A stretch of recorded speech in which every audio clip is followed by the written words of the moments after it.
Good afternoon, everyone, and welcome to Leicester, Massachusetts for the third and final round of the 2022 MVP Open at Maple Hill.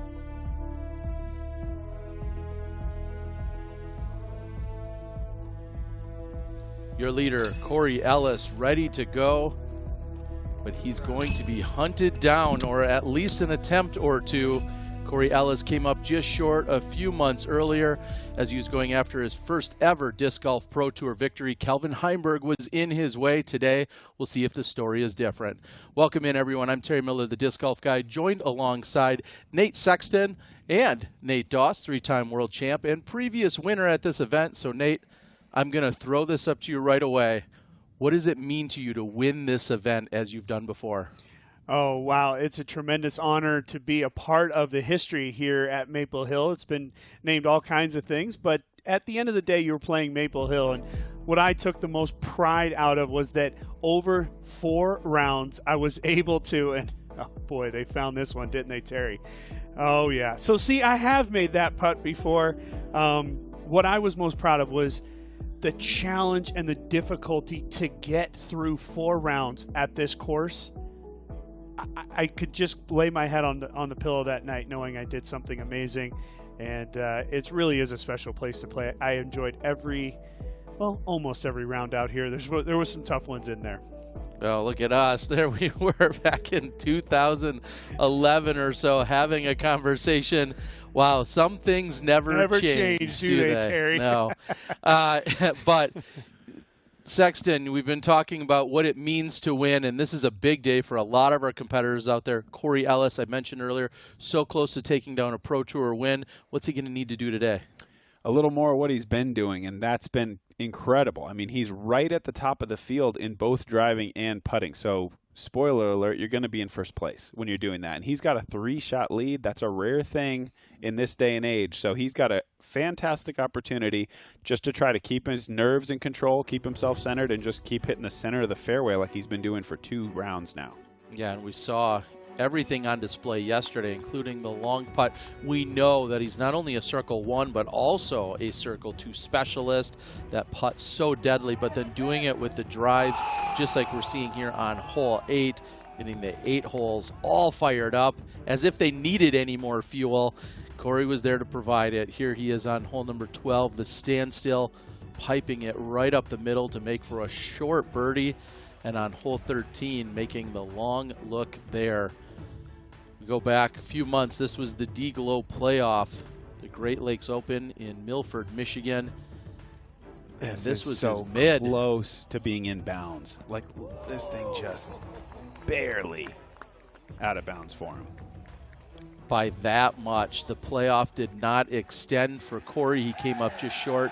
And he told me then he knew this was a stepping stone and that he was going to be able to learn from this and move on. And, well, now he's putting himself in position to do so again today at Maple Hill.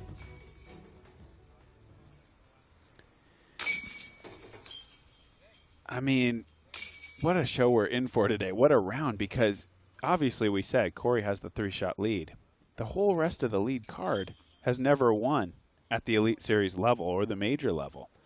But then on that third card, we've got Lizotte, Wysocki, and Macbeth. So we're either going to see a first-time winner or we're going to see one of the greatest comebacks in the history of disc golf. So I'm ready for this one. This is going to be awesome. Yeah, nobody is surprised that Maple Hill is again going to set the stage for an awesome closing round. We've seen some of the best rounds and performances of all time, including Macbeth many years ago, shooting one of the hottest rounds in disc golf history right here at this course. And Ricky Wysocki is on the tee of 3, finding some wood and not happy with the shot.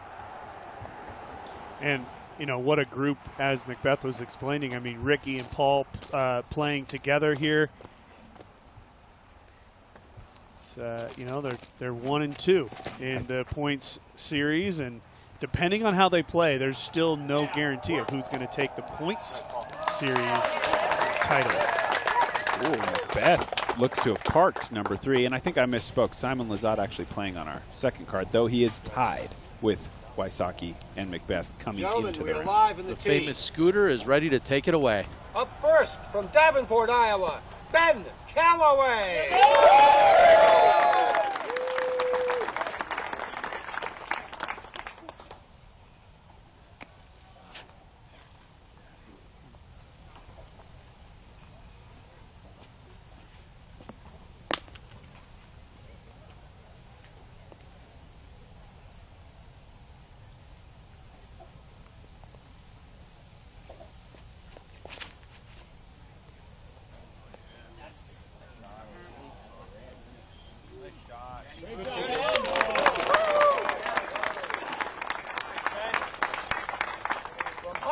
New Jersey, Matt Bell.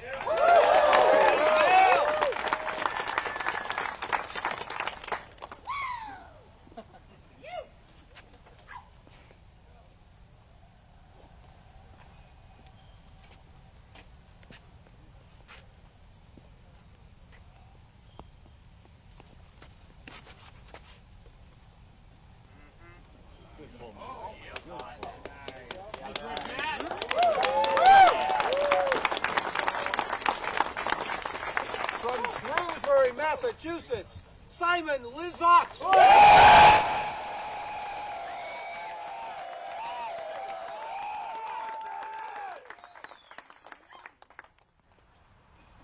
No pressure.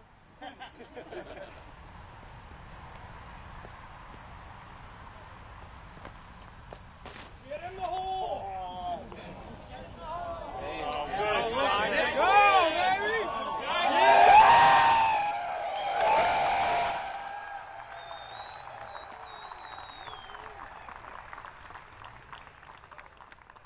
From Turku, Finland, Vaino Makela.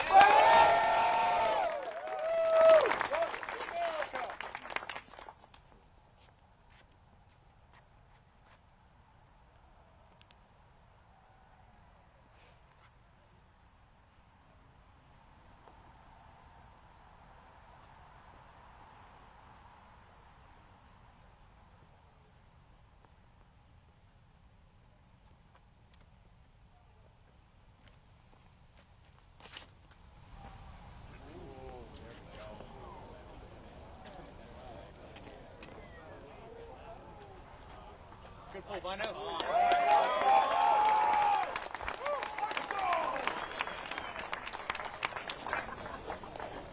Coming up at 2:40 will be our lead group, Corey Ellis. And as they've kicked off, we're going to take a look here at our tour standings and how they sit after round number 2. Guys, there's still plenty of shuffling that can happen. Yeah, no question about it. We're looking right now at Callaway and Colling. Colling playing extremely well so far in today's round. We'll keep a close eye on him. Remember, at the moment, LaCastro dealing with the suspension, and also we have Eagle McMahon, who is qualified to get in. So really it's the battle for 35th place, because if Eagle plays, it'll knock that 36th person out. Boy, it's I guess only time will tell. It should be tight. There's a lot on the line today, and we're taking a look. Colling right there on that bubble. He is sitting at 4 under through 16, or correction, a 4 under total through 16, but having a really hot round out here today. Looks like 6 birdies on the scorecard, blemish free.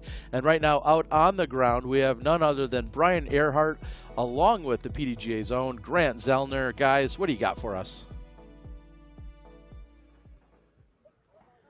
Well, one more time, we stand in front of the tee pad of hole 1 at Maple Hill. Final round action of the MVP Open. Here with Grant Zellner. Calmer conditions today and kind of switching winds. Yeah, winds tailing the players here on the opening hole of the course. Haven't had wind direction from that all week long. A little bit of a mist in the air, but compared to what we've had with the cold, the heavy wind, and of course the rain on day one that rained the gentlemen out, I think we'll take this. This is good, solid, early fall New England weather. Absolutely, and with this final round, there are a lot of players that are playing for quite a bit today with the playoffs ending at Maple Hill.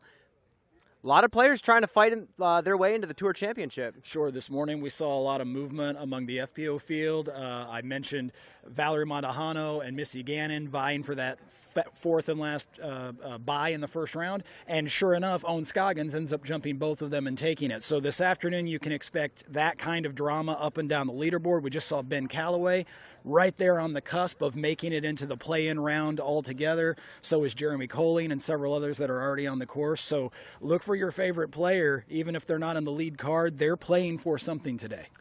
Maple Hill always provides quite a few surprises. We will be in store for quite the round today. Final round action. We're going to send it back to you in the booth. Appreciate it, guys. And I am thinking back to this morning's round when we all but thought it was going to be either Missy or Valerie moving to that final spot, and Owen Scoggins, a scorching 5 under that tied for the hottest round in FPO this morning, and she leapfrogged them all, and she's sitting in the bye to the semis, and she's going to be an all-star for 2023. Here's Callaway. That's an all-star shot right there. 2 days in a row, I think. Or I think we saw him play that yesterday from way back, and just perfectly done. That was, I mean, again, we're dealing with a switched up wind, but that was the best shot we have seen in 3 days.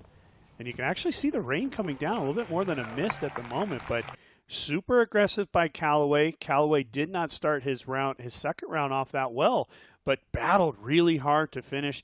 He still has a chance to battle up for this tournament, and again, battling with Big Germ Jeremy Colling for that final play-in spot. Smart play from Bell, out of position, just putting it in the mouth of the entry here to the green.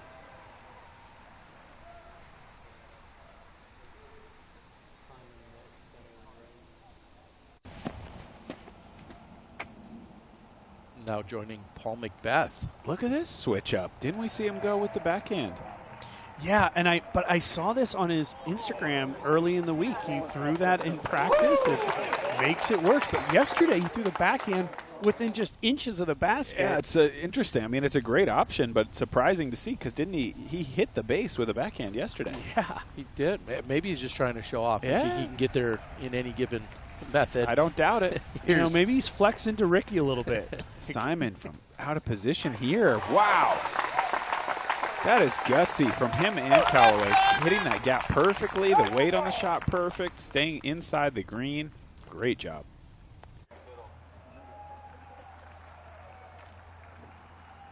You know, I've played in groups with, say, Ken Climo and Barry Schultz. You know, Dave and Avery. These sort of friendly rivalries. And it's always odd because there is always a little bit of showmanship and kind of pushing and pulling at each other. So that'll be an interesting one over there for the fans. We'll keep a close eye on that. Can we say what a mash from Vino here? Yeah, it's too bad that even with all of that distance, he's slightly out of position.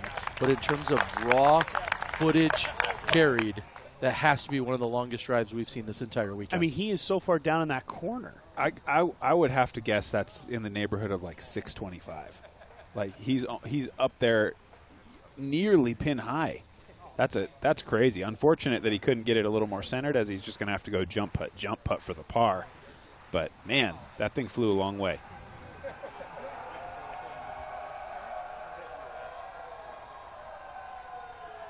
Matt Bell is crazy, but he's not that crazy. Glad to see him lay that one up.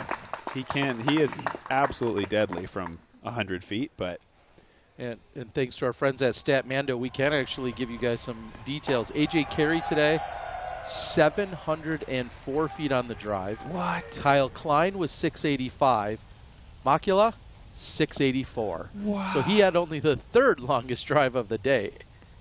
Incredible. I guess that's the difference between a tailwind and a headwind.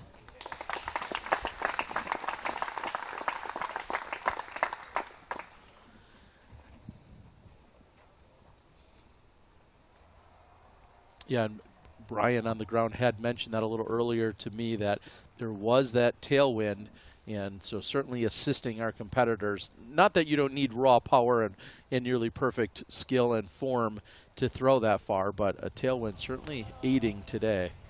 684 for Makula.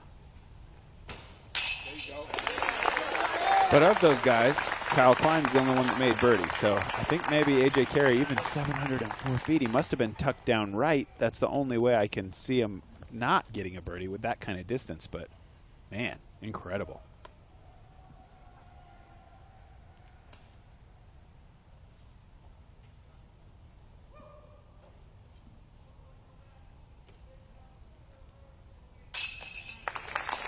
What a second shot by Ben.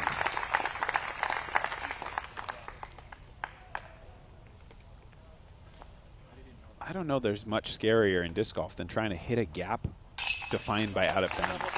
You know, like you miss your shot, you're out of bounds. And he's going for that from way back. You can't pierce it too much, and amazing. Makula in. And we can confirm Makula also ties for the fastest speed coming out of his hands at 70 miles per hour with this shot. Guys, there's no other terminology than just a full-on yeet. You start your afternoon out with one, and we'll see if he can continue. You'd like to yeet all over the course. Check out hooligandisc.com if you'd like to find out how you can yeet, whether it's at Maple Hill or on your local course. I know Makula. Yeet, yeet, yeet. We'll be right back.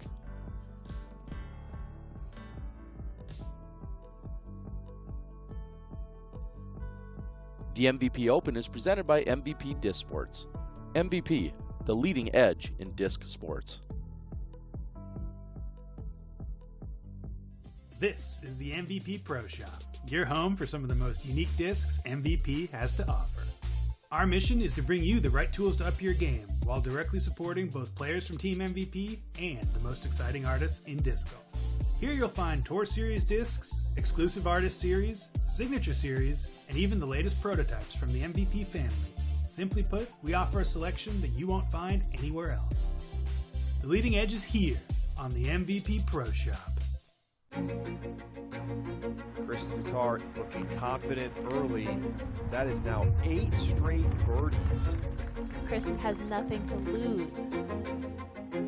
Tatar from the circle's edge for birdie. Punctuation mark on a dominant week in Emporia. Chris Tatar, for the first time since 2004, a European champion at the Worlds.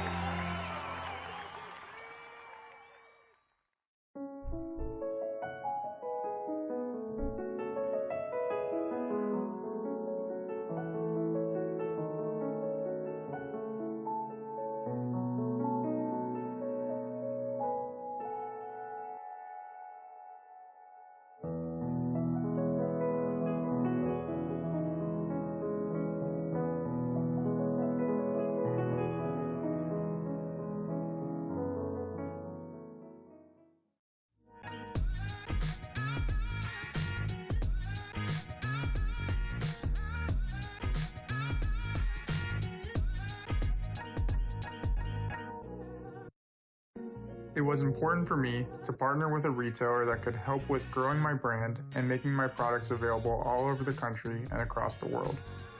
Flight Factory has helped me accomplish that. Check out all of my gear and thousands of other discs at Flight Factory. We are dedicated to the game.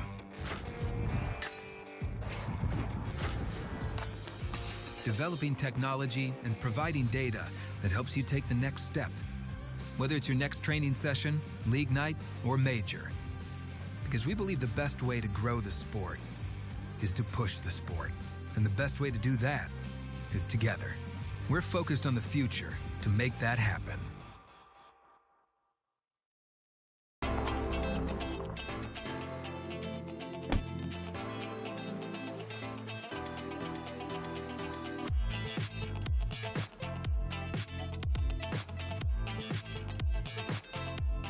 Go long.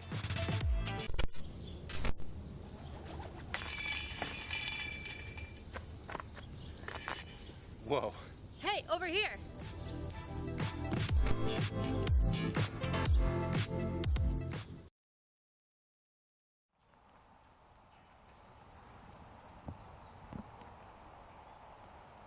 Welcome back. We have Paul Macbeth.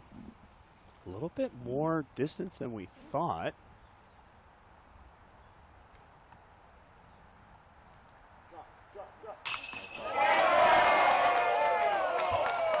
Wow.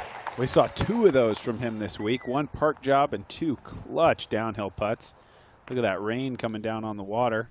And from distance, he has putted incredible throughout the entire event. It was his driving that got him yesterday. If he can clean that up, we could be seeing. Remember, Macbeth is the guy who has set the record on this course with a scorching, I believe it was 15 down, Terry. Correct me if I'm wrong. I think 45 was the number. I don't know how many under par yeah, it so was 45 throws around this property. Unreal. And, I mean, if he can just get through 6, 7, and 8 without too much blemish, we could be seeing another special round for Paul Macbeth. Search party on for Ben Calloway's tee shot. Oh, and look at, they've got me covered, Terry. 2013. I knew we would see this package. It's one of the greatest rounds ever played.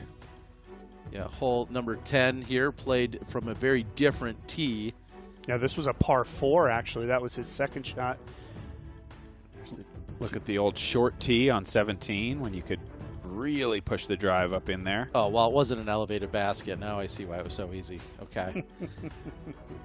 And a different look from a number of the tees out here, including this one. Yeah, I believe this would be 16. Yeah, this is 16. Basket location there. It's a young Paul Macbeth, 2013. At this time, he was only a 2-time world champion, 12 and 13. And there you go. Course record 45. Just one of the many records he carries. I believe that went on to become an 11:32 rated round, if I recall. I'll have to get on the research department for that. Oh, and a good approach shot there. Callaway, though, frustrated with the OB stroke. This is Macbeth on 5, out of position, putting towards the water on the elevated basket. This is like 50 feet, at least. And Paul Macbeth. Okay. I don't know that I've ever seen someone that far back on that hole. I mean, that's, I don't know if that was just the forehand that got completely away from him, but way back from Macbeth. Here's Lizotte with his circle's edge birdie putt on 2.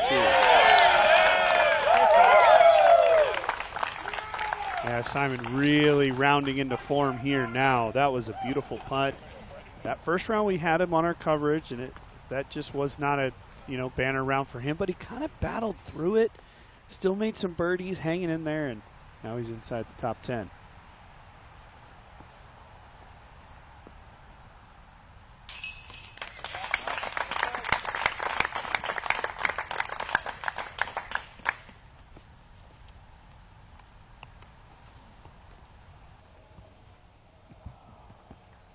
Now Ricky Wysocki on 5, also for birdie.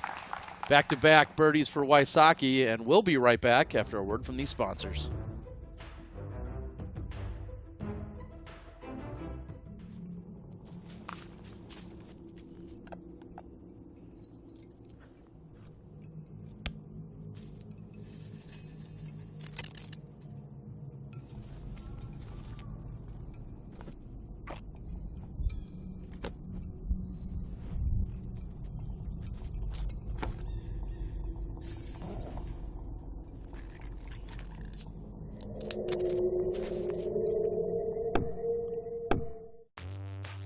If disc golf is your game, make Gotta Go, Gotta Throw your disc golf warehouse.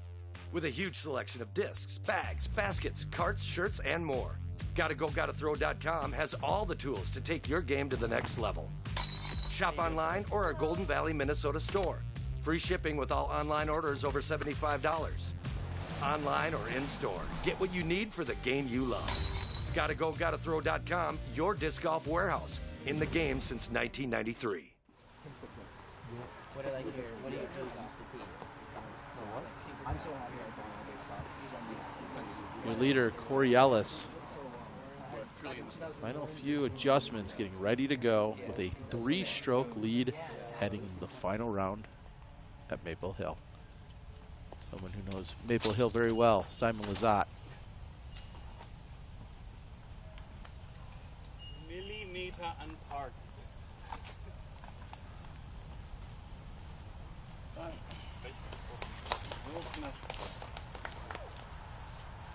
Simon understandably going with the metric system for all of us with his international card.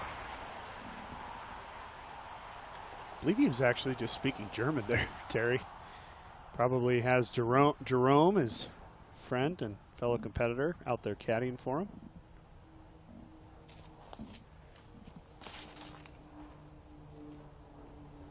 Should say Jerome's from Germany as well. It's a pretty clean shot. That'll be an uphill putt, probably obstructed from that side, but chance for birdie. Oh, here we go.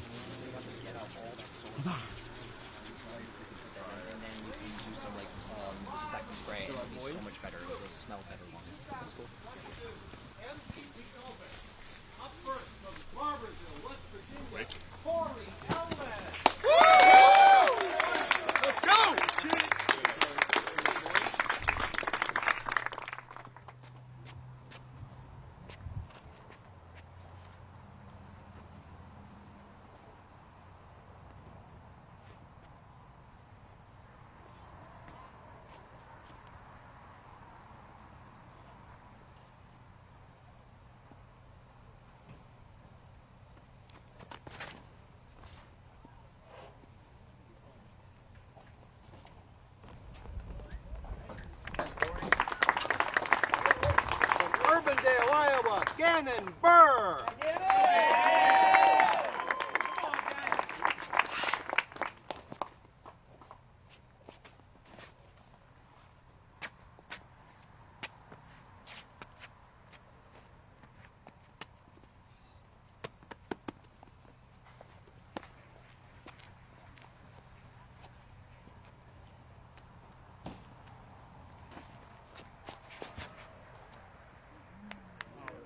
Yeah, Gannon, great rig.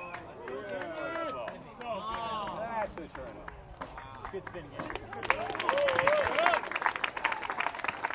From Forest, Sweden, Linus Carlson.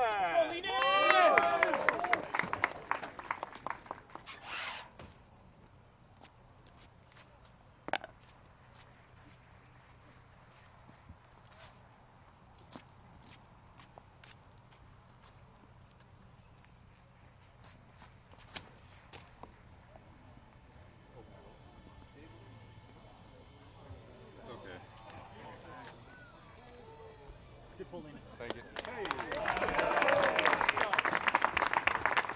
From Toronto, Ontario, Thomas Gilbert.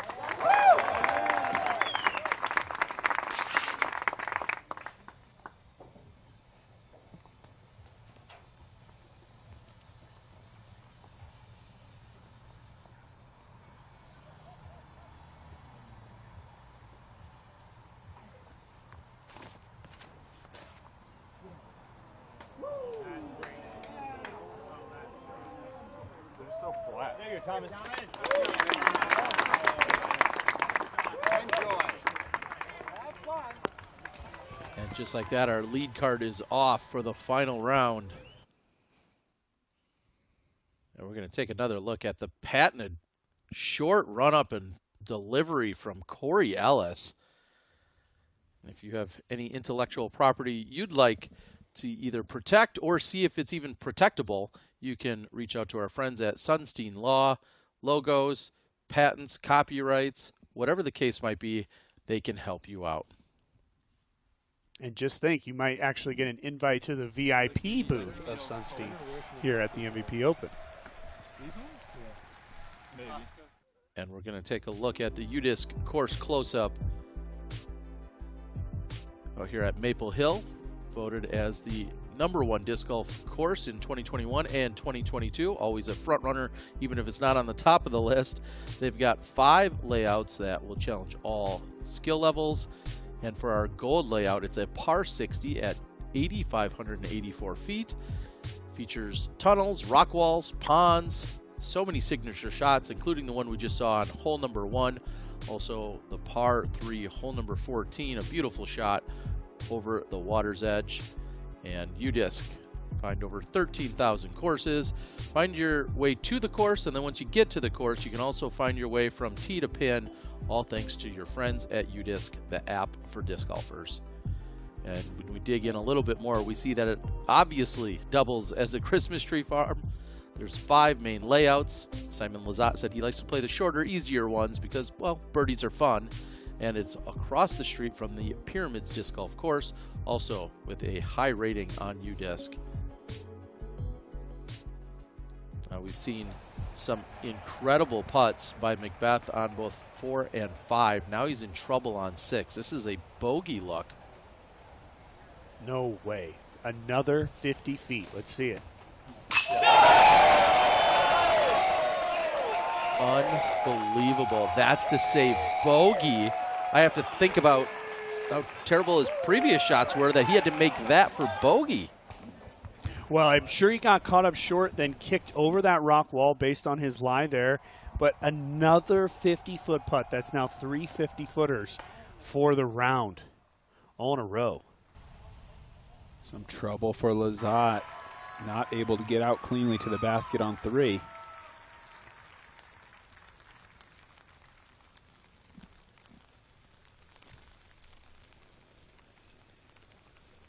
Corey going to lay up here. Yeah, which is unfortunate because I'm seeing that that was marked at 618 feet for Corey Ellis. Angle not great. The Christmas tree is always presenting a challenge. Yeah, and if you really think about the way Ben Callaway played the hole, he laid back a little bit. You know, Ben has a massive distance arm as well. He laid back, put himself in the road, gave himself a great angle at which he could attack. That's the thing about hole 1. If you're off in these Christmas trees, the angle could change based on a taller tree or a shorter tree, and they're only just a few feet apart. Critical shot right here, right now for Thomas Gilbert trying to chase down the leader. See if he can hit this gap. This looks to be an aggressive play. He's got the forehand mid-range lined up. Oh, maybe thinking better of it.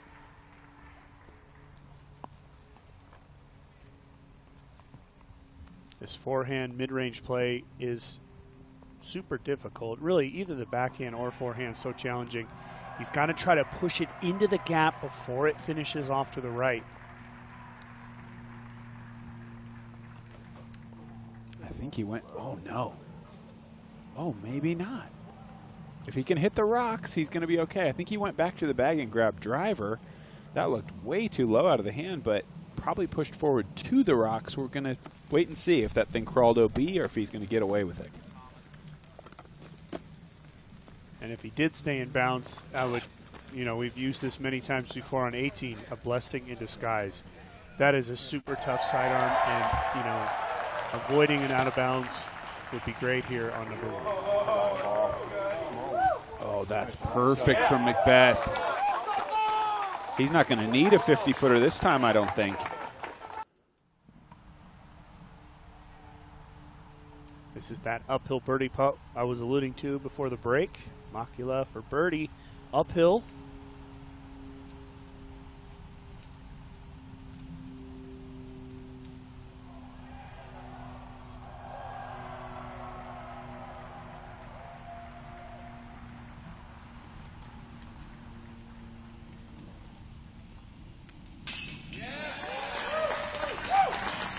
And well worth the wait. Vino, second birdie in 3 holes. Everybody's putting right now. I'm just thinking if I stood over a putt for that long, I'd be thinking about what I'm going to get for dinner. I mean, it works for Vino. That's all we can say. I think he's having birdies at this point. That's right. Birdie burgers. Okay. Maybe birdie pizza. Can't go wrong. Big drive from Burr here. This is a good setup. If he can get this forehand swinging in kind of high in the gap, great opportunity to get a short birdie putt. And I misspoke earlier. I apologize. Burr had the drive here at 618 feet. That makes more sense. And wow, he doesn't want it. He No. thought about the forehand, maybe just a little too high risk. He's going to have to play maybe either a low skipper or a high drifting shot. And there's certainly a lot of danger. I can really appreciate the discipline out of Burr, knowing that his angle wasn't great, he wasn't comfortable with the shot, and then ultimately just pitching it up, live to fight another day. And Matt Bell for birdie on 3, picking up his first one of the round. Hole 3 is such a Matt Bell hole. He has really good angle control. He's great at committing in the woods, and obviously his putting is first class. That just feels like a hole Matt Bell would thrive on.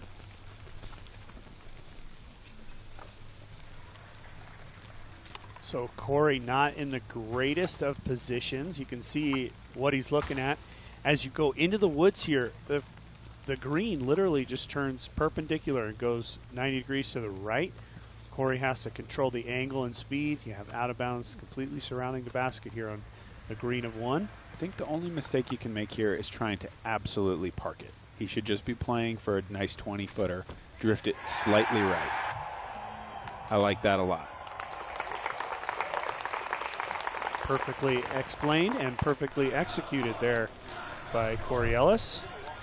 You know, we're hearing the chants, of course, but we're also seeing now more and more umbrellas pop up. Brian, you're on the ground. Tell us how much the rain is coming down out there, and are we going to continue to see umbrellas throughout the day? Yeah, just for a little bit. I think at first it was drizzling just light enough to where it actually almost helps you buff your discs off. It's almost a nice drizzle, but now it's picked up to the point where, yeah, it's going to make the players slow down a little bit. They're going to have to be a little bit more patient. It looks to be on and off the next couple of hours. All right, thank you, B Drizzle.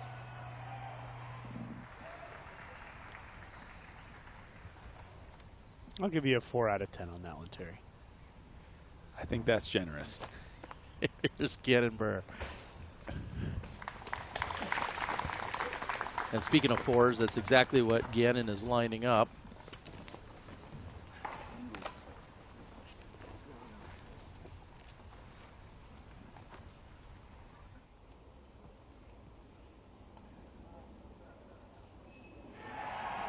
This looks like he wants to take a stab at this.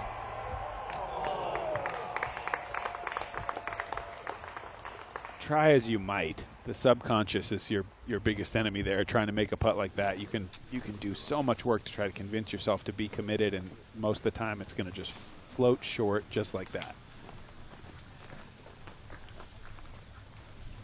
You know, we were talking about the points early on, and one of the things I was just thinking, I just confirmed it, Linus Carlson is up 15 places now. He's sitting in 25th in the Pro Tour point standings, up 15 places. Of course, that was him in a tie for second place. He is a guy that, if he doesn't play well today, could drop back, because that's 40th place. If he goes back to where he started the weekend, he could be out of even the play-in. Thomas Gilbert's also up 11 places as well. These are two guys we need to keep a close eye on. They need good, solid rounds, keep inside that top 5. Here's Wysocki on the tee of 7. We matched the effort we saw by Macbeth. This looks pretty good as well. Gosh, that might be better. Those were phenomenal drives from those two guys.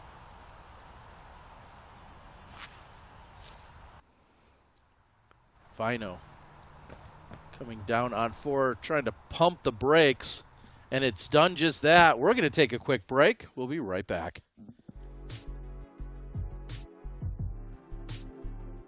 Power Grip is the only disc golf retailer operating in both Europe and the United States.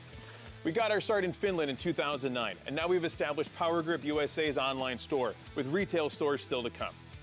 Come see why we call ourselves a pretty good disc golf shop. Shop online at powergripusa.com. We're here to help.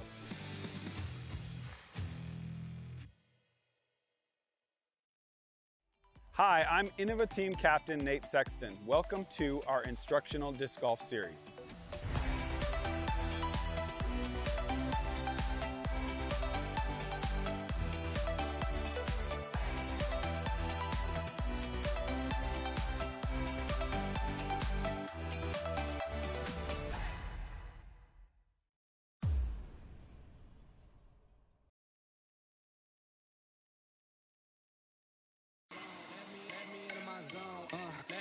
my zone. Please don't let me into my zone.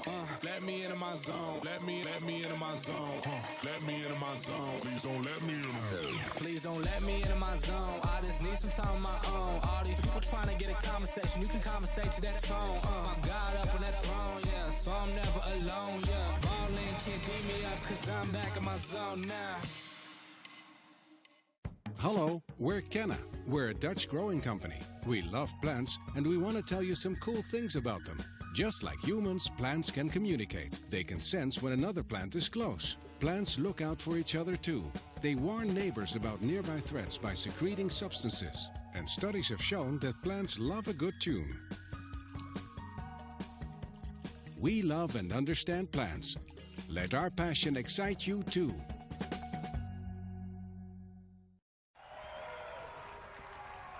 Welcome back. We are with Corey Ellis on the tee of 2. Does it have the height?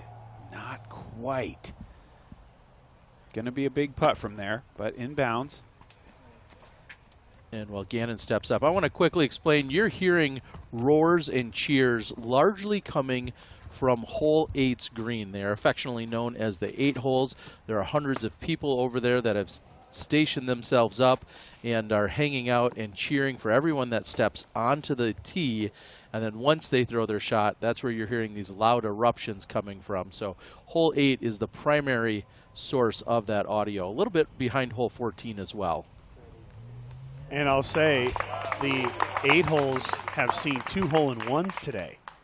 Tristan Tanner and Alden Harris. On hole 5. Oh, excuse me, on hole 5. My bad. Either way. You could probably see hole 5 from over there on 8. That's a good point.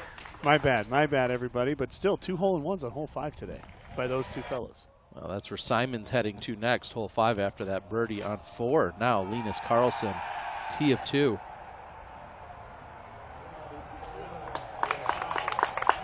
Just getting over the new rock wall. We saw Gannon Burr even better on 3. There you see his green disc. Bino here looking for 3 in a row.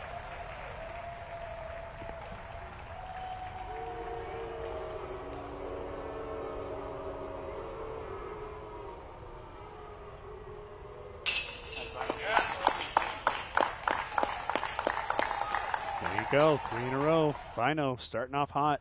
A lot of good play here in the early part of this round.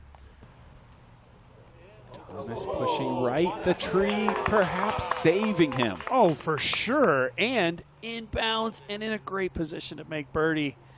Oh, boy. Remember we saw it yesterday, the kick off that tree to the right. That goes immediately out of bounds. Sexton, here's the flyover on 2. Yeah, it's a simple shot, really, dead straight. It's not simple to throw, it's simple to plan. You'd love for it to just go dead straight and clear the wall. We saw Corey Ellis do that perfectly yesterday, but today he's a little bit low. 2 of the guys got over cleanly and have that short, relatively short birdie putt. Left side is tough, right side obviously is out of bounds, so that's your #1 thing you're looking to avoid. I think important putts coming up for a lot of these guys, and I think for Corey, really important to get a birdie fairly soon, just to kind of settle yourself down. Maybe he can do it here with the big long throw.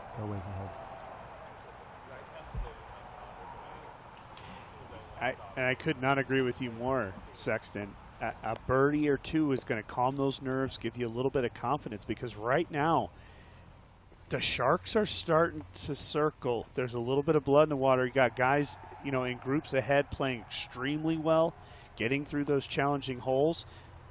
But, you know, Corey needs, it might not be here, but in the first 3 or 4 holes, he's got to get that birdie. Look, it might be here. This guy loves putting from this kind of distance. Ooh, good effort. Just around the right side.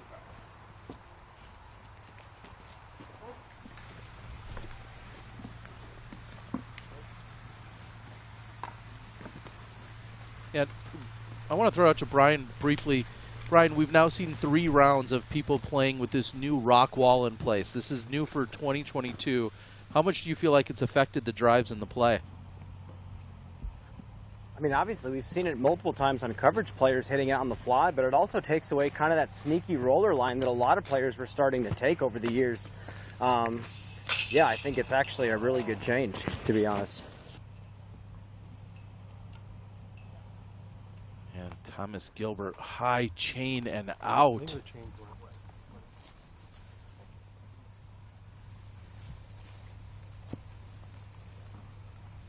Tough break for Thomas there. That was a pretty solid putt.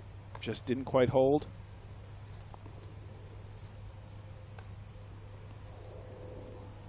Carlson for birdie.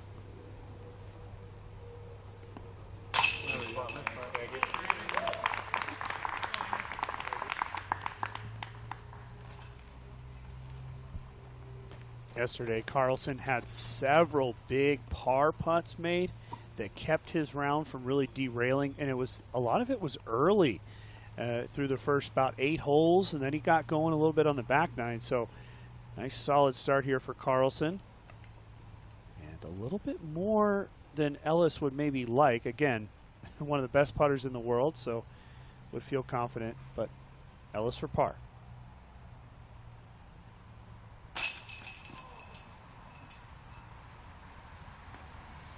Oh, no.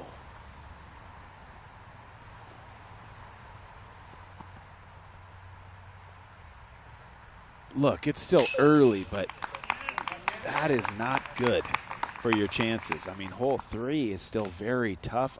Bogey there for Ellis. That's surprising. And very quickly, Carlson within 1 on his same card, as well as Burr. And Wysocki on 8. Wysocki, who holds the current configuration record out on this course from a few years ago. So we know Wysocki can bring it. We also know that wind or rain are usually a factor when it comes to Wysocki's performances. I mean, Ricky's in T-shirt and shorts right now. He's feeling it. He's now in a tie for second.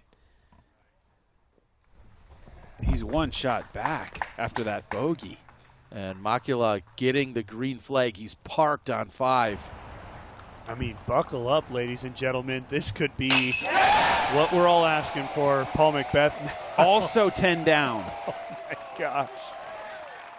And both Ricky and Paul went on to birdie hole number 7 right before that, which is a super difficult birdie. And look at that. They've both played 8 holes. They're both 4 under par. And Corey Ellis with the bogey. Yesterday, Corey Ellis went bogey-free, and he's nearly perfect from inside C1. So that's a surprising bogey from Ellis. It's got to be nerves. Can he settle himself? Sometimes that first miss can settle you in a way, too. Just sort of, come on, get it going. This is your shot. See if he can bounce back.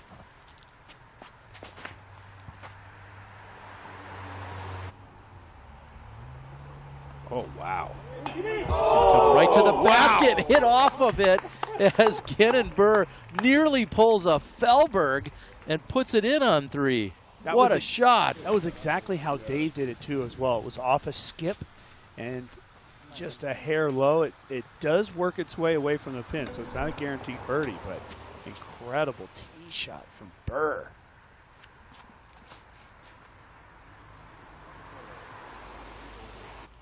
Carlson looking to follow that up.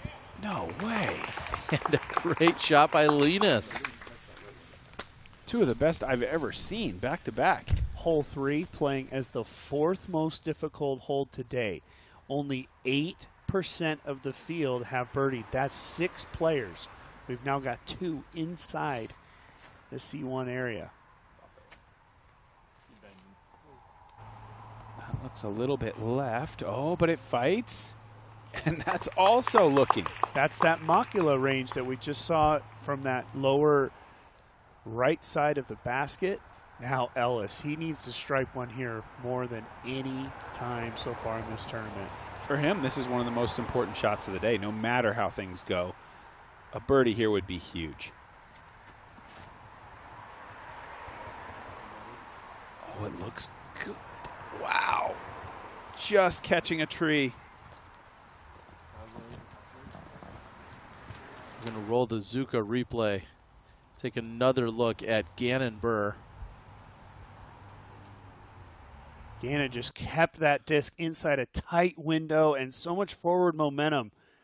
Just a few inches short. Mid-basket for Burr. And right at the edge of circle one for Gannon. We were all on the tee pad hoping to three it.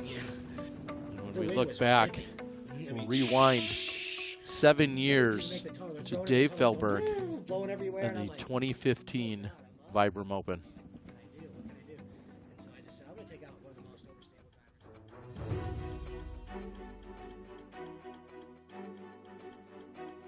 One of the windiest, nastiest days that you said you've ever played disc golf in, as Feldberg skips it off the ground and right into the basket. Playing along with Jeremy Colling that day. Jeremy has seen a lot of hole-in-ones. Including one today. On hole 5. Not on hole 8. On hole 5 today, but still, Jerm's the lucky charm for a lot of players, isn't he? Corey didn't kick too bad. Has this hyzer look. I think that's makeable. Didn't quite swing it in as early as he would have wanted. And you saw the way Corey walked off the back of the tee pad a moment ago. Just looked completely deflated. He's clearly going to need to get something going very soon here because these guys are ready to get past him. I mean, you kind of have to look at advantage Macbeth and Wysocki as they're already past these holes. That's Vino out of bounds on the right side, but look at the leaderboard. Oh, my goodness. Corey Ellis is in a lonely spot. That's a tough spot to be. He's just, you know, out there on an island trying his best to defend the lead he has. Doesn't look like he's using a caddy. Just Corey against the world right now, and he really needs to hit this par putt, and then 4 and 5, about as must get as you can have at this course. Got to get something going. And from Circle's Edge, we have the Canadian Thomas Gilbert trying to pick up a birdie. The newly minted Canadian champion.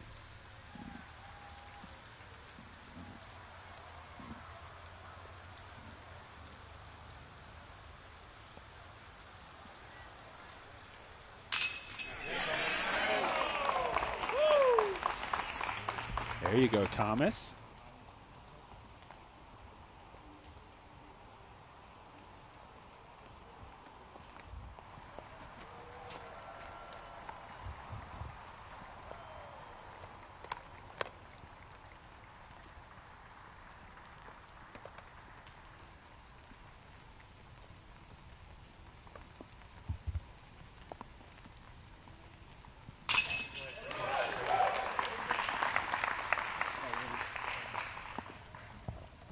Another great birdie.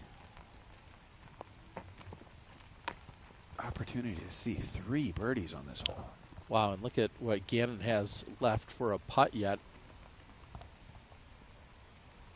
This is not a drop-in gimme by any means after hitting the basket. No, but it indicates, you know, his distance based on the other 2 guys putting. So, I mean, still inside circle 1, great chance. It is uphill, tough stance, you can see that. Yeah, and there it is, nice birdie. 3 birdies for the card. Yeah, we came into the hole with just 6. That's amazing. But big putt here. Corey needs to hit this par putt. Similar distance to the last hole.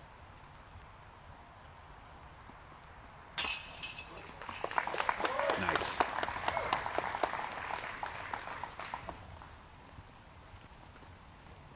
Three-way tie at the top. Happened fast, didn't it? No lead is comfortable, even 3 strokes, because we're seeing shots like this by Gannon Burr. Down, sit. Gannon, who's still in high school, that is.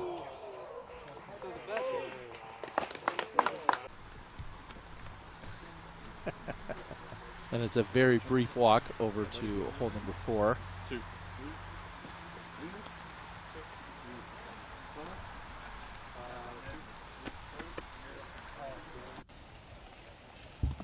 And over on 9, we've got Ricky Wysocki's second shot. And it gets over the OB area, finds himself on the green. Wysocki with a big sigh of relief. Another Smile. birdie look.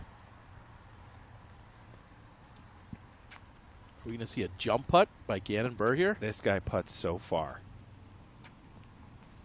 Not many players in the game could even think about doing this. 246 feet to the basket.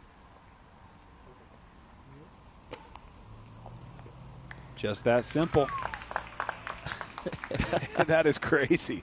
I think one of the advantages there for Buhr with the long jump putt power is he's on the front left of the tee, able to create that little bit of hyzer angle. That was an incredible shot from Gannon.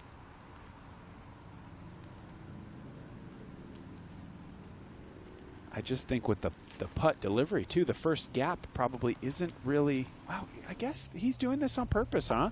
Yeah, we saw this yesterday where he really swung it out to the right to play it out almost as if it has a hyzer finish to it. Interesting. So, and with all, and now we're seeing Thomas Gilbert line up on the front right of the tee. So 2 guys from the front left of the tee, and now the third from the Thomas might try to putt. And speaking of Thomas Gilbert, I'm going to throw it down to Brian as soon as we see this release.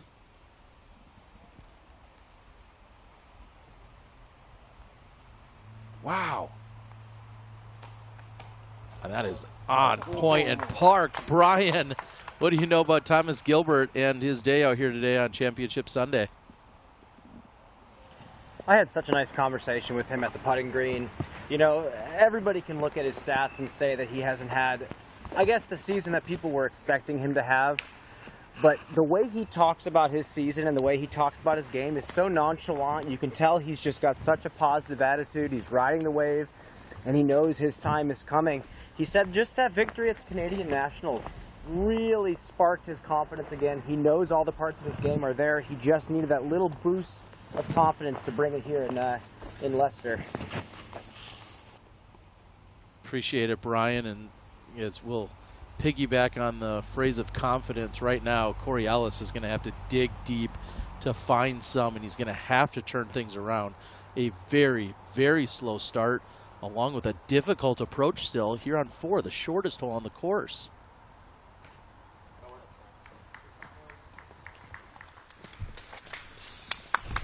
We're getting very close to disaster start territory for Corey Ellis.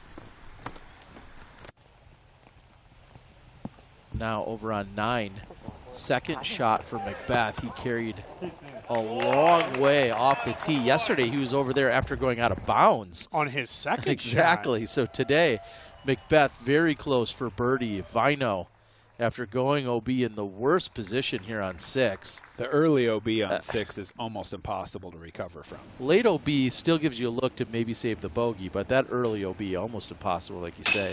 Wysocki picking up a birdie here on 9. And Ricky and Paul are just going to continue to keep pushing each other. That's, I mean, if you're playing in that group with them, just hold on for dear life. Because those 2 guys, they're not, they got blinders on.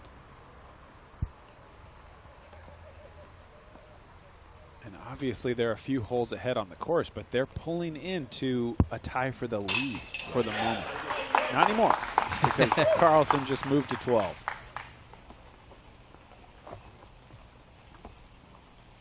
Carlson is doing a great job keeping that pace up. Doesn't seem to be letting the moment get too big. This is a par save for Ellis. The most difficult thing for Corey Ellis to do right now is to completely reset.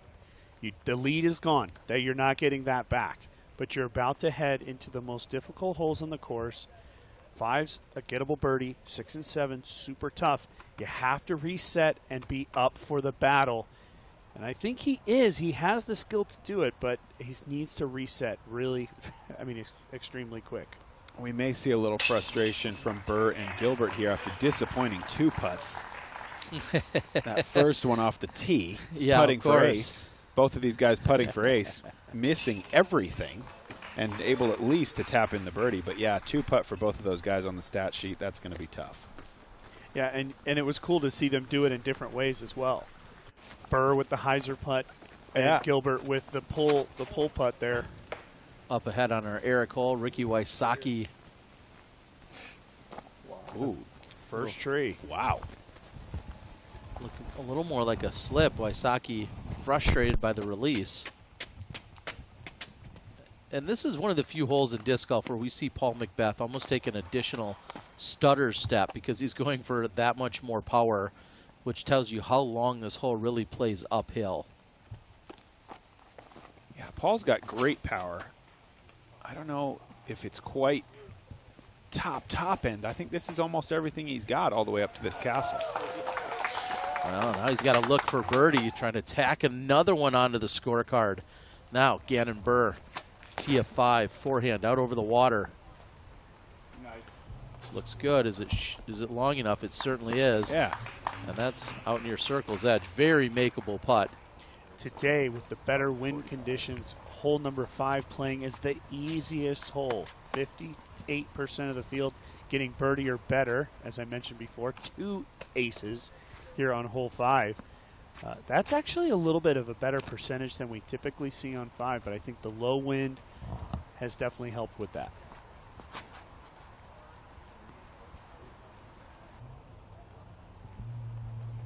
This looks great. Coming in just over the top. Does it get any bank off of a tree? No, it doesn't, but still makeable range for Linus.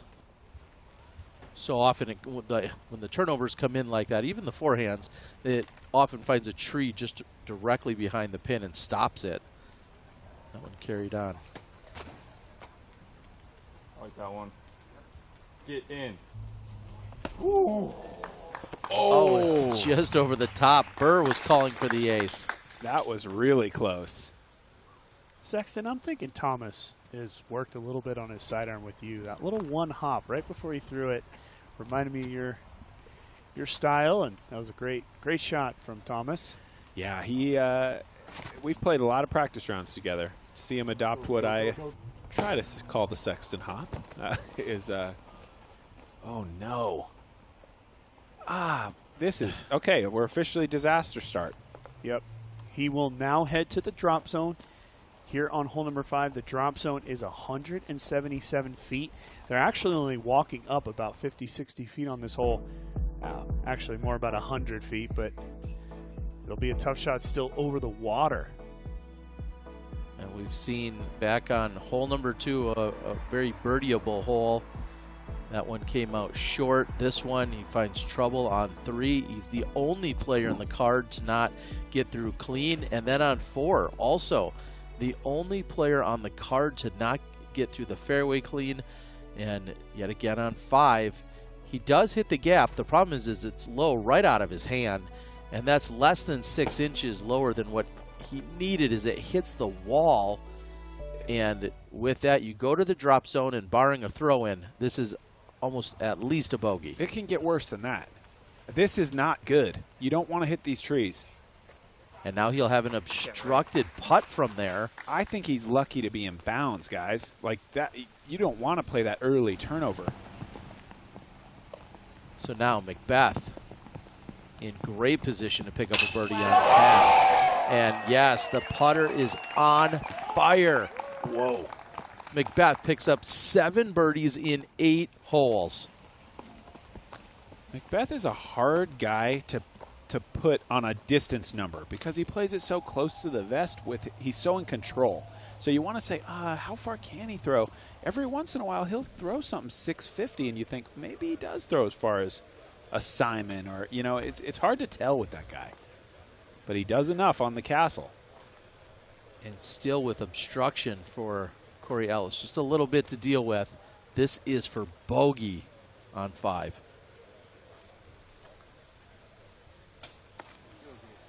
Oh, no. Oh, and that can go long out of bounds, but off the top there, inbounds, he'll have that putt to stay within 3 of the lead. This is hard to watch for Corey. Everybody else around him is just playing phenomenal. And it's just we've seen it so many times, but man, you feel for him. Yeah, he's about to be at best 3 over through 5 holes. This putt for Carlson to be 4 under through 5 holes.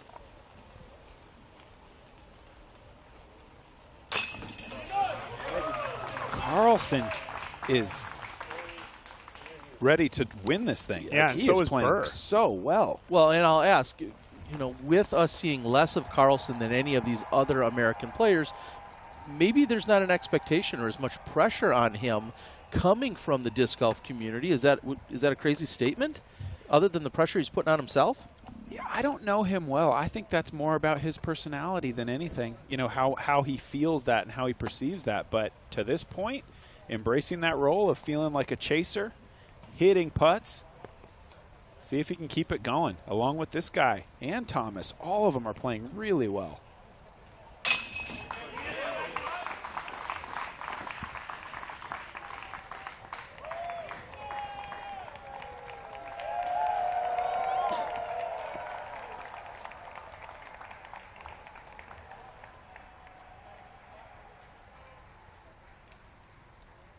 Corey Ellis for double bogey on 5.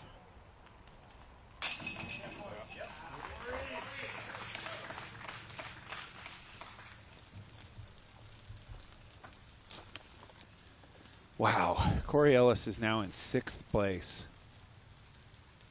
Yeah, and that within 3 shots of lead was only momentary until Carlson and Burr made, and now Thomas gets it within 2 at 11 under, the lead at 13 as we head to 6 up the hill.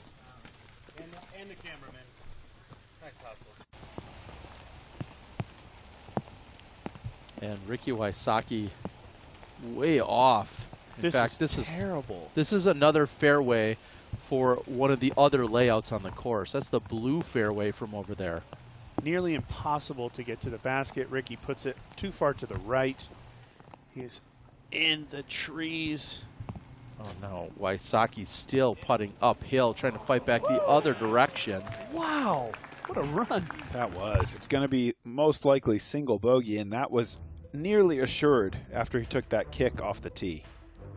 And we will take a quick look at the scores here. Gannon, Burr, and Linus all knotted up. The battle between Paul and Ricky fires up right now, because if Paul could go on to win this thing, for Ricky to retain the points title, he would have to finish in 2nd by himself. So a lot still on the line for those two guys, but I love this leaderboard. It's looking fantastic. You know, a combination of the old guard, some of our great champions, and younger players. There's that. That's what we're looking at right now. The points battle. Ricky and Paul on top for our 2022 Disc Golf Pro Tour season. Gannon Burr, the 17-year-old, doing work. A little overturned. Show him green, yes, but it's going to be a tricky shot. He went with that forehand flip. He made the mistake you kind of want to make. If you're going to do something, you'd rather overflip it than put it out of bounds. But I think he'll have a tricky little flex shot sort of approach from back there.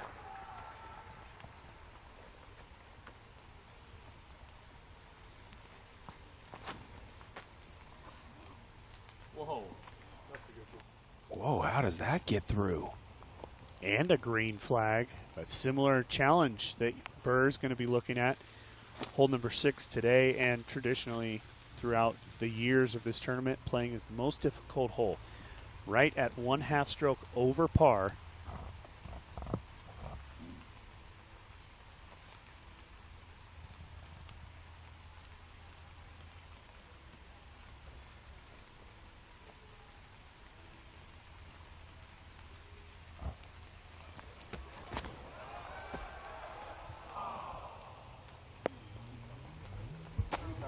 Heads up, everybody. Wow, and look at the skip that takes. That was just so clean. And he got all the way through to where he's past pin high.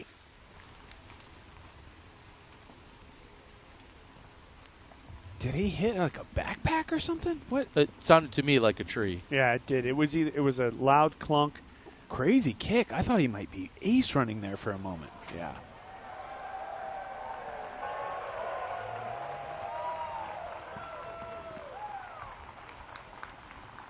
Corey Ellis will be safe with an obstructed view to the basket.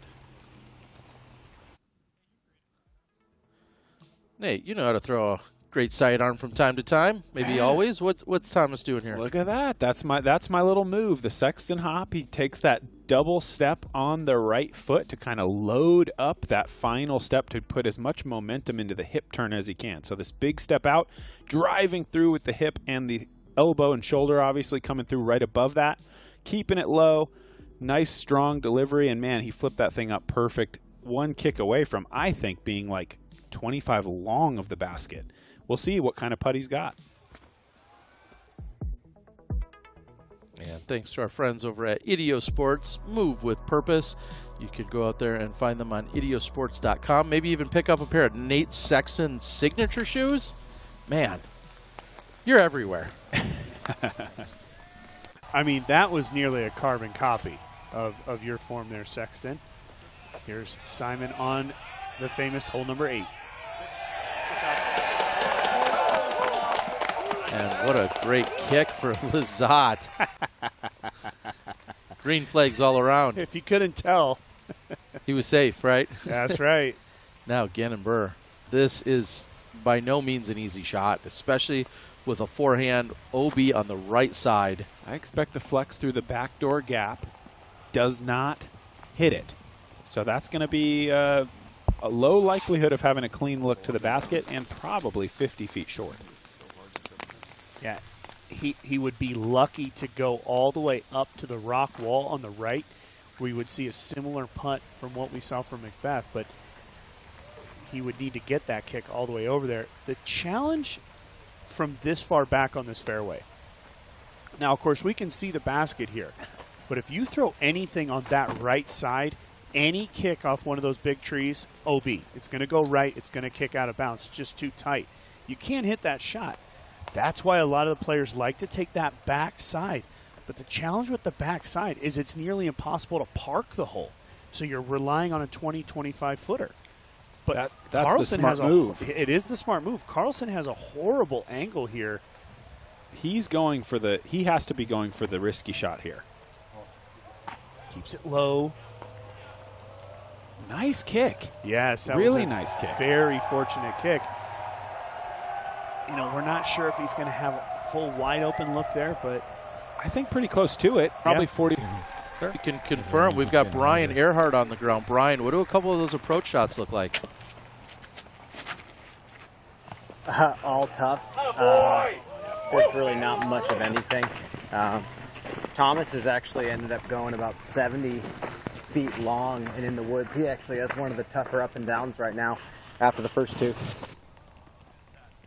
Appreciate it, Brian, as we saw Paul Macbeth with the big drive on 11. He's going to be off on the left side with a little obstruction. Thomas 70 long. That was just such a clean shot. That kick, terrible. If he's really got a tough up and down, that's brutal because he threw that thing great. And guys, look at this up and down for Corey Ellis. Yeah, you can see the little trees right in front of him. He's going to have to try to just navigate just past those. Inside 15 would be tremendous. About a 20, 25-footer would be good.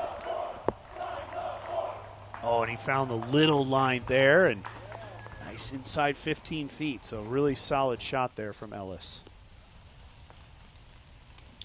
You may have just heard some cheers, but Ben Callaway from the drop zone knows it, and he saves the par on 8. Then you hear them chant, "Sign the board." They have a hole 8 Hall of Fame board signing opportunity there if you make the putt from the drop zone, and they're having that offered up today. So Ben hopefully will oblige. Here's Gannon Burr. Burr got the kick we were hoping he would. He has the open look.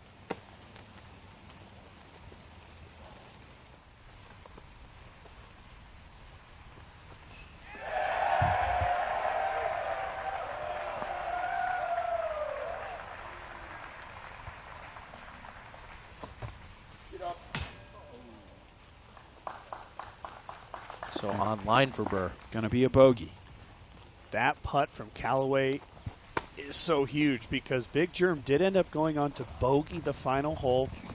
Big Germ is sitting down in 22nd place.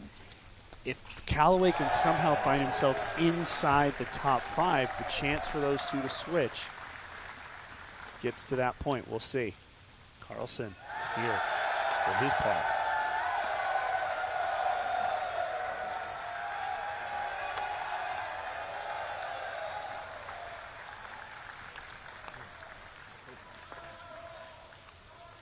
I believe that's the first time Carlson's putter has touched the ground today. He's going to walk away from hole 6 with a bogey. Doss, you mentioned it earlier, the single most difficult hole relative to par, playing at 3.49 today.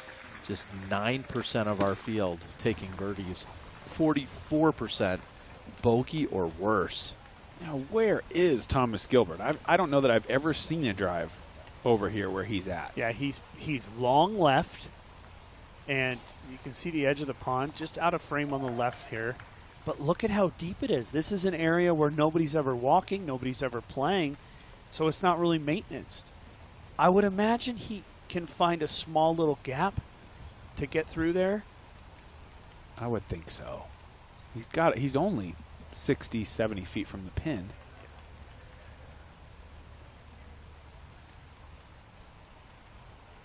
He's definitely looking at every possible angle right now.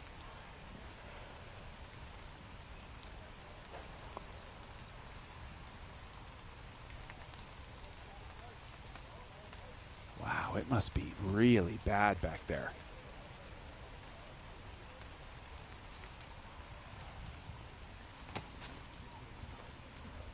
Nicely done. Yeah, that was great from Thomas. He's going to be able to walk away with the par. And the bogeys from Burr and Carlson is going to bring Paul McBeth into a tie for the lead. Yes, of course, we know Paul is more, up in the course, but if he can set a score in the clubhouse, it could be tough for these guys to chase him down. And as we've talked about, I mean, nothing's promised on this course. Every hole has that bogey potential. So for any of these guys, even through a good start, to play a hole of 4 or 5 holes at even would not surprise anyone. So more than a lot of courses, a lead in the clubhouse, pretty valuable. There's nothing over there. Yeah.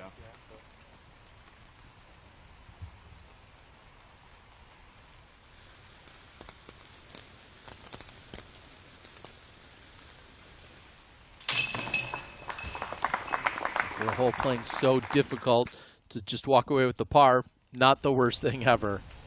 Here's Vino Macula. This is a birdie look on 8. Well, I guess the 8 holes like it.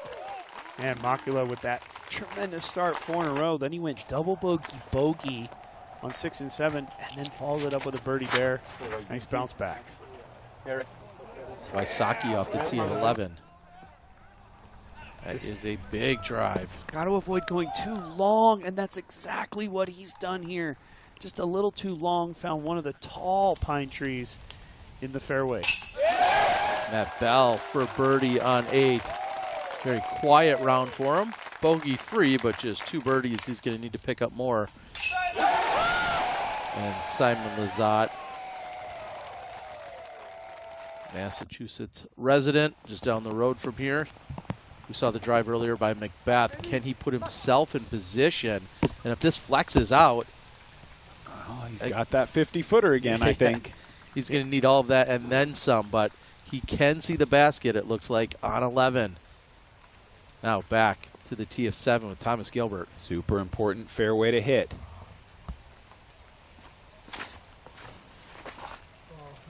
Little left. Does it flip? Kicks right on him. If you go really far right and you still get distance, I think he might have done that. You have kind of like long jump putts up the hill, but obviously not ideal. Par, I think, is absolutely fine for any of these guys on this hole. You just want to avoid that early kick. Birdie, that'd be kind of cherry on top situation. Then you're really loving it. Along with hole number 6, 7, one of the most demanding tee shots, as Sexton is explaining. Today, the 3rd most difficult.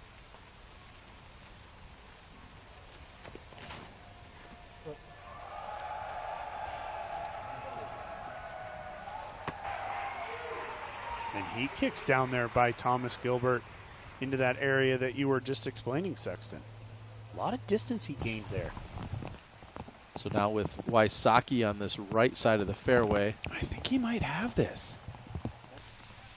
He's hit the gap, and that's tracking right to the pin. He got a great parked. gap. He got a great gap. Yeah, just a few feet left or right. He would have been more behind those big trees with nothing, but finds the gap and park job. This is online the whole way for Gannon Burr, and kicks out into the opening, and Gannon Burr just about pin high inside the circle for birdie. Beautiful shot, and I got to give a personal thank you to Gannon Burr for throwing that bright green. So easy for me to see running the commentary here.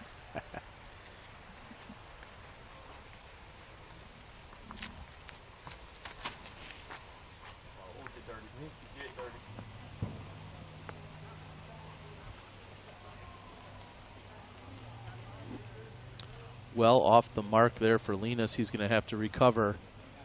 And hole 7, of course, our VII hole, sponsored throughout the entire 2022 season, VII and Diameter Apparel. We appreciate your support. Go out and pick up one of those sweet-looking jerseys or any of the apparel brought to you by VII and Diameter Apparel.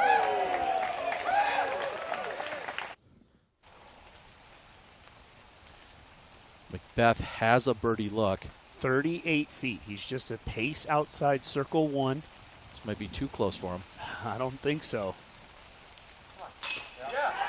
Wow. And the putter is still on fire. Paul Macbeth, 5 birdies in a row. Before today, the longest birdie streak that we saw on this course was 4. Now, Nicholas Antala and Paul Macbeth have birdie streaks of 5.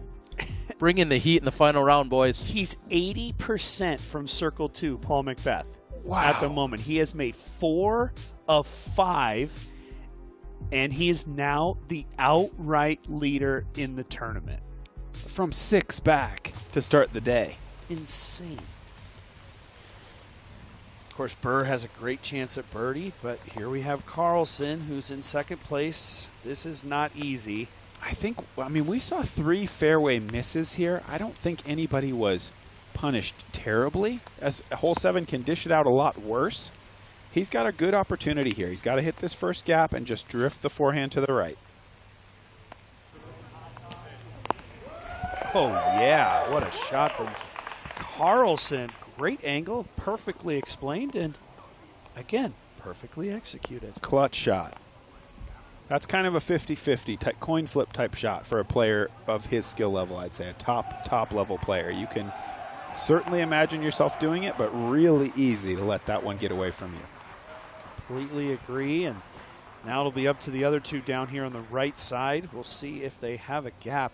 It did look like Gilbert and Ellis did gain a ton of distance off their kicks. I know that area well.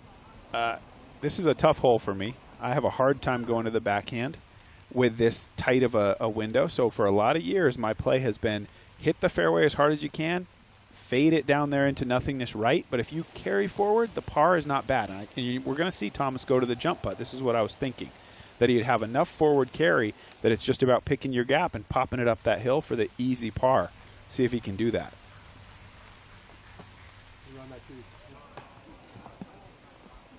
Asking for it to get around that last tree, and I don't think it did. So he's going to still have to work. He probably has 40.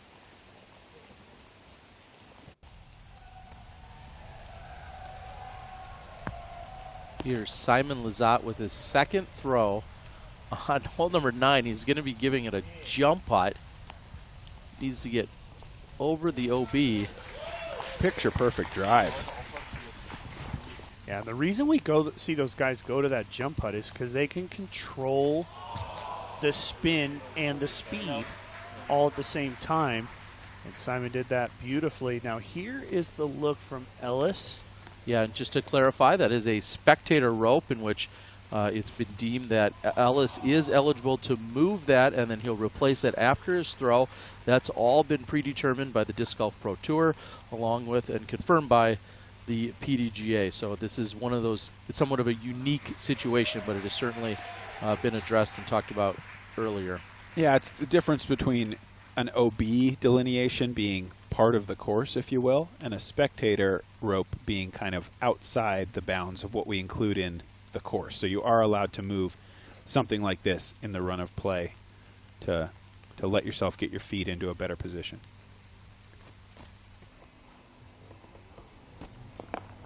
Oh, good effort from Corey, but he's going to have to work for the par from back there.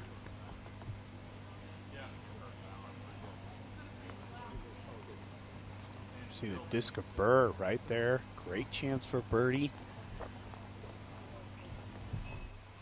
And Thomas still with work to do on this uphill putt. This is to save the par. Thomas has that snappy putt. This is easily within his comfortable putting range, even with the bad footing.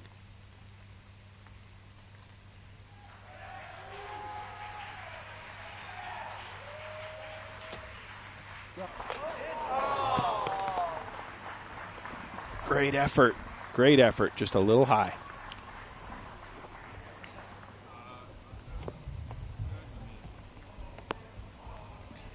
And really just an unfortunate mistake there for Thomas, as you were talking about him. He had the chance of getting up and down. Leaves it short. That's going to be a bogey. Now Burr, this is his birdie look. Yeah, and I'm going to throw an interesting one at you guys. Gannon Burr and Linus Karlsson have matched each other on the last 10 holes. And that goes back to yesterday's round. From holes 15 through 18, they matched each other, and on every hole this round, they've matched each other. So not only are they tied up at 12 under, but they've gone literally stroke for stroke every single hole for the last 10. This is for Gannon to break it in his favor.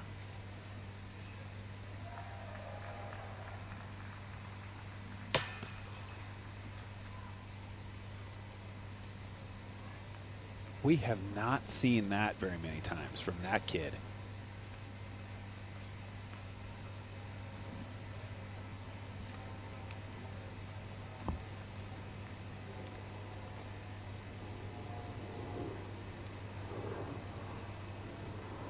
This is Corey Ellis to save his par.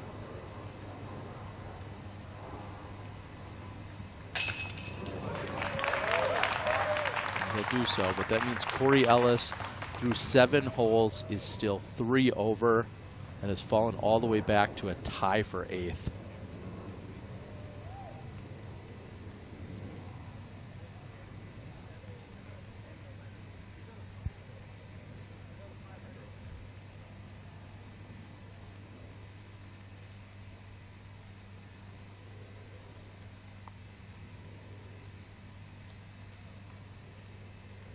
Thomas lining up this bogey putt, and as I'm looking at the scores, got a shout out Jake Hebenheimer, 9 under bogey free today, charging up the leaderboard.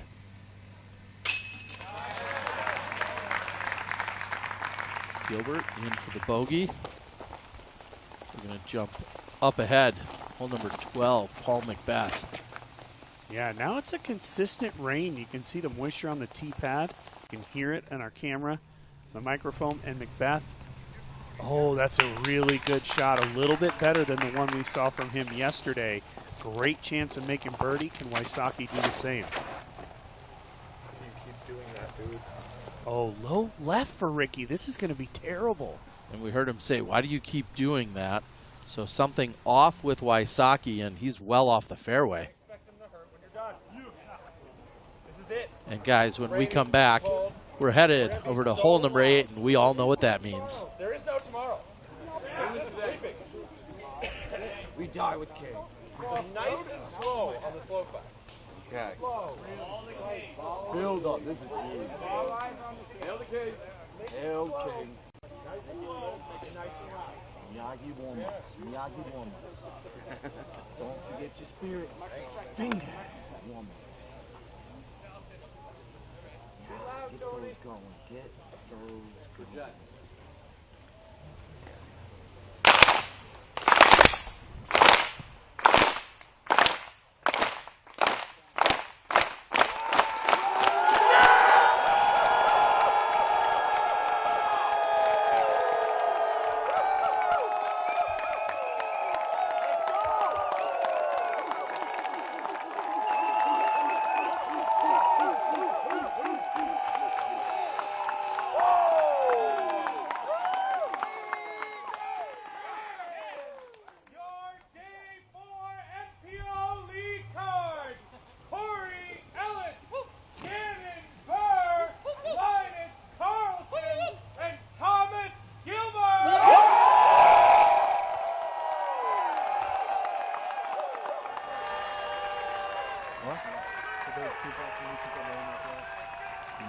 could be quiet. We'll just get out of the way. I don't get me wrong. Yeah. All right, and ready to go. A final welcome from the 8 holes. Corey Ellis, we saw him hit off the front of the cage yesterday. Today, unfortunately, his spirits aren't quite as high. But here he is on the tee of 8.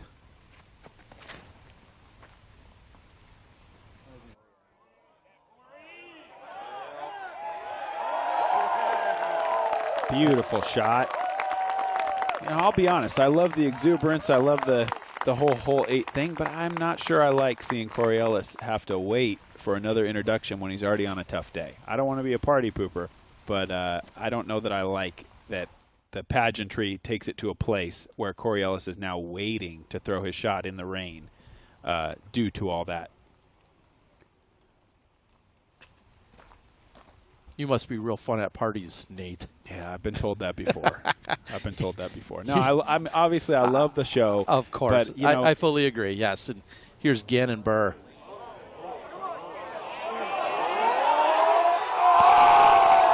Wow! No, sit. What did we just see? Gannon Burr, front cage, the roll, the checkup, the stop. Gannon Burr inbounds on hole 8. Remember, he hit the cage on 3. 100% would have gone in. Unreal. No, mine hit the same. And Yeah, I would say, so glad that it stayed in bounds. We saw it's a significant rain now. There's a lot of moisture coming down. Of course, they're in the trees.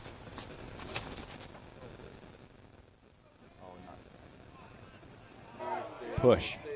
Sit. Oh. And a red flag for Linus. So we will all but for sure see separation between Linus and Burr. Oh, we thought that last hole from 20 feet. That's very true. Now Thomas Gilbert.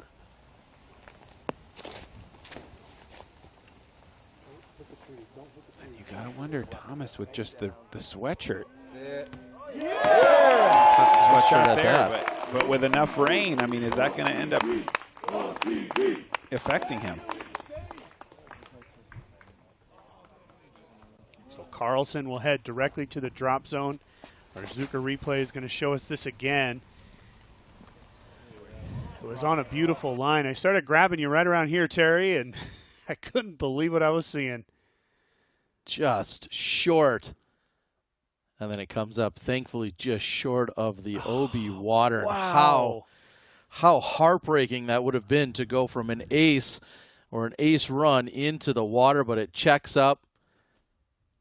Not quite as close as Corey Ellis was yesterday when his sat right next to the basket. So Gannon still an opportunity, though, for the birdie.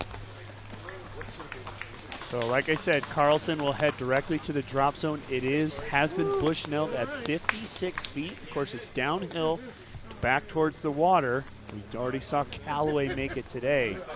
It's an interesting putt. I think Gannon Burr will be pleasantly surprised with how close he is. Whenever you take a bad roll away, it looks like 50 feet to you. But I think he's going to be happy with his lie. Looking at Macbeth down there onto the green. C2 chance for Paul Macbeth. Maybe at the edge of circle 1. This is Ricky's 3rd shot.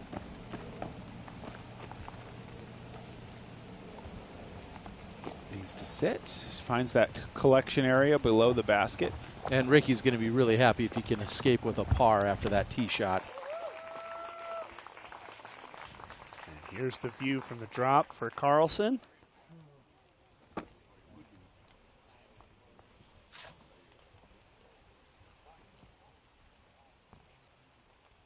We have an unofficial official distance of somewhere between 56 and 60 feet from this drop zone.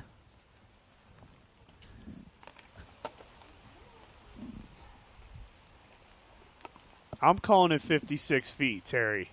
That's what I'm calling it. We'll go with that. Here's Linus. Trying to add his name to the Hall of Fame board, more importantly.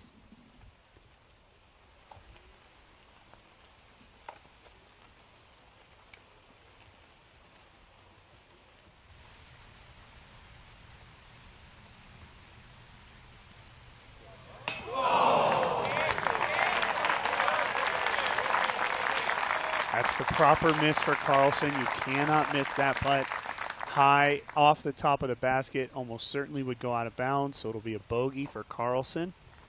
And 3 birdie opportunities for the other fellas.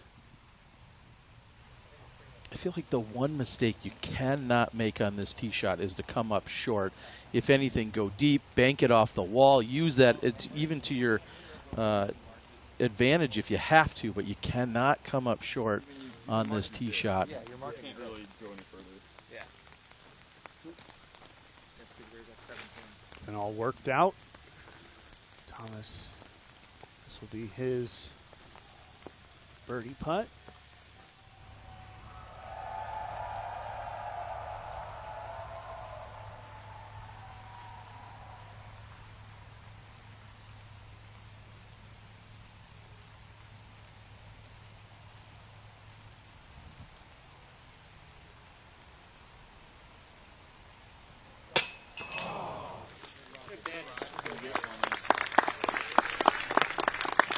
Short on effort, but off the top for Thomas Gilbert.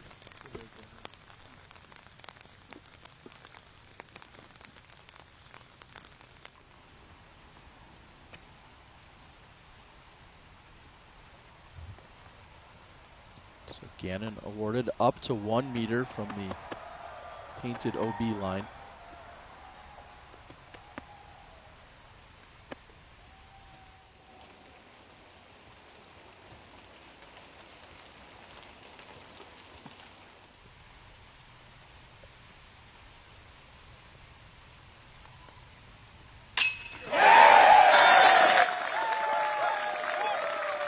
Nice recovery on that putt. It's always tough mentally to see what feels like a perfect shot roll away. He's happy that it stayed in bounds and steps up and hits the putt.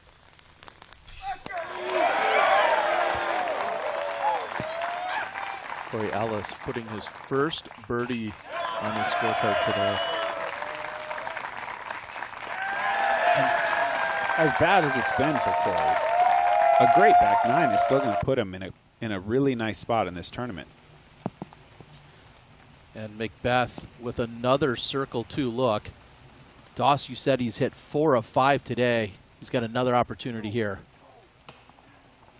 Oh, and it rolls. Oh, good. Stops for him.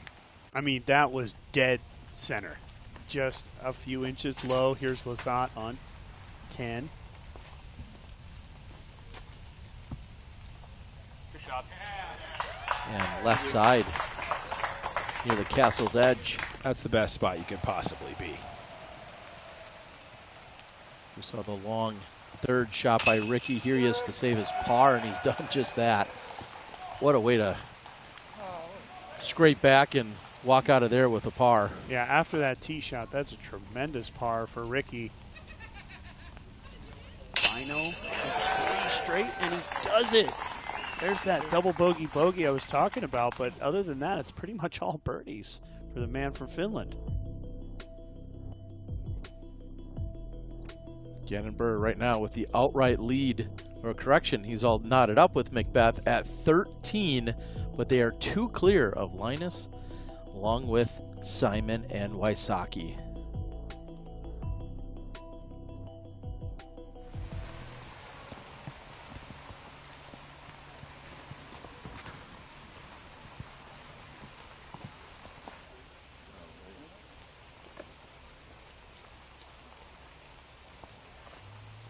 Solid drive from Corey, up and over the hill cleanly. He'll have a little bit to deal with, but you almost always do on the second shot here on 9. Brian is out on the ground. Is there a perfect landing zone on this one, Brian? Because it's really tough for a spectator at home to get an idea of where you're trying to place the shot. Yeah, I mean, we've seen a lot of really good drives get towards that downslope and be clear of all these guardian trees. But if we're going to stay on top of the hill, you want to be close to the tree line on the right. That'll give you the clearest option. But yeah, you try to get aggressive and you'll be heavily rewarded. We saw the shot by Gannon Burr kick off to the right. What does he have from where he landed? To be honest, not great. It's going to be a tough look up there for birdie, to be honest. Appreciate it, Brian. And here it is. This is the perfect shot. It's too much. It's almost too much. Brian, it looks like Thomas Gilbert went all the way into the OB right next to the basket. Can you confirm? Yeah, that's so sad. That was such a beautiful shot. And honestly, where he landed out of bounds was literally like a 5-foot section where he could land out of bounds. It really unfortunate, to be honest with you. What a shot. Oh, I 100% agree. That's crazy that it got all the way down there. What a beautiful throw. Oh, there you go. And that's second best. We saw Gilbert put it on a perfect line, but just too much power. And that shot by Linus should work out just fine. Here's Macbeth, top of the hill, trying to find the gap on 13. Oh, he's found the gap all right. It's going to be the ground play we have to question here. And it looks like he's gone deep and then gets a terrible roll away. Oh, but let's pan back. Yeah, he's going to have an open look. Might be tiny, but he'll have a look indeed. From right here, the top of the hill, 13. This is where these players can find a groove and streak back to the clubhouse. A lot of birdies available still for these two fellas. And you got to think that's exactly what Macbeth needs. With the other guys farther back in the course, he's sitting tied at the moment. You got to think he needs at least 3, perhaps 4 of the remaining holes to be in the conversation as we get to the end of today's round. Yeah, crystal ball saying 17 under at the moment. Sexton, hole 9. Yeah, it's a weird one. We've talked about it a lot. Really sharply uphill off the tee. Then it flattens out at the top. At this point, the players cannot see anything but the tops of these tree trunks. So you're trying to get that backhand slight turnover. We saw it perfect from 2 of those guys. Thomas a little too perfect as he found a way to throw it nearly 400 feet up and over the hill with the mid-range. And we saw him land right down there by the bridge out of bounds. So he will have a C2 putt to save a birdie. But it will be a tricky putt. You'd like to just put it down here on the downslope and set up that jump putt because the green is so small. That added control and the added security of going with your jump putt second, that's the dream scenario on this hole. Oh, and this is a little access road. You can get kind of lucky to find this sometimes. Burr takes the big kick, but you're loving it there. I mean, he's going to be able to get back to the fairway pretty easily. Yeah, exactly. Had he gone just 10 feet longer or stayed about 20 feet shorter, he'd have a bunch of trees in his way. But here, wide open, the proper play is to just lay up. I don't think he can attack the green. It's like straight to his right from where he's standing there. It's not really possible, but very, very likely par. And that's a good thing when you've kicked that far off the fairway. Yeah, we saw him land actually right where the tee shot of Linus has landed. So now we have Paul Macbeth in a spot, honestly, we don't see a lot of putting from. This back right corner of this green is just not commonly accessed. So here's Macbeth.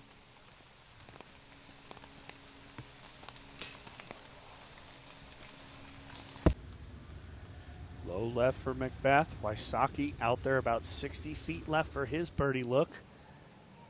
Back live to Ellis. You can see exactly what he's dealing with. So difficult to control the speed here. Get up, get up, get up, get up, get up. The card mates love it, as will Ellis. That is perfect for Ellis. Yeah, I think it was Thomas Gilbert that said it. That was buttery. Just came out of his hands so smooth, and he controlled the speed so well. Obviously, the disc was a slow flyer, but just the nose up, coming in, out with a ton of speed, landing it perfectly. That's what you can do from the top of the hill there, but it's a little easier said than done. Yeah. Well, here's our answer for that perfect landing zone. Look at this drive. He's got 90 feet, 100 feet. Very simple jump putt. A lot of airspace he can work with from this angle as well because the trees really don't factor in. I'd expect him to just put this up in the air a little high right and fade it across the front. Yeah, Bushnell at exactly 101 feet. Well done.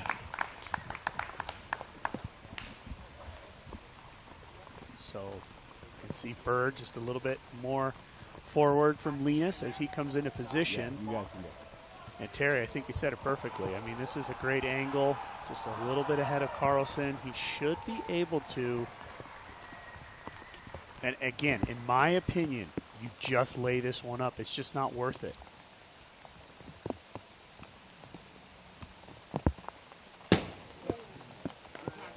That's exactly what he's done. Wise beyond his years.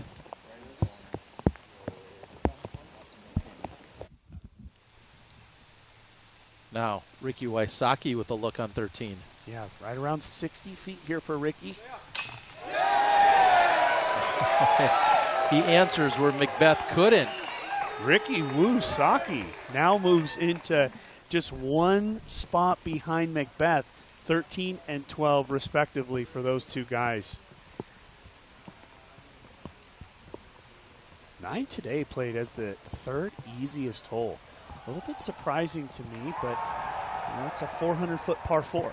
They're So, definitely getting it figured out because in years past, this has not been one of the easier holes on the course because, as Brian had mentioned earlier, so much danger both left and right if you're off the fairway, especially early on. Can Thomas just put this in from what looks to be circle's edge almost? What a drive. Takes the out-of-bounds penalty, this for birdie. 46 feet for Gilbert.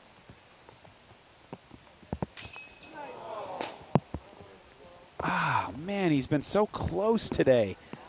That drive, if it just stays in, the putt I think back to on 2. It's been close. Can he just clean it up a little bit down the stretch? Back 9.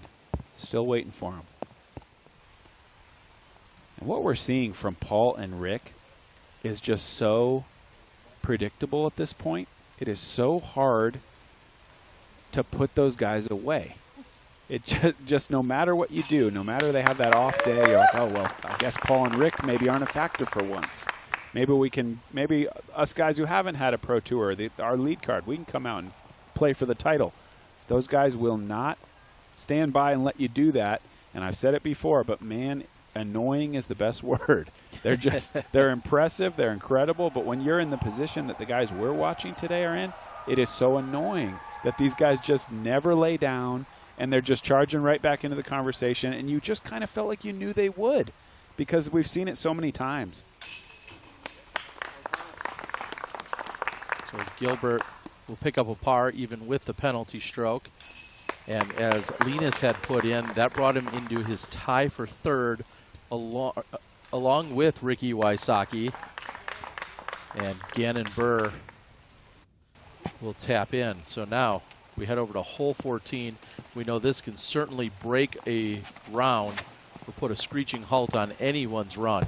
This is a tough shot in the rain. This is for sure going to find safety. The question is, will it be a putt? And Wysocki way off on that left side. I have seen Ricky Wysocki smash a putt from there in a final round. That year he was battling with Barsby.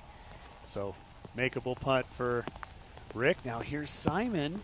What a tee shot from Simon. And a great second shot. Simon has crept into the conversation. He's birdied 8, 9, and 10.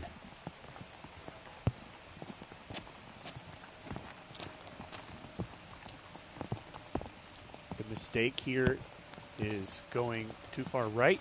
The safety shot is over there where Ricky turned up. Oh, this is low out of his hand. But if it can clear, it can be the best shot. He could skip up, and somehow he just gets past it. He's out of position, but most importantly, he's safe off the tee. I think he touched the wall there. I totally agree. I think he actually smashed through the top section of that wall. Back to Ellis.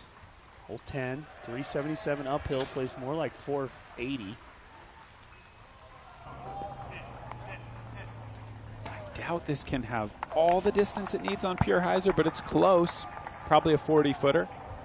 You'd like to see it get up flat for just a moment. Simon for 4 in a row.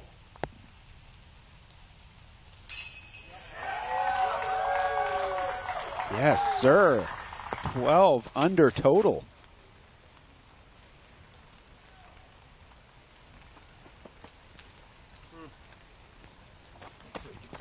And That's in the trees for Carlson. Too low. Right out of his hand. Here's Ricky. God, I have literally seen him make this putt, this exact putt before, right off the front cage for Rick. So close.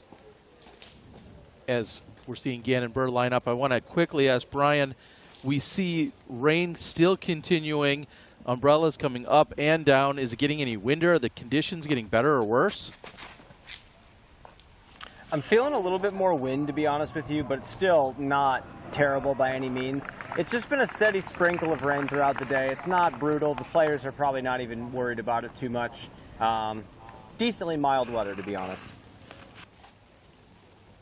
Appreciate it, Brian. And I mentioned earlier, we see Thomas Gilbert lined up here in a hoodie that looks of mostly cotton. So if that gets too wet and too heavy, it could actually affect your play.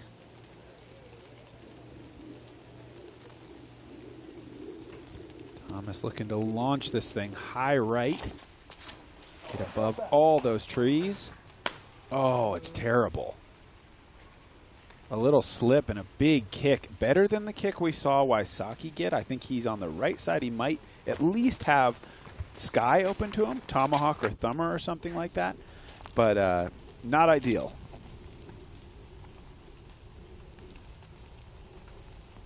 Back here on the tee at 12 for Simon.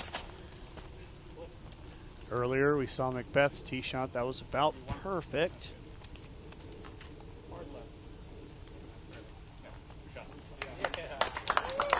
He likes it. Yeah, he definitely liked it. Kept a long eye on it. Now here's Macbeth. Down from where Rick was. And same result off the front cage for Macbeth. These two guys are just going at it, man.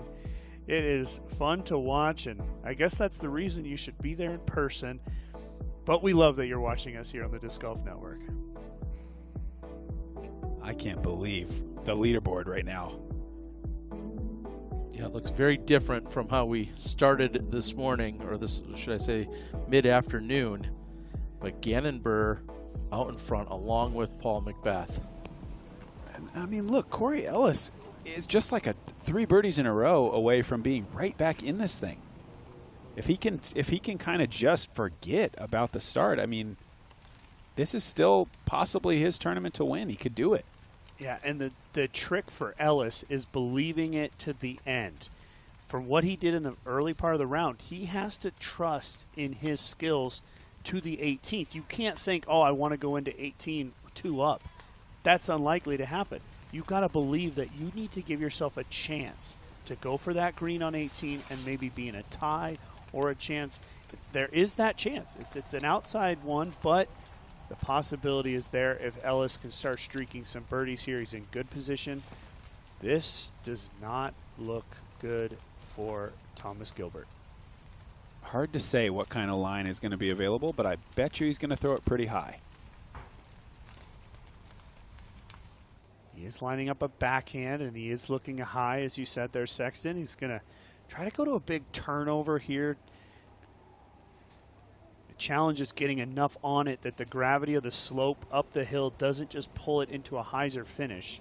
Got to really commit to that turnover.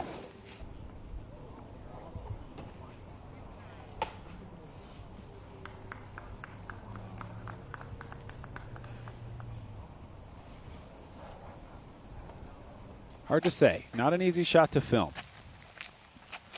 Now Wysocki, tee of 15. Oh, early tree kick for Ricky, but it looked like he stayed out of the lowest section. So still a chance to save par for Rick. Little, come on.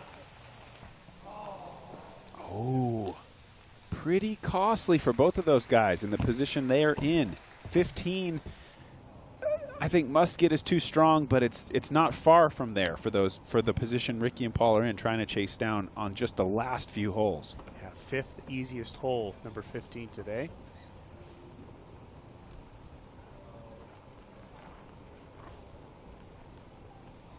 Should be Carlson over here to the right as well, caught up in the Christmas trees. Probably a conversation between Gilbert and Carlson. We're still looking for a disc? I believe.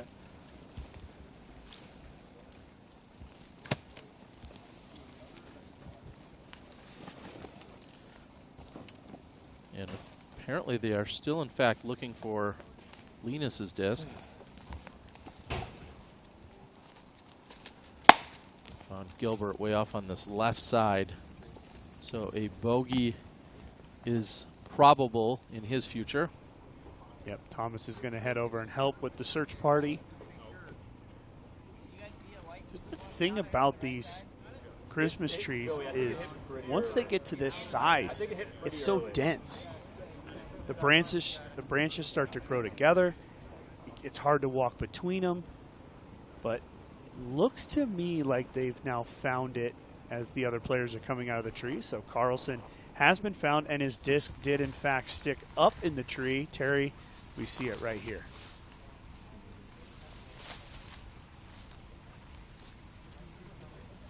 I mean, for a lot of the diehard disc golfers out there, that just looks like a Christmas tree ornament at this point.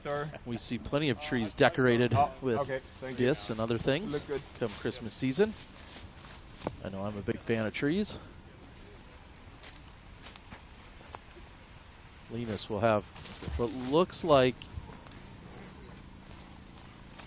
we'll see if he goes with a patent pending or if he just has a straight ahead look at it, and it looks like he's going to straddle out.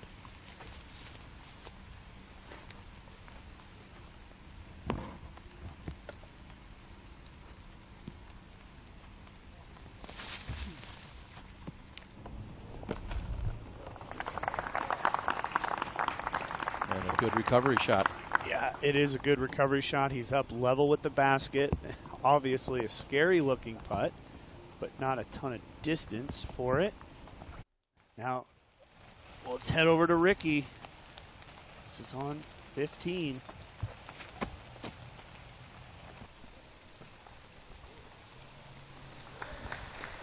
Okay, that looks like a possible recovery there for Wysocki. Beth quite a bit closer. It's still in C2. Can he make another one?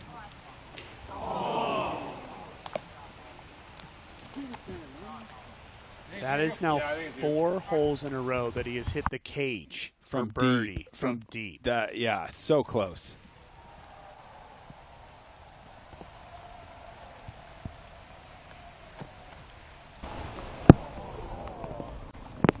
Oh, boy. Yeah, by Thomas giving that a good run, he's gone way past the basket. And I was just about to chalk him up for a bogey, and now he's going to have to make a huge putt to save that bogey. Meanwhile, Gannon, look at birdie. I got to say this about Thomas Gilbert. The urge right now is to be frustrated and to do stuff just like that. There's no reason that he should have outside of circle one putt after that attempt. There's important points here for Thomas Gilbert, important opportunities for the Tour Championship. All of those things, you cannot get outside yourself. You had to have that pep talk with yourself before the round. Don't give up till the very end. He's looking at now potentially a double bogey, but here is Ellis, a chance to keep the birdie train rolling. It's been 2 in a row for Ellis. Chance to get back to even par in his round here today. And just one shot behind the lead if this one can drop.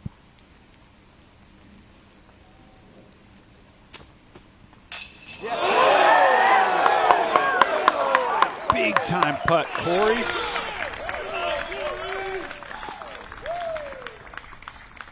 You love to see the fight from Corey Ellis. After a nightmare start, what a putt. You see the big fist pump. He knows how important that one was.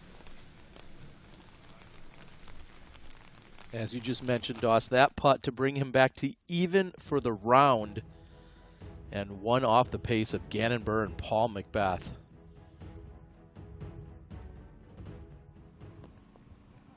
This thing ain't over for Corey Ellis. No doubt about it.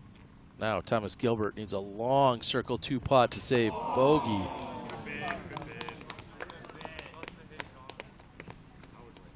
That will drop Thomas Gilbert into a tie for 12th place.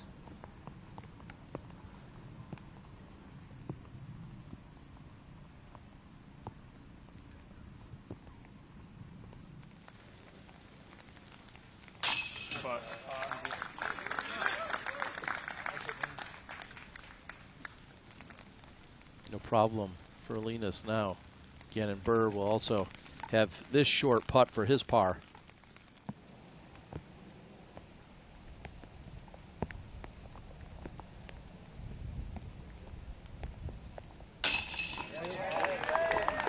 And no problem there.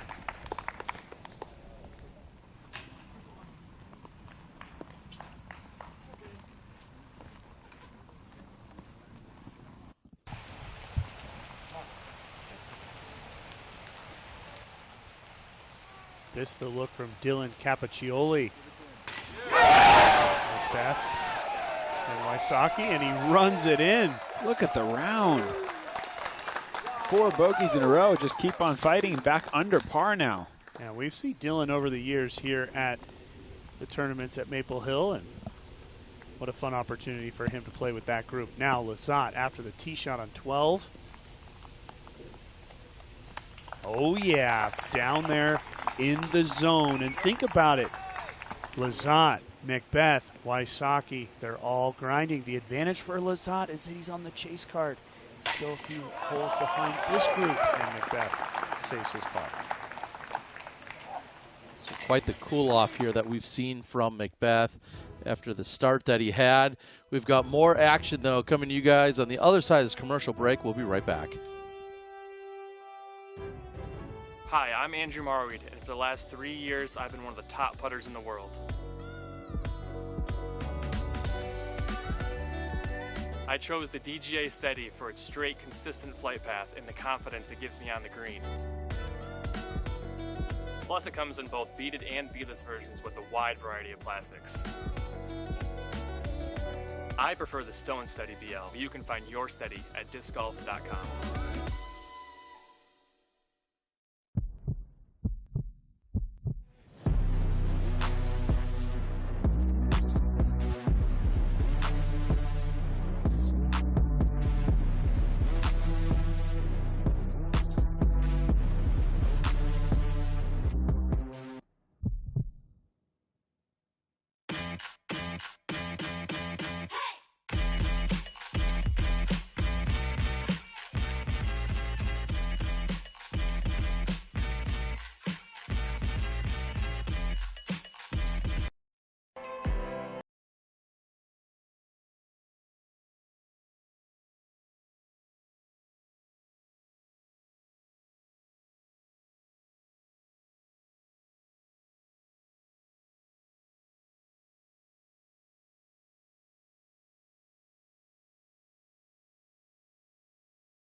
Hey, I'm Johannes. Hey, I'm Jonathan. And today we're going to talk about how to aim. You have some problems with the distance, the timing, and pretty much everything. This is kind of the ground or the beginning of the throw. There you go. So we're going to throw some forehands. Oh yeah. Then you just stroke the board and then you push it in the basket. You should never, ever throw your max on a golf course. What?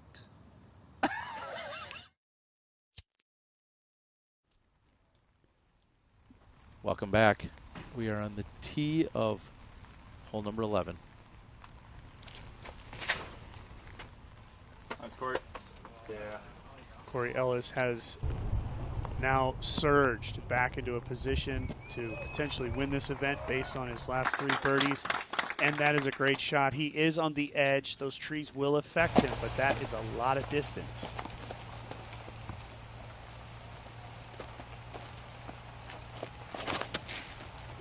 Get past it. Gosh, man. Great second kick. It is, but you feel like Macbeth potentially running out of time here. Stringing a lot of pars together. Carlson, this is another beaut.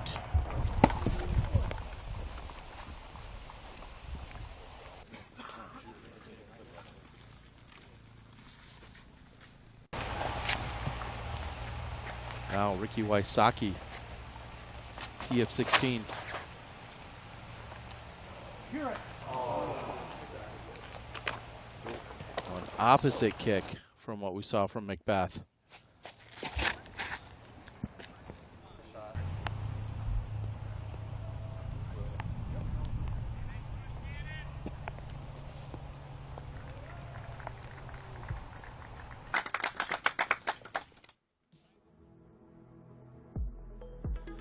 Looking at hole 11, big downhill drive over the Christmas tree farm, kind of the bulk of the Christmas trees out here on this part of the property, and we're looking to land up near those bluish gray ones at the end of this grassy area. That's about 600 feet off the tee, maybe 550. We saw Wysocki in there having an easy forehand in. Distance is really important here because that last gap is pretty narrow and there's still about 100 more feet in there to get to the basket. So these guys are really hoping to get big distance, stay out of the trees so that you can have that arm swing, and then just hit a gap and try to get yourself a C1 putt.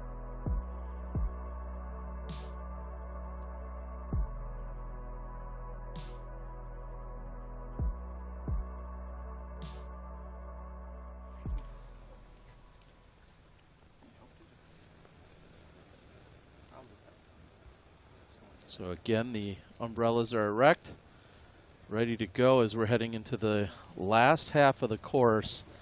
We saw an exciting playoff this morning. The question is this already lining up for a playoff possibility this afternoon? And I think the answer is yes. Yeah. Who's going to be there is just the question, but I smell a playoff coming. Well, and there's guys that are involved in this tournament from 3 different groups. You have Macbeth, you know, up there in the third card. You have Lizotte on the chase, and of course Burr and Carlson and Ellis here on the final card.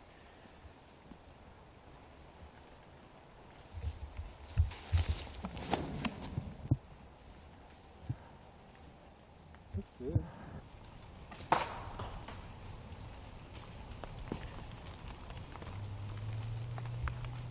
Not too bad. We've seen that shot work a lot, actually. That big tee shot off to the left, the big hyzer can work. Middle of the fairway there for Gilbert. This is tough. Macbeth blind, forehand flex.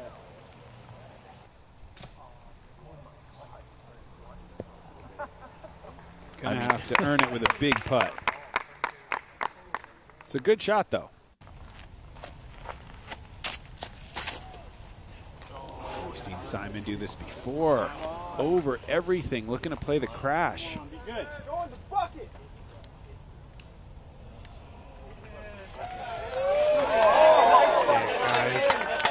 We'll see where that one turns up, but he did go on to make that birdie on 12, and he is now tied for the lead.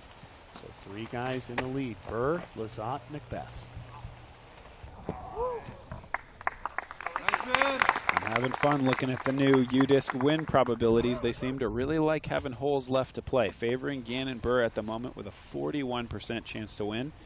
Simon Lizotte, 23% chance by that data. I don't know how much it matters, but it is fun to look at. Yeah, that line over there looks like an EKG. It's just people going up and down all over the place. This is a tough shot. Looking to throw this heavy angle forehand and let it just flatten the whole way and land roughly flat. He's not trying to work it back right.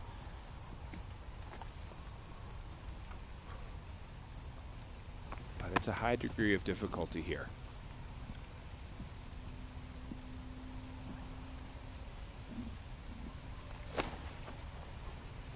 Go. Does not quite hit the gap. And now we are in must-make territory, in my opinion, for Paul Macbeth. This for par, has to have it. He is in circle 2.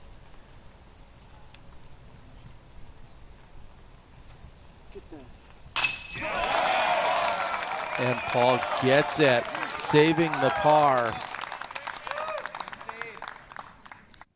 And again, you know, you're talking about must-gets. This is the par. We're going to roll the Zucker replay. He's going to have to finish birdie on 17 and 18 at this point as well. I mean, even that might not be enough. Correct. 15 certainly. I have a hard time seeing 15 take it home. But he absolutely needs 17 and 18 to push to 15 to put any kind of pressure on the guys that are still coming down the back half of the course. And we know Paul Macbeth is in no position of laying up or worrying about any other finish than first here. So it will be all or nothing on the last 2 holes. And what a shot by Ellis. Let's go, Corey, charging back. And that was not an easy shot for him. It was a great tee shot, but he had to deal with that little Christmas tree there. And he handled it beautifully. Did you hear what he just said? That's the best shot I've thrown all week. And we've seen some screamers. So that tells you all you need to know about how difficult this line was. He knew it right away, too, because he hit the gap. He had great forward momentum, brought him all the way into circle 1. See what Carlson can do here. A little bit more of a tricky shot, having to go to the sidearm and work an angle. Got to flex it back at the end.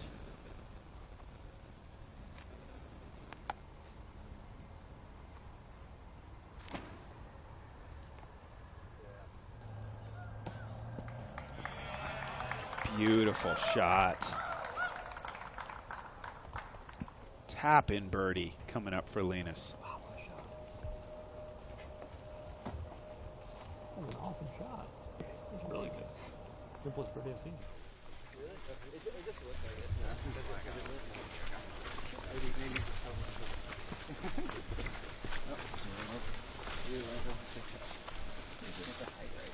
See the disc of Burr. First, yep, here we have Burr here.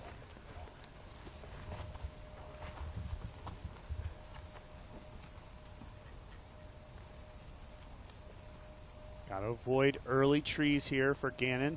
Clearly just playing this for a layup, but can't make a minor mistake here. Yeah, that's a great layup for Gannon Burr right under the pin.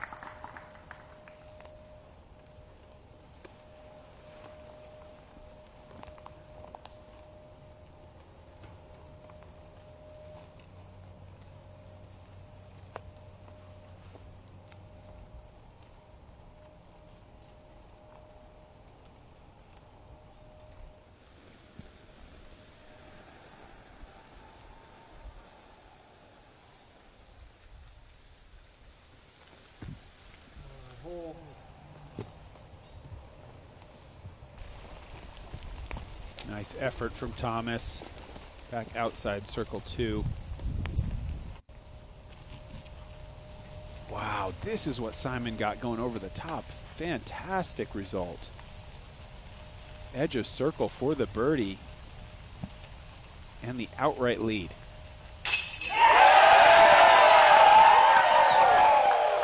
And look at the string Simon Lozada has put together.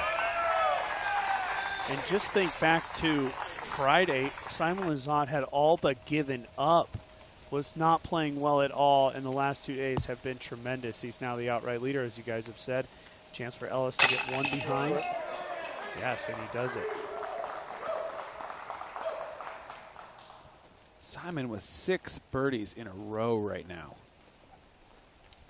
And, you know, he has 5 holes left, and you could see that if he can get 3 of those 5, that gets him to that 17 under number, which is the one we're looking at right now.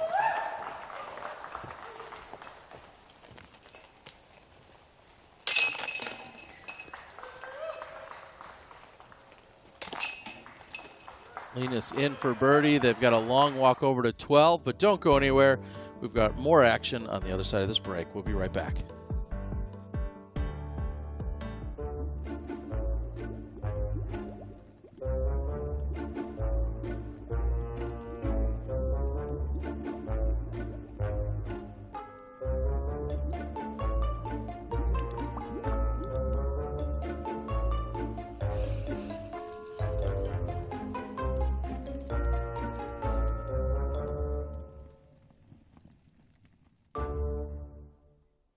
Check out the whole lineup at ClashDisc.com. I mean, it's literally the most popular disc of all time in the history of the sport. At its core, it's one of the most important tools a player has in their bag, a dependable, straight-flying mid-range. But the legacy of the Buzz goes a lot deeper than just that.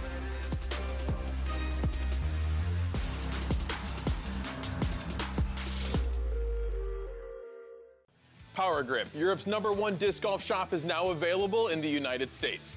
Whoa. In Europe, we have 5 physical locations where you can shop at, or at the online store, powergripeurope.com. And in the U.S., shop powergripusa.com. What's up with that?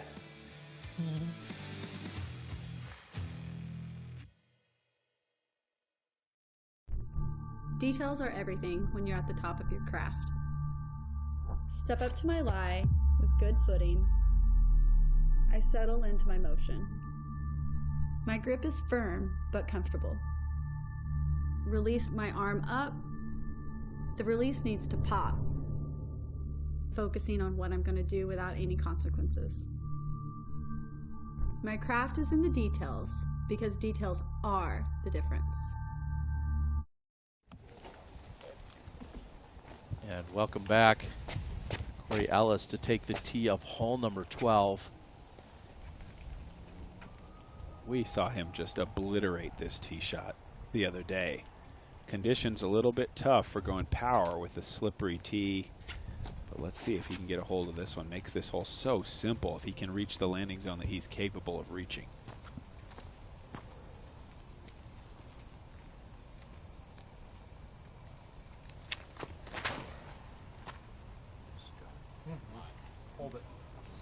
That looks pretty blasted. Little left would be the only problem. And that is a problem. Oh, and that secondary kick was terrible. It kicked him even back into the left a little bit more. If he has any luck in his future, he'll have landed on that road. There's a lower access road. If he found it, could be decent footing.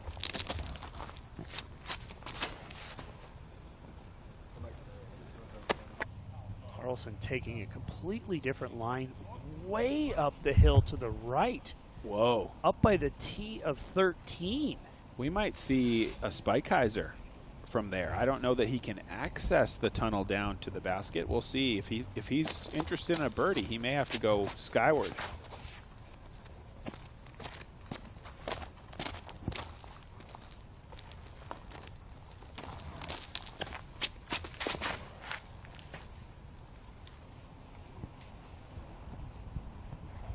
This is burned over. Below Carlson.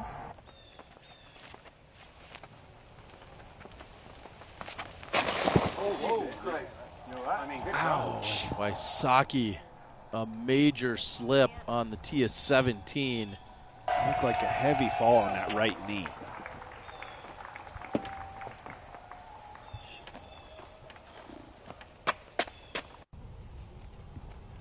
Keep an eye on that. Now, Simon Lizotte, the crucial tee shot here on 14. 40 feet left is great for Simon.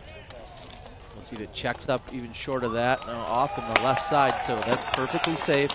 We'll see how aggressive he wants to be. He knows he's going to have a decision to make now. And you see how he reacted. He's happy with that shot.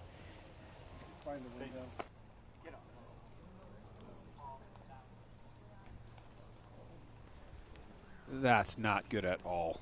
Too low. Does not get out of the biggest Christmas trees. And Doss, bring us the keys for closing this thing out, brought to us by blackinkdisc.com, the premium disc golf store.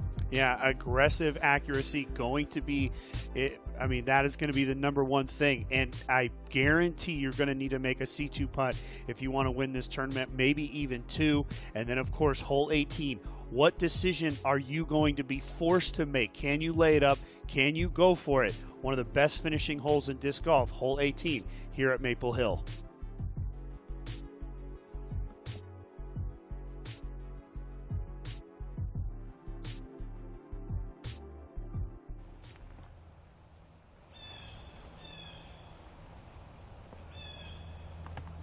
So difficult from here. Macbeth has to force the turnover and try to glide it down the hill.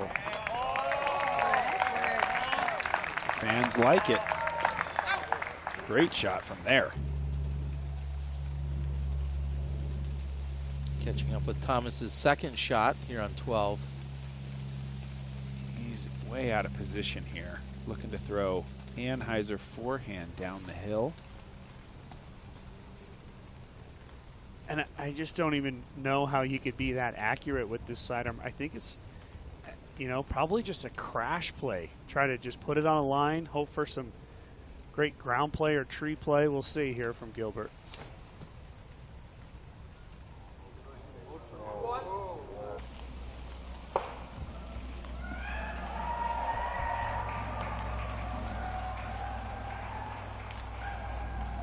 Pretty well done. Hit his gap.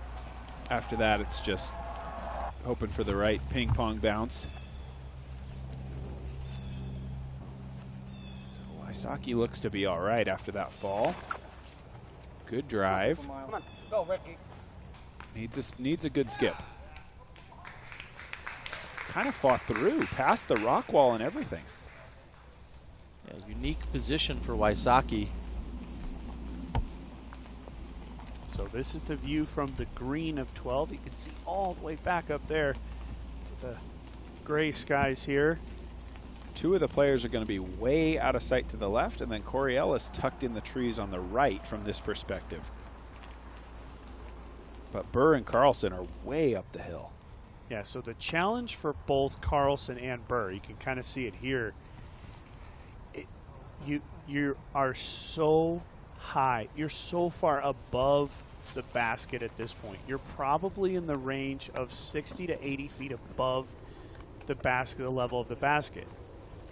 When you're this far back, trying to set the angle downhill is the biggest challenge. He needs to throw this thing as low as possible, maybe just a few feet off the ground as it crests the hill down to the basket. But that's a lot easier said than done. And then once you get to that point, the speed as you come down the hill is so critical. Ideally, he'd like to be throwing a putter here, maybe a mid-range, but anything that's a fairway driver is just gone. Oh, that's so good. So good. Yeah.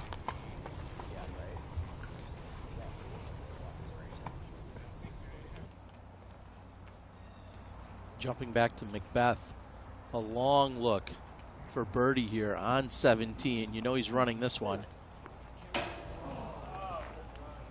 Again, right off the front of the basket. Macbeth, the accuracy has been dead on. It's just a matter of the speed or power. Burr with the same challenges as I just talked about from Carlson, but he's lower on the hill, can take a slower disc.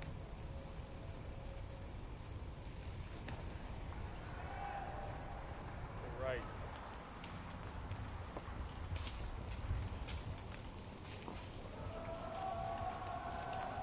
Looks like he reached the bottom of the hill, but well left and long. Our faithful spotters over there trying to put a flag next to it. Huge putt for Lazat here.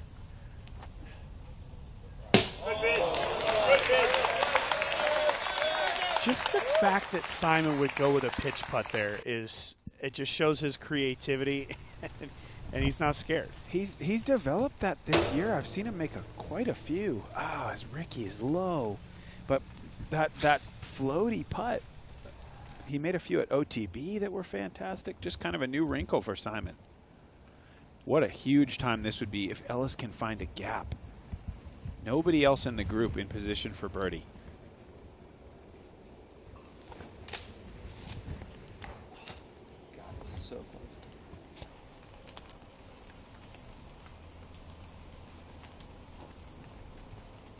Potter's got it found there for Ellis. You could hear him say it was just so close, just inches away. Carlson's back at the top of the hill. And for Carlson, this is a big pressure shot just to save the par. Got to get the speed control perfect. This is kind of like where Corey Ellis drove it to the other day. Still a tricky little shot. Yeah, it's all about angle control, and he has to keep it low. You can dig this 30, 40 feet short and still get all the way back to the basket.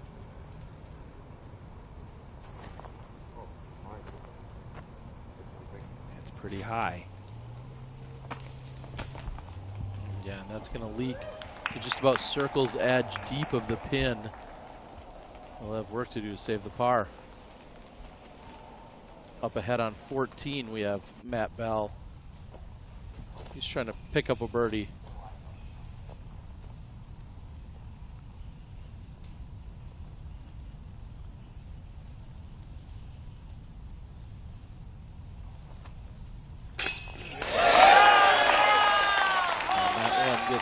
Pulled back into the chains for Bell, following up the bogey on the previous hole. Very quiet day for Matt Bell out here.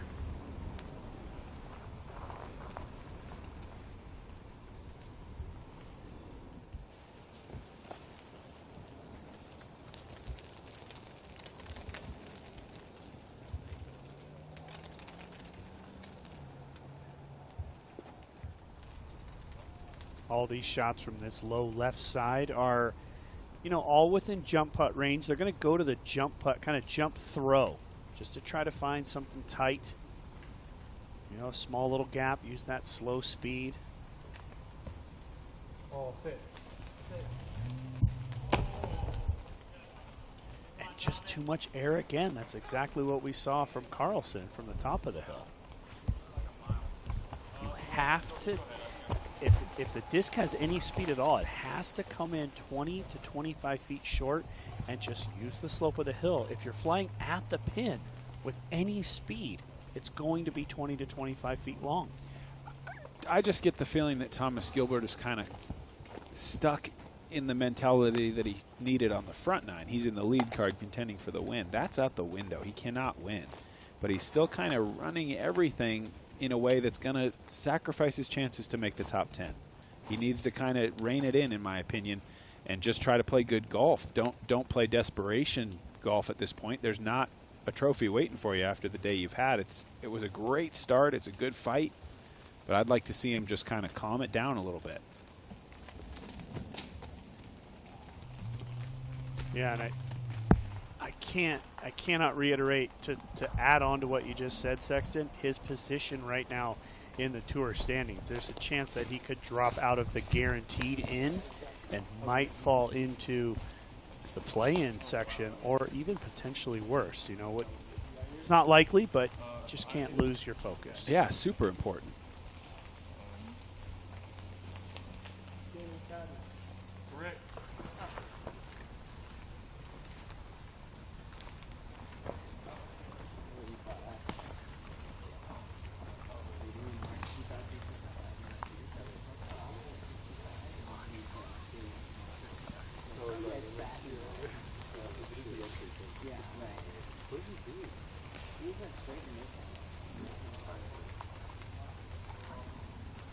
And as we're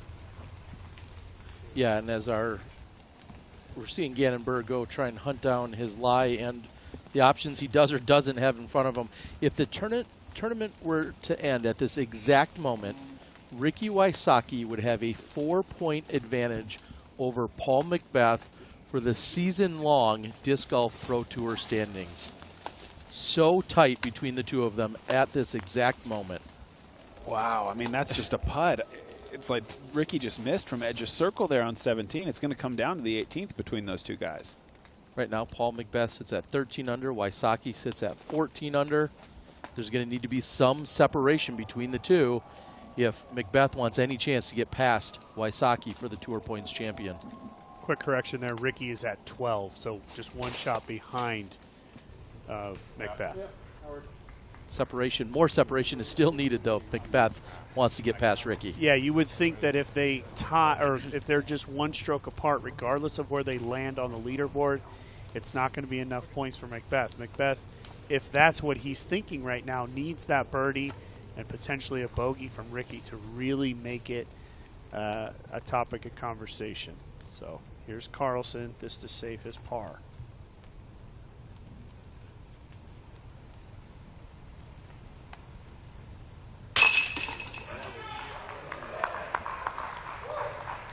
Big putt, big save. He's been so impressive this whole week. So many pressure shots that he's been able to step up and make.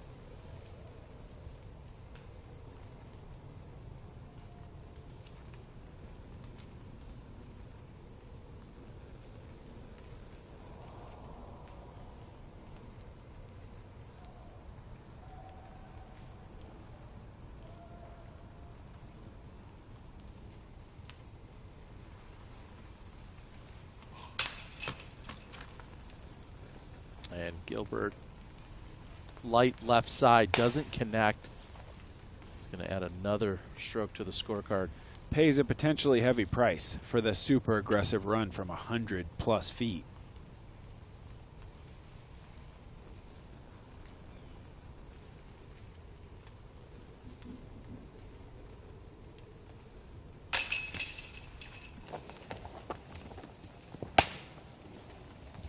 Oh, that's going to be costly for Ellis.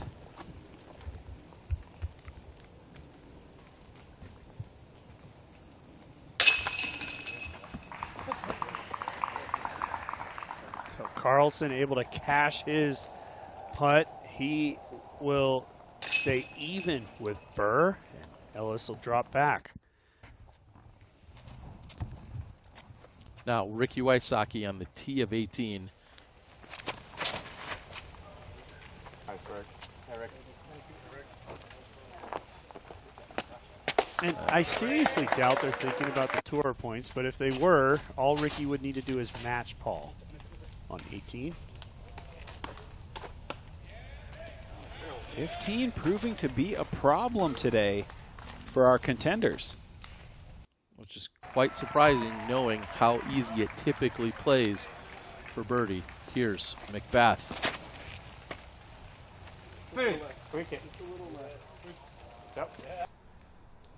Wants to push to the left side to give him a better angle, and from there we'll see Macbeth throwing a forehand. He's trying to get past Wysocki. More action on the other side of this break. What could we have here? Fancy stuff here. Okay. Oh, yeah.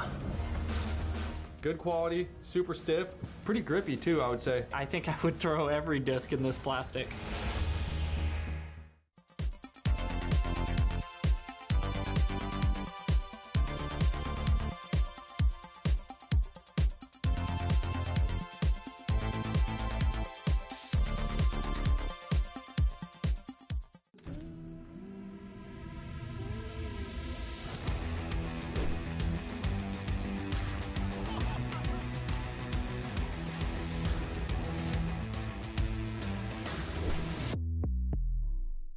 The Millennium Scorpius is a 12-speed overstable distance driver. It's one of the best ultra-long distance drivers in the game today. Go grab one today at golfdisc.com.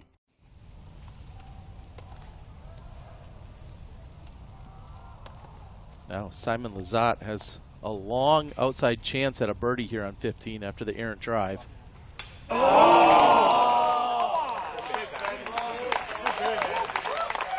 What a bid by Lizotte. And right now, Simon is battling to potentially win his 4th DGPT of the year. And what a year for him. Getting married, becoming a father, all, you know, I think he was questioning some of his confidence as we see Macbeth now attacking the green.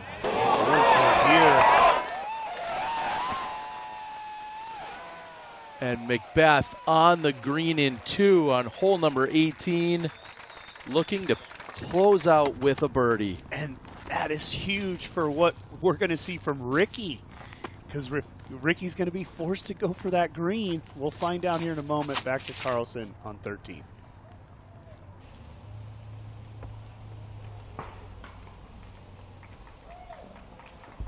He makes it through and then rolls down to the middle there. That's a really nice rollout for Carlson. Chance to get up and down for par.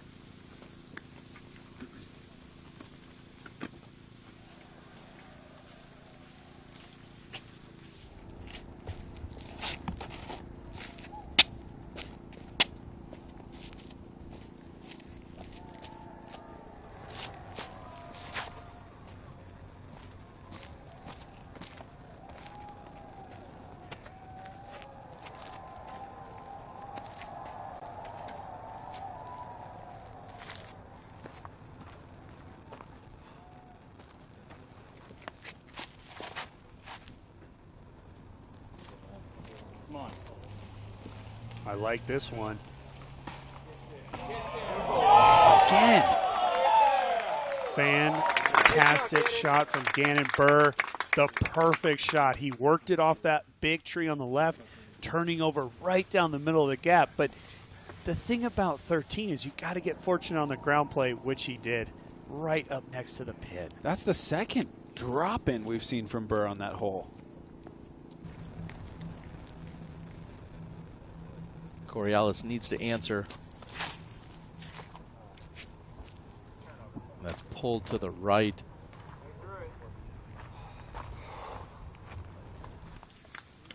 He needs that to fight through to have a very good chance even at par. If that stays on the backside, Brian, so tough. Any chance you could see where Corey Ellis's drive went here on hole number 13? He did not sneak through the tree line. He's going to have a really frustrating up and down from where he's at.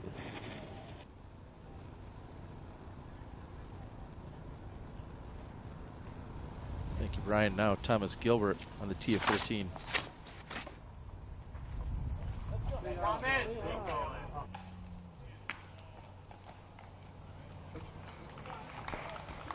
Great line, just a little too short there. Get out there in that. That's makeable from a jump putt perspective, but more likely a par. We roll the Zuka replay, see the reaction. He likes it, as he should. That's going to be a drop-in birdie coming up for Gannon Burr. And it's just it's an under-talked about factor of this course is the ground play. Burr perfect there, able to take advantage. Here's Bino Macula for birdie on 15, and although he ran into the troubles on 6 and 7, has picked up quite a few birdies today.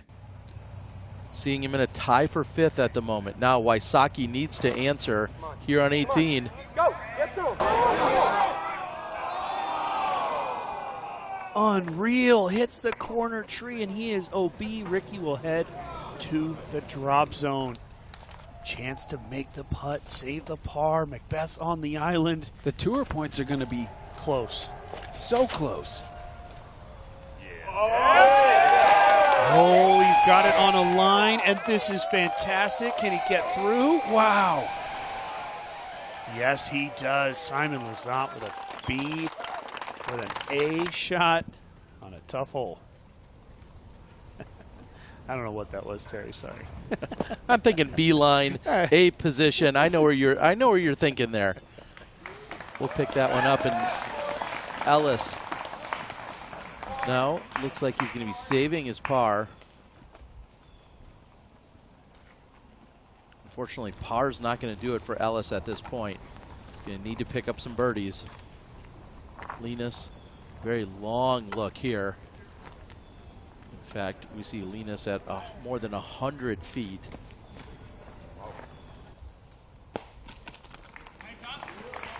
And that layup will work. Should be a par. And that's all Gilbert has to do here. Thomas just needs to put it up by the pin. He does have a better angle. And if he's going to go for it, he has to be very critical of behind the pin. Behind and left, it slopes away. That's where the danger can come.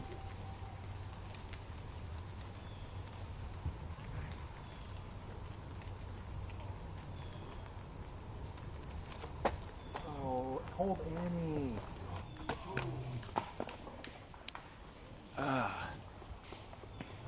Gonna be a tough putt. Obviously, hindsight is 20/20 for us, but just so many times I would have loved to see Gilbert just put it under the pin. Probably Thomas, Corey.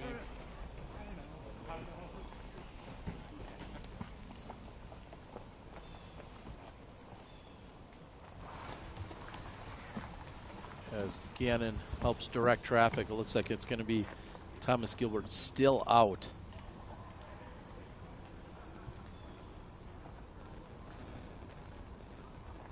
This will be his par attempt. They have him marked still inside circle 1, but uphill par attempt for Thomas Gilbert.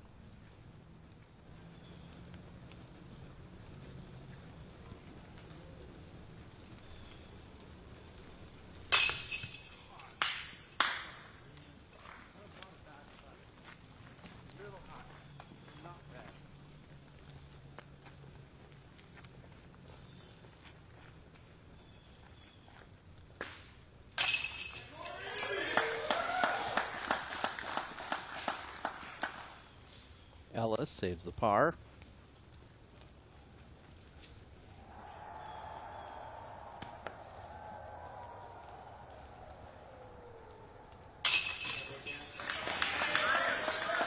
And again, Gannon Burr finds birdie on 13.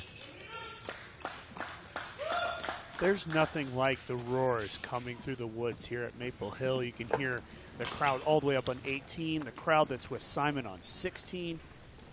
Oh, this is exciting.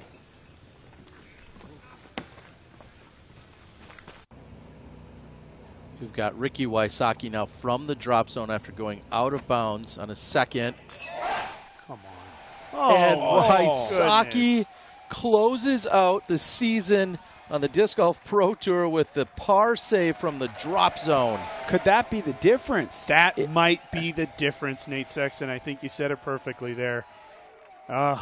When it comes to the tour points. Yes, absolutely. Macbeth likely to beat Wysocki by 2 shots now if he can put that birdie in, but clutch par save. Oh no, Simon a little distracted by maybe one of those roars or by one of the fans right behind him. Such an important putt.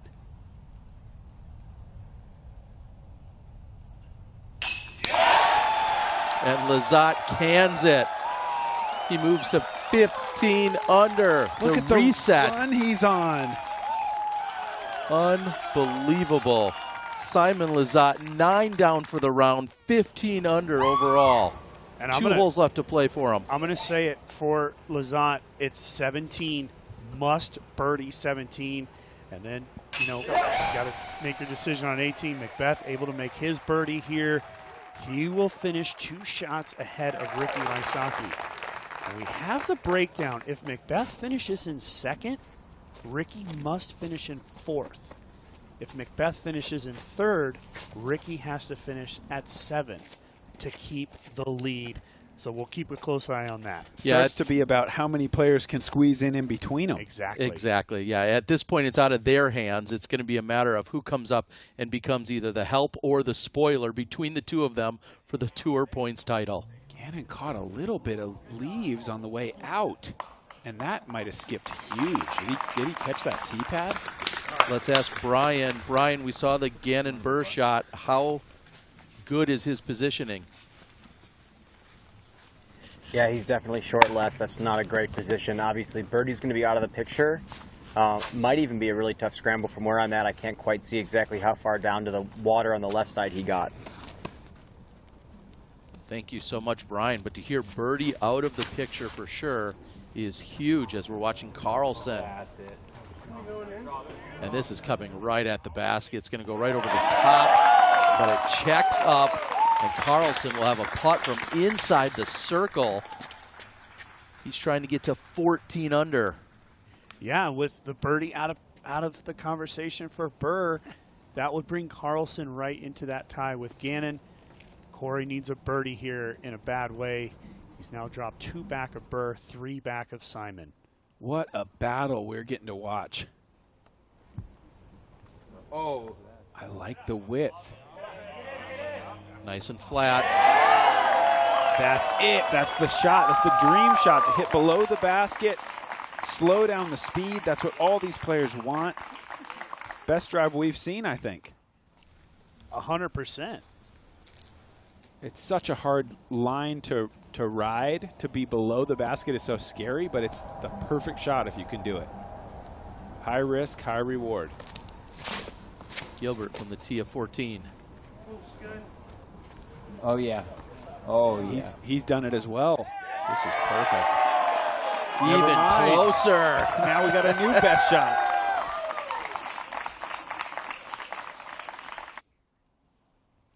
We're going to roll the Zuka replay. Corey Ellis cannot give up.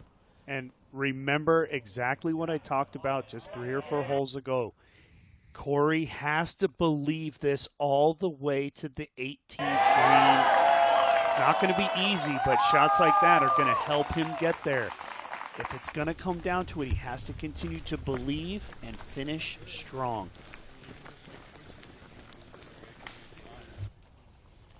A long walk as they're making it down to the green of 14. Now, Simon Lizotte, you called it, Doss. He's going to need birdie to keep this very tight and competitive. He wants to get in the clubhouse with a little cushion. Lizotte on 17. Go.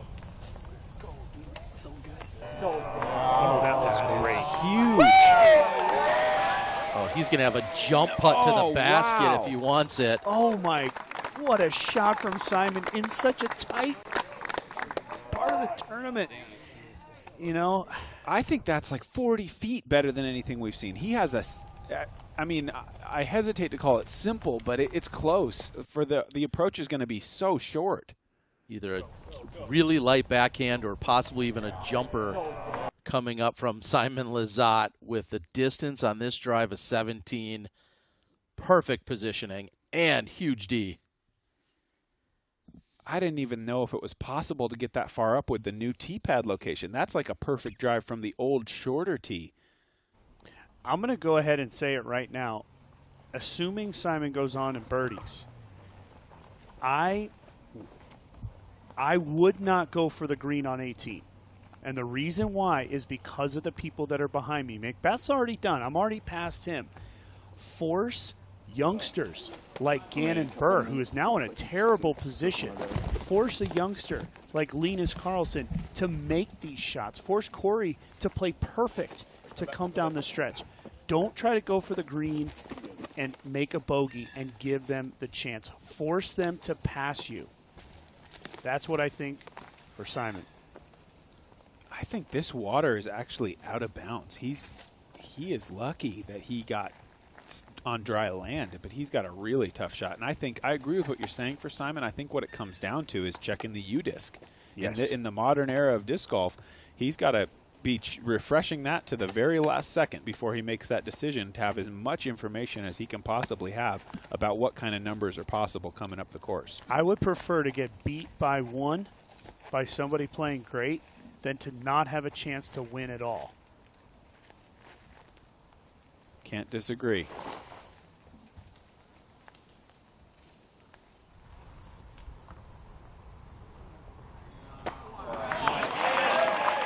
Good shot. Yeah, as good of a recovery as he could have possibly made. I will say for Simon Lizotte, though, looking at what he just did to the 17th, if he can pop a drive like that on 18, that might make his decision for him, because he could get it in there inside 200 feet, and then it's like, you know, it starts looking pretty simple to get up onto that green. It does, but remember what Corey said yesterday. The bigger the tee shot, the more the out of bounds comes in on the left on 18. So are you going to risk that OB? Birdie chance for Karlsson.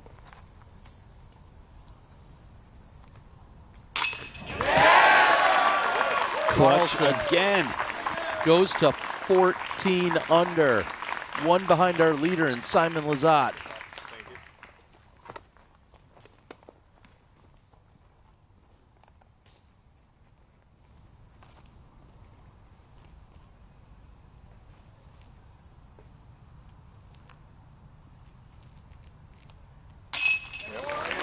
Ellis to 13 with the birdie.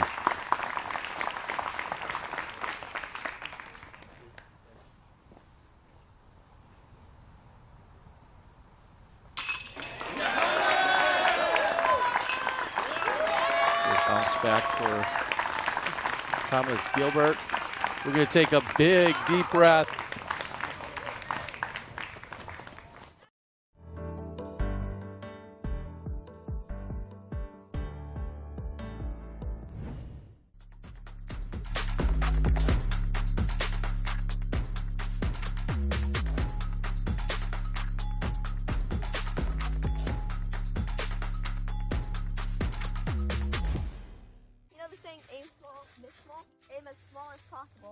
And you'd miss as small as possible. Jaden, this is you putting without the disc.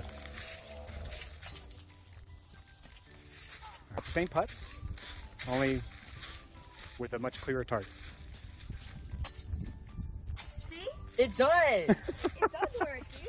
And for being part of our video, we got one just for you, all right? For real? For real. Thank you. And every time you putt, just think, focus, putt, repeat.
Welcome back. We have Simon Lizotte, and wow, this is just a pitch up. Wow.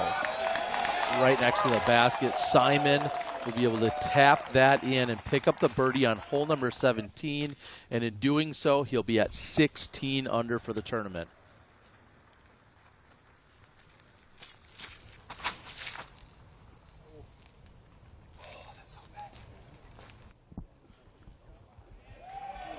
He likes it. As he should. That is well inside the circle. Linus trying to pick up another birdie. That would push him to 15 under. Just like we've been talking about, 15 and 17 relatively easy. 16 and 18 super tough. So this hole is absolutely huge, especially for Ellis. Has to reach at least 16 under now.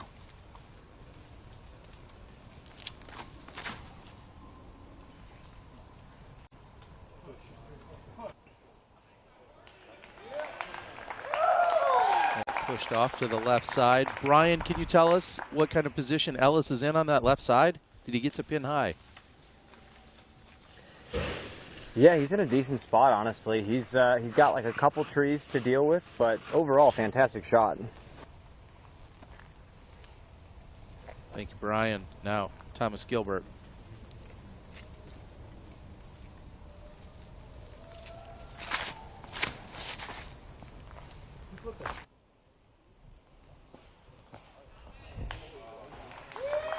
Comes in short, but skips to what appears to be a clean look. Almost pin high.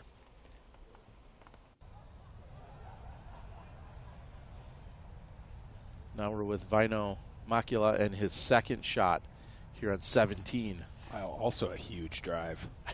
And if you're Ricky Wysocki, you're out the, oh my goodness, what a shot right off the hand-eye pyramid. If you're Ricky, you're out cheering for these guys because Ricky needs Paul to come back a little bit on the points at the moment.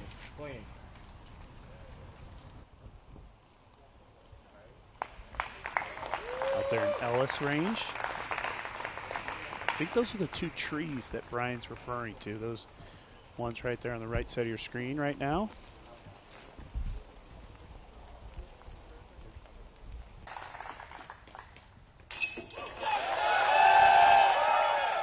The tap in. Simon Lizotte doing work today. 10 under par as he's stepping onto the tee here of hole number 18. How big does he go here?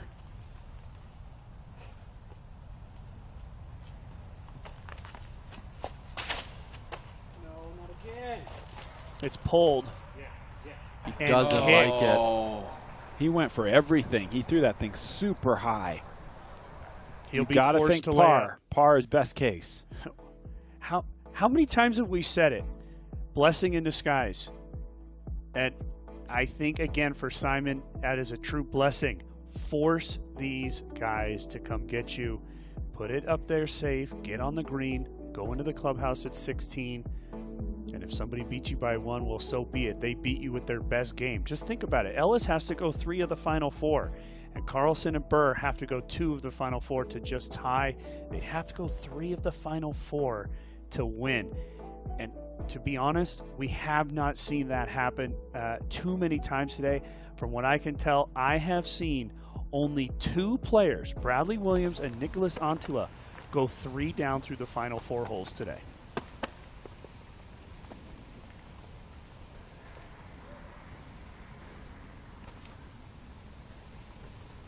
Gannon Burr for a long look at birdie. He's going to need it here on 15.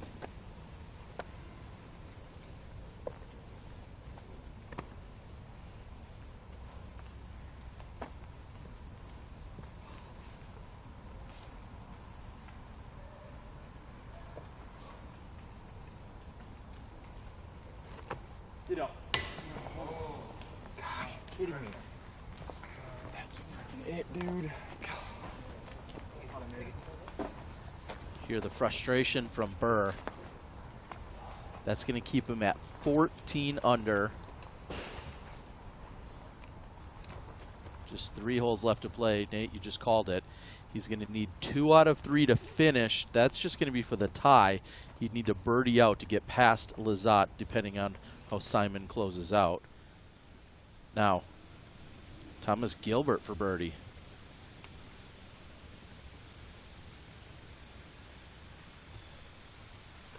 Oh, the only thing I'll say for Simon is being that far back, a quality layup is not easy. So he'll have to really be very critical on where he puts his putt or his second shot. Now Ellis, great position. This is to go to 14 under.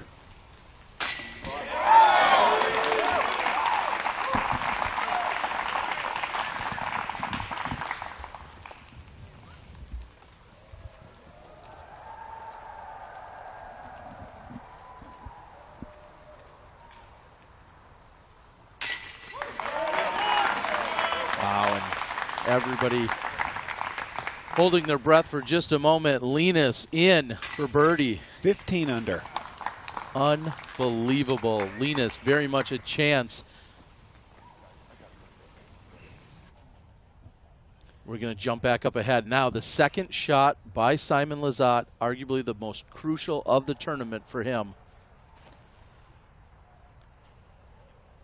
Okay, That's right up the middle, guys. That is in prime position.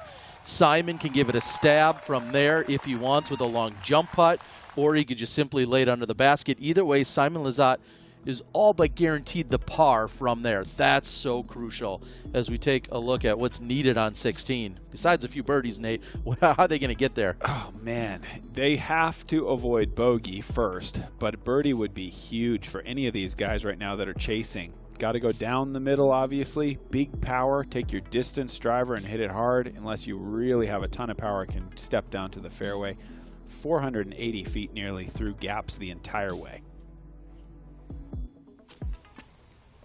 Hole 16 playing as the 5th most difficult hole today. Yeah.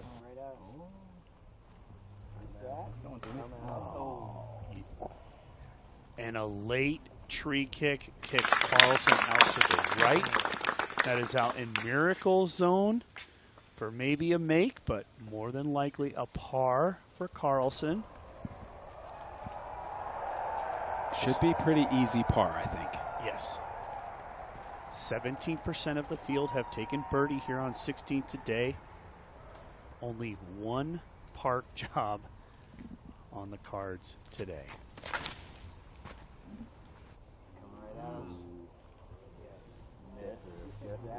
Gonna make it 2, Terry. Holy cow. Corey just laces it all the way down. He's past the basket. There's Ricky Wysocki, his good buddy, giving him the props. Ricky out here watching it unfold. That is awesome to see Ricky out there following right now, pumping up his buddy.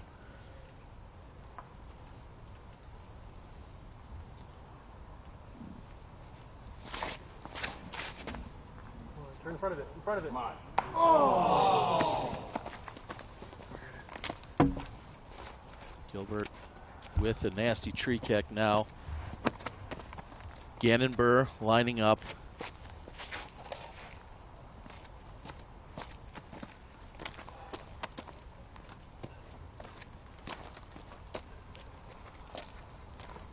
Gannon Burr needs a good one here after what we just saw from Ellis.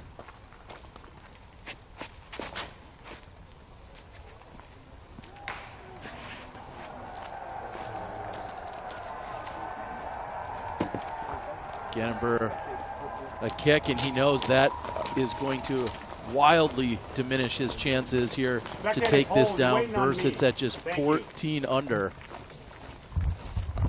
Yeah, and if you're Burr, you cannot give up. You cannot give up. You have to make a par and keep battling. It can go birdie, birdie finish. And this shot from Ellis, oh my goodness, is it a better time? Is it a better place for a park job on 16? High five from Gilbert. I mean, that shot right there gives Corey control of his own destiny. 100%.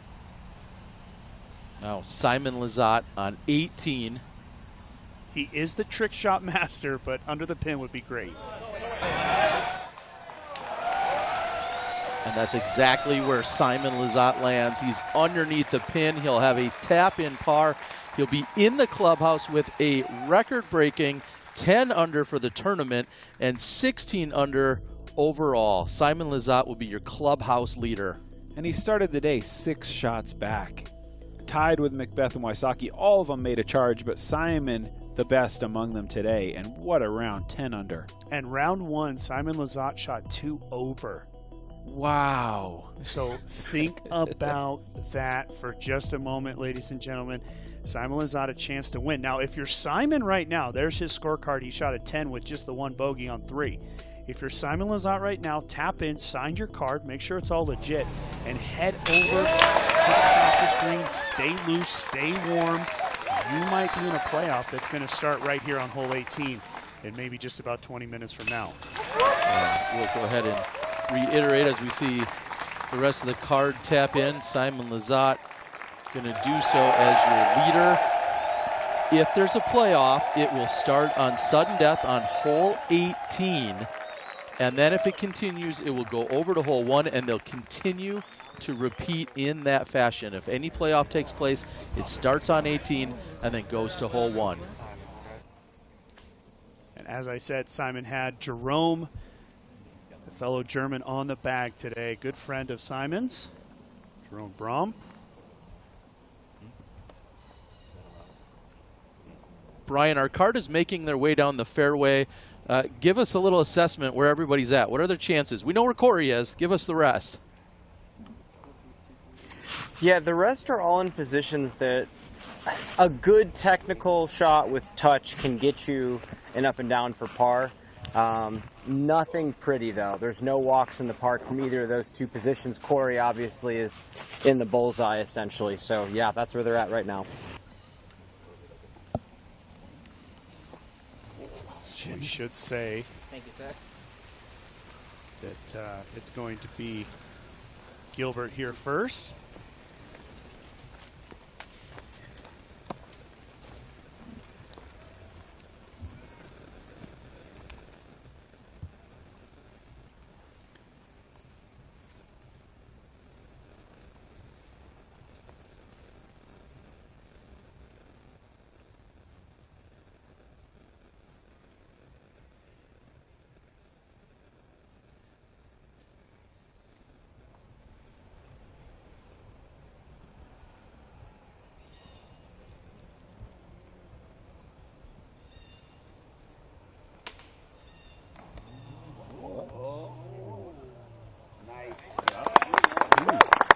Bouncing his way down, but gets out.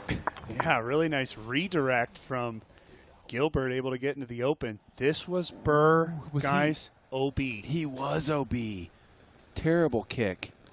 We saw it in round 1 from Macbeth.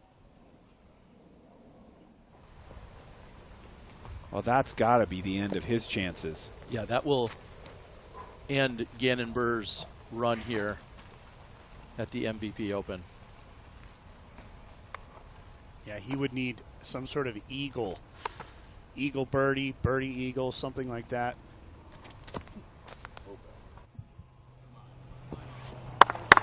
That's not really that much of a problem, in my opinion, for Linus. Obviously, birdie would be phenomenal, but he's right there. He's 1 shot back with 2 to play. That's a great position to be in. Today's 17 has played more difficult than all the other rounds we've played so far. 11th most difficult hole today. But still, for this caliber of players, a chance for birdie. Here's Simon confirming everything, making sure. And he's got his putters in his hand, so I think he's going to go over to that practice green, stay loose, stay warm.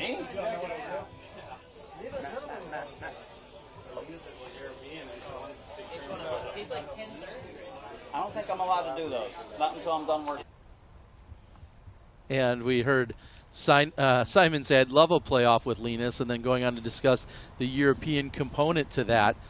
It is a possibility at this point, Simon. So him and Macbeth, Raven Newsom will continue to watch the scores over these next couple of holes. You guys, you set it up perfectly, Doss. Linus could just birdie hole 17, come into the clubhouse with the par, and then that could be a playoff between him and Lizotte.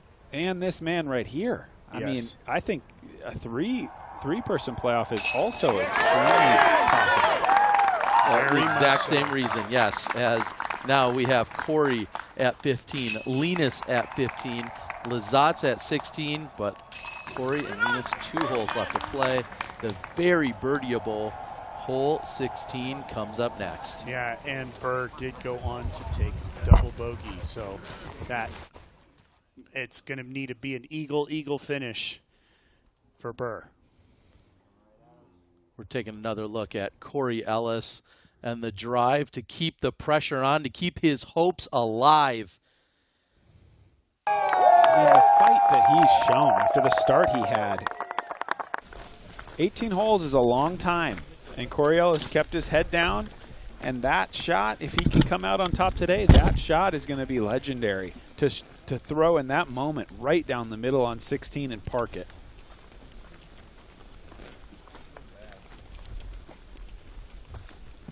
And Sexton, you called it at the beginning of the show. We're either going to see a brand new Disc Golf Pro Tour champion, or we're going to see a legendary and epic comeback. And right now, that tale is still to be determined.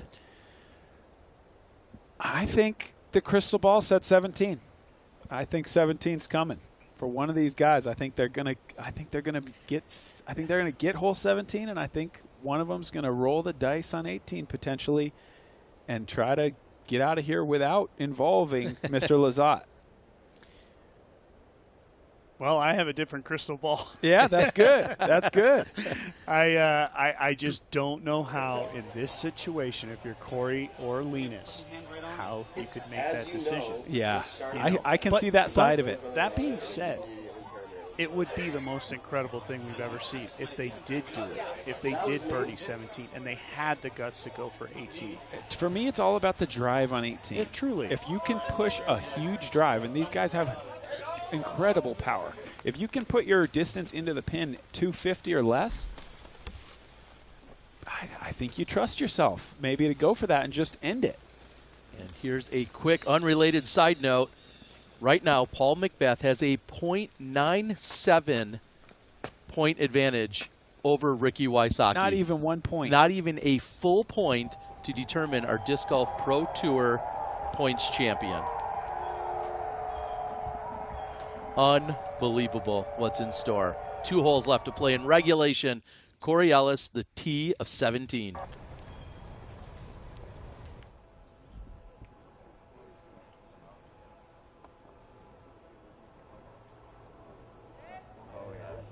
Stay high. That's the one. That's exactly the one, Sexton. Off on that left side of the fairway, but past all the big trees. 422 feet to get past the final line of trees. And he did that by a lot. I think he should be looking at a fairly straight shot in.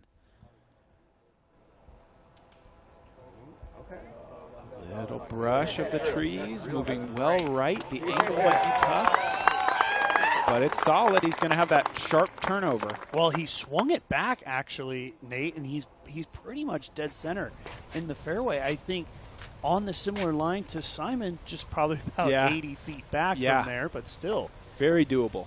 That swing back at the end was super critical.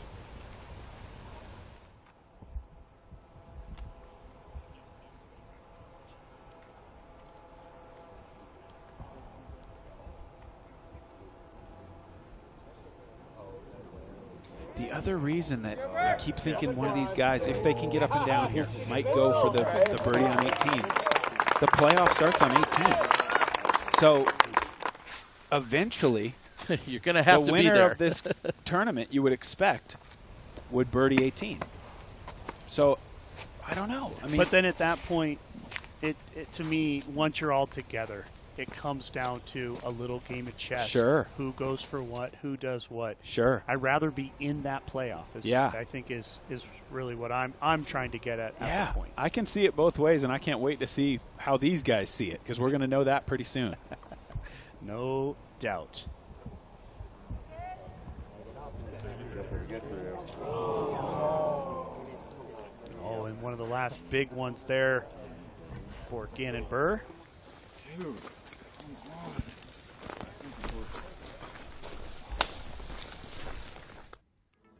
I want to throw it out to Brian. We're going to take a look at 17, but let's throw it out to Brian. And Brian, we need an assessment of the lies on where those guys finished up here on the tees. I mean, Linus and Corey are in money position. I mean, they can throw standstill putter if they want. Pretty neutral angles. Gannon obviously caught that late tree. Not too good. He might even be stuck up in the tree. But yeah, the two guys that we need to talk about, Linus and Corey, they are both ready to attack for birdie. Pretty easy shots. Appreciate it, Brian.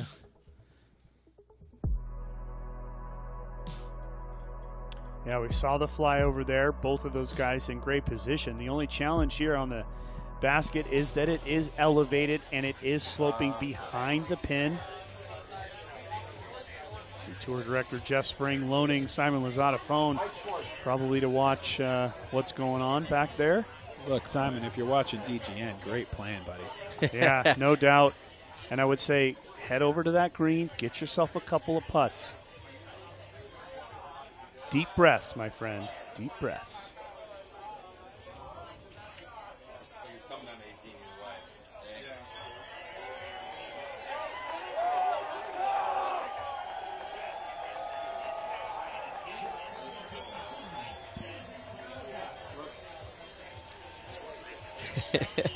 There's some Simon Lizotte inception. As you said, what a year for Simon Lizotte. Regardless of the outcome, even at this event, the fact that he's here in contention, very much a factor at this tournament. An incredible round today, the hottest round that we've seen all weekend.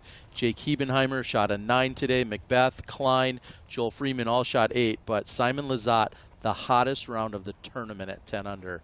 Gannon Burr still has a chance to get up and down and save birdie here. But Gannon Burr not taking the title home this year. And you can see how that big Christmas tree just really took it out of Gannon's shot. Had he missed that, he would have been out there just perfect. He's got to go to the patent pending stance here.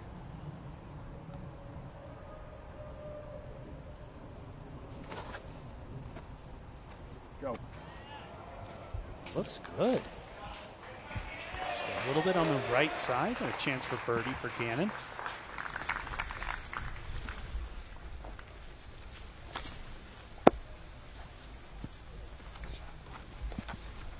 Gannon retrieves his initial tee shot. We've got a few Bushnell markers for you guys. We've got Ellis at 197 feet, Carlson at 184 feet, and Thomas Gilbert at 203 feet. So all three of our remaining players within 20 feet of one another. 6'5". In terms of distance from the pin. So you can see Thomas there in the red shirt off here on the left side. Carlson's disc is about top of your screen right now, and Corey somewhere in between them two. Something we didn't really talk about here on 17. You can see the OB line that's just on the left side there. Had these players just gone about 15, 20 feet more, they would have been out of bounds.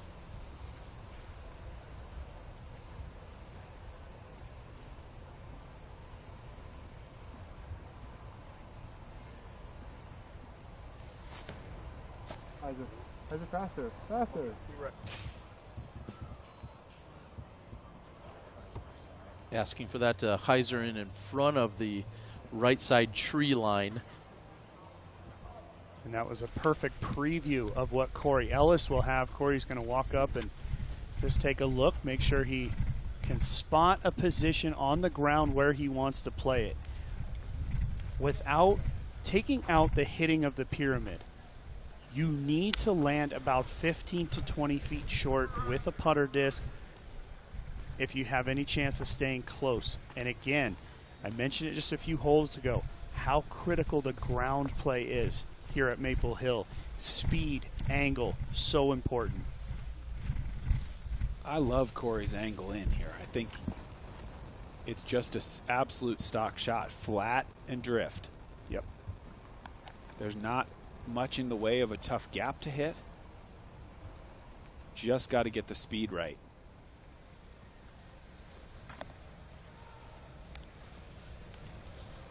Ellis from 197 feet needs this birdie.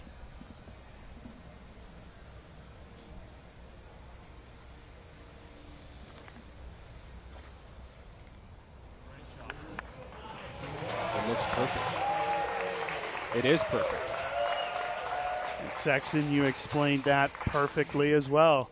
Perfect explanation and perfect execution. A flat drifting putter there from Ellis, just about 15 feet short. Now Linus on a different angle. Going to have to go with a little bit more of a turnover to flat is ideally what he's looking for. A little bit of angle out of his hand and just let it drift to flat.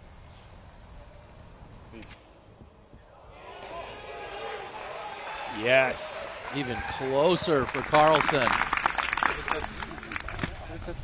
So we can pretty much give Carlson that birdie. Corey still has a little bit left to make, but it's a chance for a three-way tie coming up the 18th hole.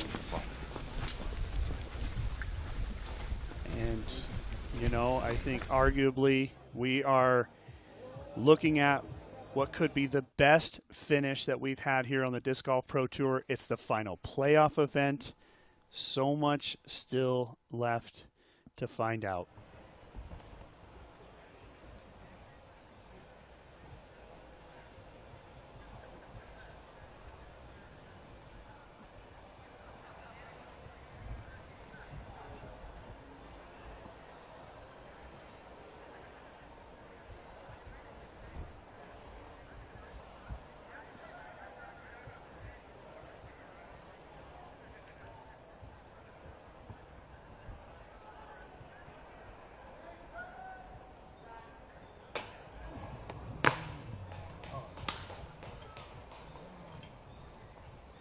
Gilbert not short on effort, finding the top of the basket. It's going to roll away. You have a long comeback putt just to save the par.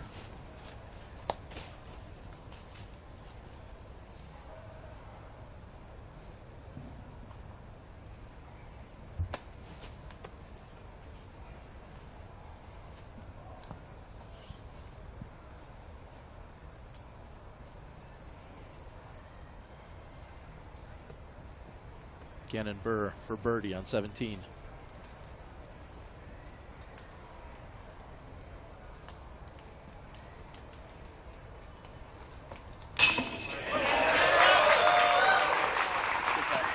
And with that, Gannon Burr will move into solo possession of 5th place.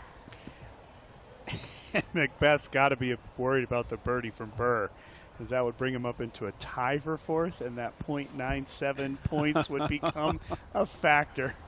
Oh, boy. Incredible.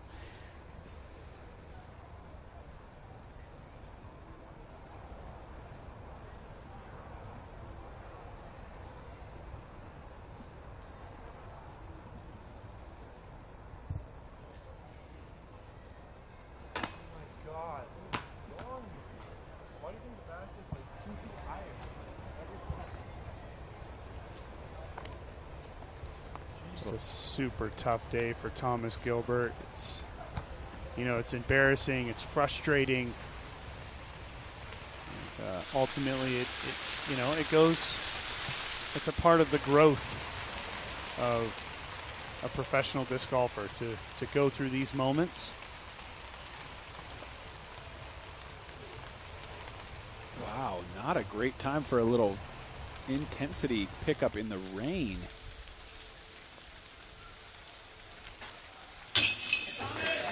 That could be pretty important to that, the way these putts play out and the way hole 18 can be played if it's raining heavy. Huge putt for Ellis for the birdie.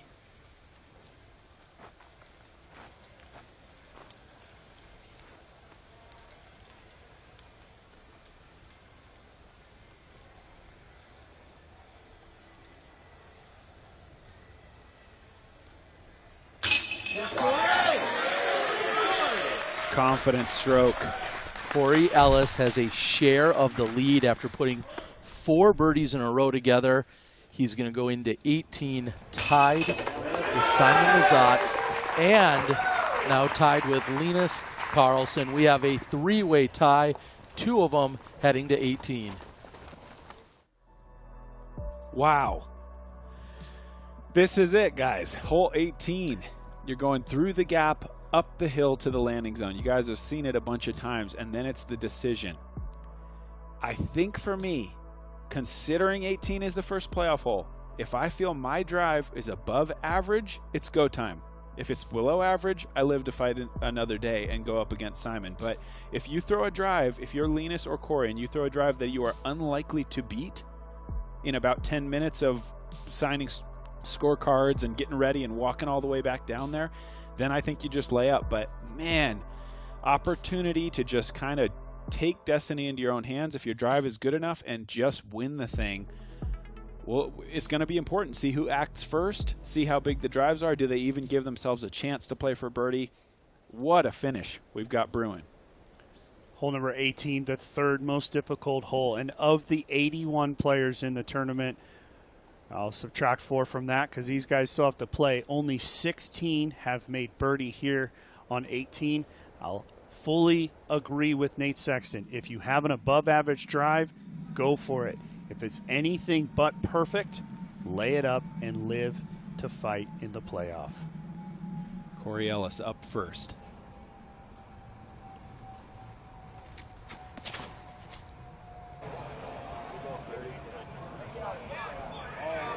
This looks above average to me. Fist pump for Corey Ellis. That's a bomb. Yeah, you are 100% right there, Nate Sexton. Not only is it a bomb, he's on the perfect side of the fairway. He stayed short of the out-of-bounds line. And now it's a chance for Karlsson. Linus Karlsson, the only Swedish player in the field.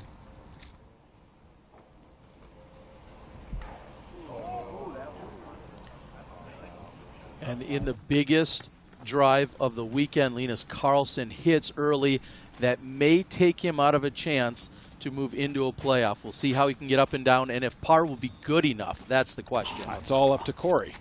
I mean, if he can even salvage par. I don't think so. That was first available, kicked immediately to the left. Yeah, he would do well to get anywhere near Corey's drive. Correct. Out of those woods, and then he's still going to have to make a clutch shot onto the green. I think it's pretty likely that we'll see Linus throw twice before Corey makes his choice. I would agree. Corey Ellis bushnelled at 166 feet to the pin. That's it? You have to go. You have to go. 166? That is a huge drive from Corey.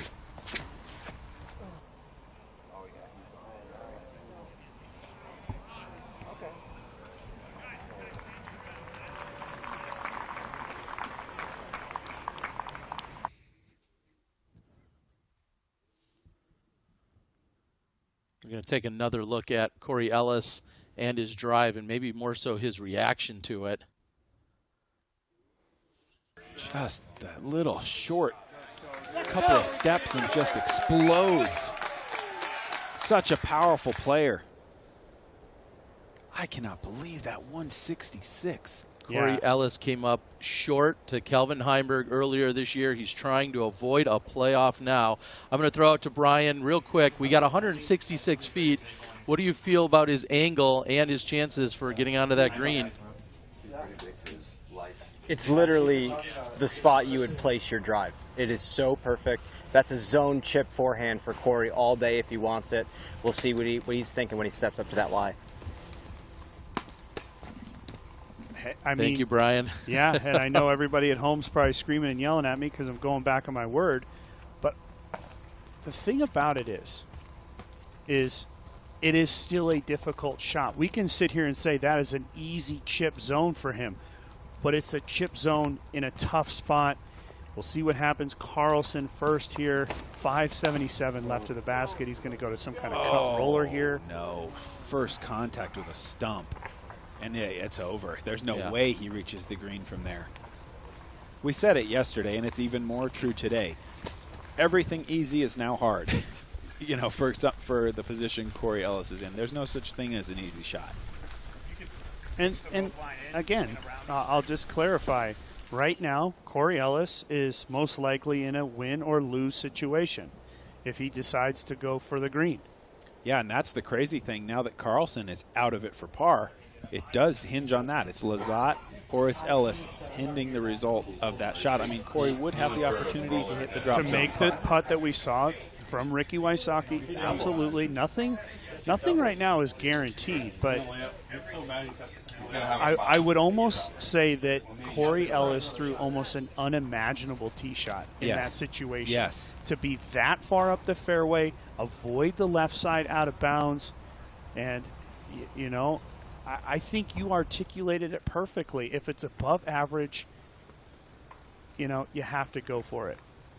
Just because 18 is the playoff hole. Yes. Maybe if you're going to a different hole, but if you're coming right back here, you're not going to do any better. Nobody in the world is going to do any better than what Corey Ellis just did with all that pressure. And I guess you probably see him try to throw it all the way onto the green somehow, or I don't know. I don't know if that's even possible. It might not even be worth trying. I mean, you try to put it in that spot that you can make it from the short side. Yeah, that makes sense. That will likely be a pitch over, probably the drop in bogey, and with that, that'll bring him to 15 under. And wow, what a performance by Linus, although coming up just short here in our final round on the final hole. Through 7 holes today, Corey Ellis was 3 over. Starting on 8, he picked up a birdie, and since then he has shot 7 down. I kept saying it all day, but I don't even know if I believed it. That if Corey Ellis could keep fighting, he'd get back into it. You know, this is incredible. And what did we talk about? Corey had to believe that it was going to come down to the final hole. We said it when he made the birdie on 14. It's a slow and steady wins the race. You're not going to come up 18 with a lead. You're going to come up with 18 with a chance. And right now, because of some incredible, actually nobody's done it, play, he has a chance to win. We're talking about ending on 5 straight. Yes. 14, 16, 18. Some of the hardest holes on tour. Short for Gilbert.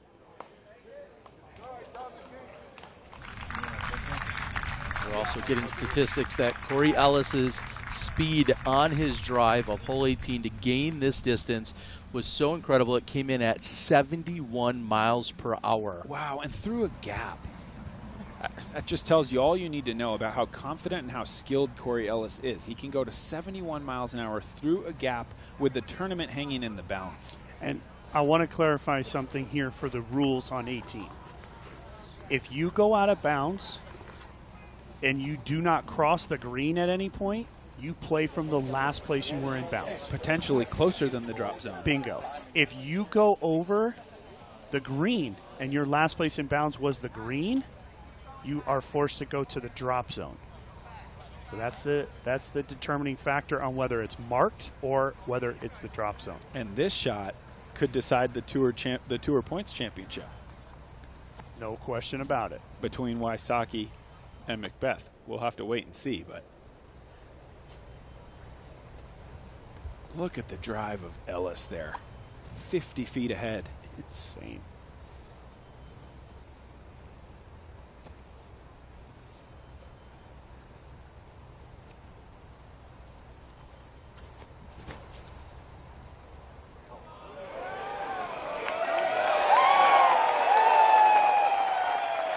How much does the pressure of the final round of the Discraft Great Lakes Open come into play right now? Corey pushed to a playoff against Calvin Heinberg, which he went on to lose. He's been in these situations before. He believes that he can make it up. It's one final shot for Corey Ellis. He's going to confirm the distance. And we'll see from behind here. Guys, you can say it all day long. It's an easy shot, but in this scenario, this will be the hardest shot of Corey Ellis' career. The angle is phenomenal. Brian was right about that. That is the perfect place to be But at the end of the day, you still got to throw the shot. Simon's up high. He's got a good view of what's going to happen here. There are going to be more holes.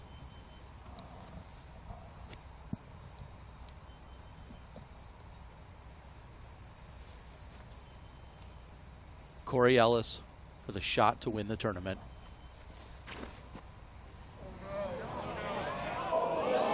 That looks deep. Wow, he sailed it.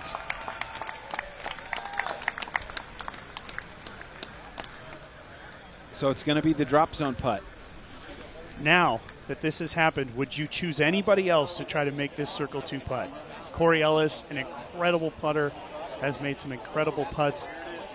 And, you know, guys, all the talk, and it is harder than it looks. It's this feeling like your arm isn't really connected to your body in the same way you're used to. And you could tell he just absolutely hammered that shot. Yep. Trying to make up for the fact that his arm probably feels a little numb, the gravity of the moment sinking in. It is just a very difficult thing to do, to perform when the pressure is that high and when you want the win that bad. And this shot to potentially push a playoff. With a make. With a make.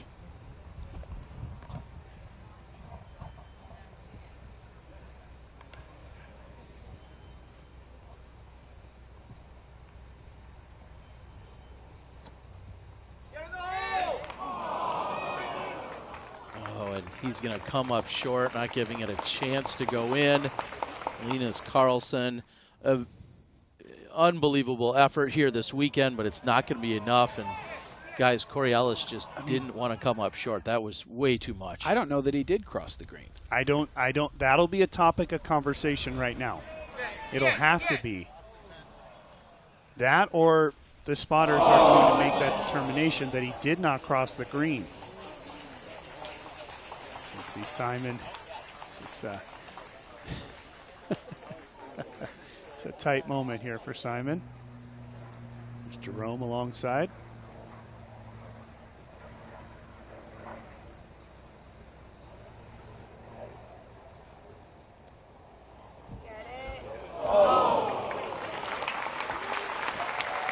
Great bid by Thomas Gilbert.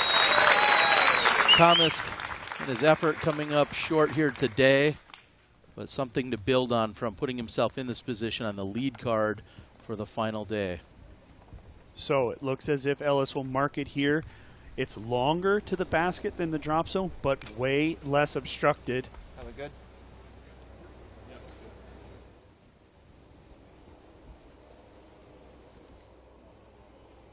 We've seen video of these putts being made before. Putting for a playoff now. 76 feet away for Corey.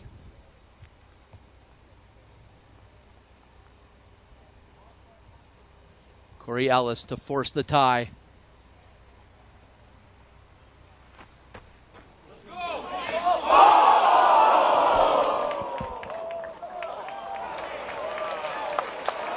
Off the side of the basket, Corey Ellis.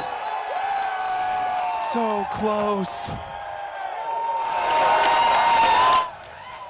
Unbelievable. That means Simon Lizotte, who's maintaining his composure as best as he can, will be your winner of the MVP Open at Maple Hill. Outside of the world champion, I doubt there's a title Simon wants to have more. Being a local to the area, being beloved. Yeah, I think it's on par with the European Open. Sure. For Simon, sure. You know, representing Europe, but in this case, he's representing Massachusetts. Yeah. And his now family, his wife, his kid. And you can hear it clearly. They love him. In the cheers everywhere he goes on this course. He is the unquestioned favorite of the fans out here. And they're going to get their dream scenario. And I can also say this, what respect from the fans in this scenario, giving this card the opportunity to finish before the celebration for Simon. Simon 2 over in the first round, comes back and wins the tournament. This Burr for his birdie. That is just incredible. From 2 over. The fight Simon showed and the fight that Ellis showed.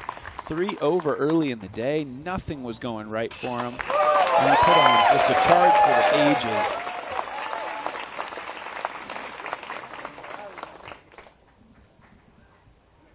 Corey Ellis will be your runner-up here at the 2022 MVP Open at Maple Hill. A hard-fought battle. He comes up just short. Also, incredible performance by Linus Carlson. And now the celebrations begin for Simon Lizotte. Corey looking on, big hug.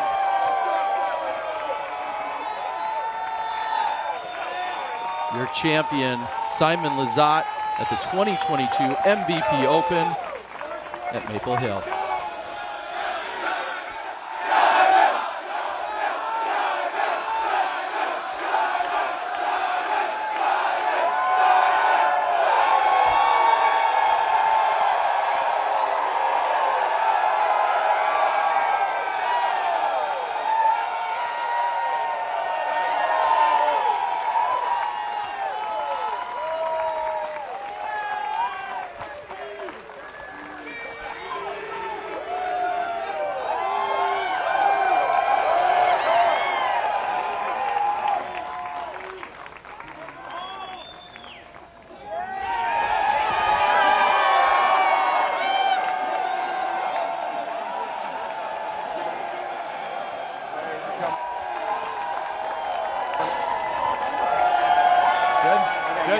Go.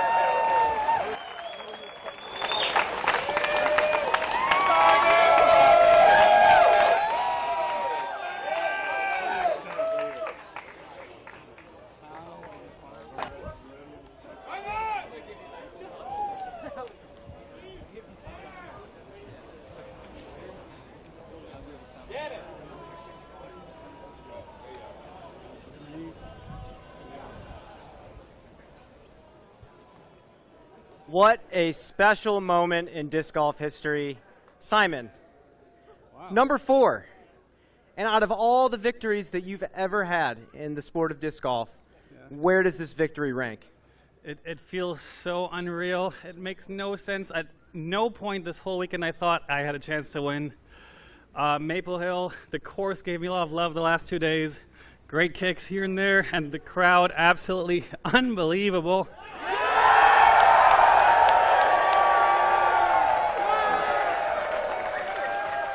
So, yeah, I've been just in that house, little hut behind us, just shaking for the last 20, 30 minutes.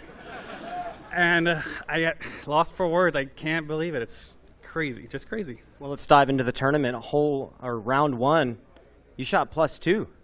Were you at any point after that round counting yourself out of the tournament in general? Of course. I was, I think, 7 back after round 1, which, I mean, I can say at a course like this, it's not a huge thing, but just the way my game was feeling and my performance last week in Vermont wasn't that great either. It's so weird. I'm either like playing for the win or in 30th place. It's been like a really weird year, and I like try to understand my mental game and what's going on. But I just forgot your question, but it was great. You actually answered it. I did? You did. Okay. Let's fast forward to today. Obviously, you shot a phenomenal 10-down final round. Best ever. And you said earlier in the week, you don't really practice the gold course too often when you come out here. You like mid-ranges and not the drivers, but talk about how you were feeling out there today. Yeah. Incredible round. Yeah, I mean, I was just cruising, really, just feeling the vibes 100%. And on a course like this, I mean, round 1 I shot +2, and then round 2 I shot 8 under.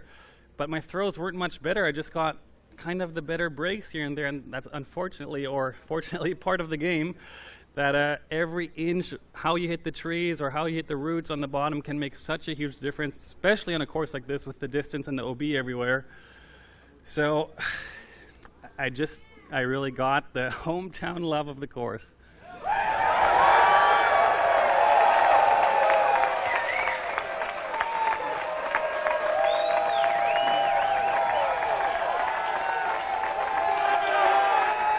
All right. And this is my last question for you. I'll actually kind of just give you an opportunity to speak to your home crowd, hometown fans and hometown people that set this tournament up and make this whole thing happen. Let her rip. Yeah, 100% the team, the staff, the volunteers, best spotters we've had all year. I had 0 backups all weekend, which on this course is absolutely insane. And obviously the Pro Tour has put on a show the entire year. It's so fun competing nowadays. Steve Dodge, local legend, of course, helps me out a ton out here.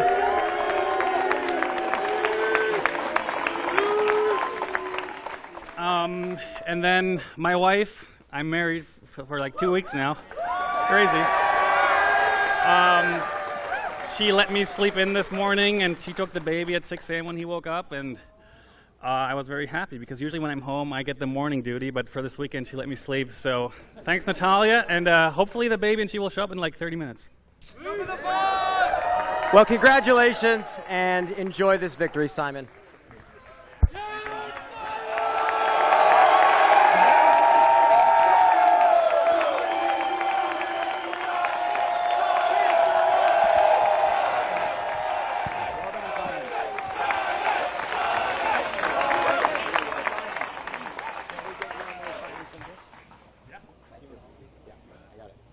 All right, hello, everybody. We are going to be doing the Disc Golf Pro Tour Series Championship Awards for the men. We are very honored to be the final playoff event at the Disc Golf Pro Tour.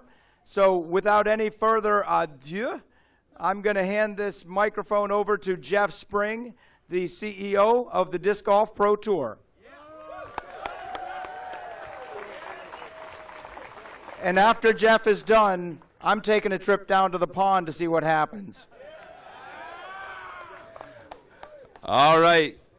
I want to give one more big round of applause for Steve Dodge, Maple Hill, and his incredible staff. Give it up for Maple Hill.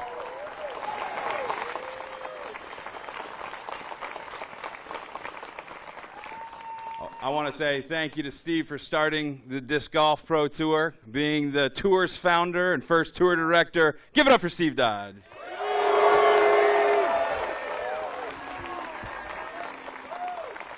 It's only fitting that we're crowning our season champions here at Maple Hill and our first team All-Stars, or should I say first card All-Stars. In 4th place, the kid making a big run this year. Give it up for Gannon Burr.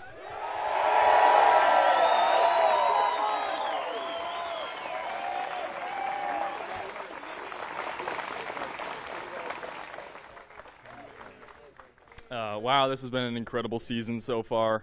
Better than I could have imagined. I've been close a couple times to a win. Unfortunately, couldn't get one. But I want to thank all my fans and supporters. You guys are the best. You're the reason I keep playing. And, I'll keep working hard, and hopefully next season can be even better. Thank you, guys.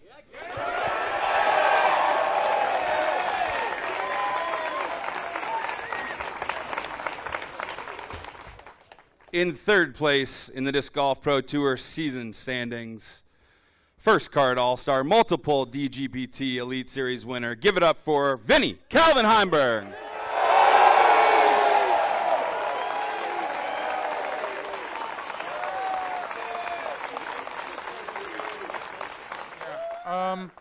Well, first off, thanks to all y'all for showing up. Crowd here is amazing. Thank you, Jeff, for running a successful season. We still got one more event, which I'll be looking to prep for. And as always, thank you to my sponsors, End of a Millennium, Grip, everyone else. Thank you. Thank you, Kevin.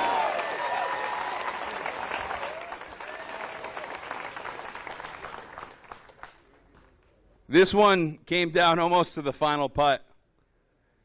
Separated by about 5 points after the longest Disc Golf Pro Tour season, the most points we've ever awarded.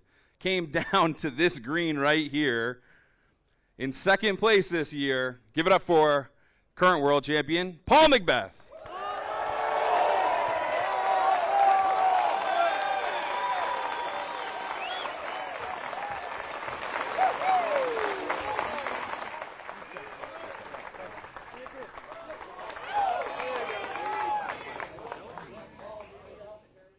And our 2022 Disc Golf Pro Tour season champion, give it up for Ricky Wasaki!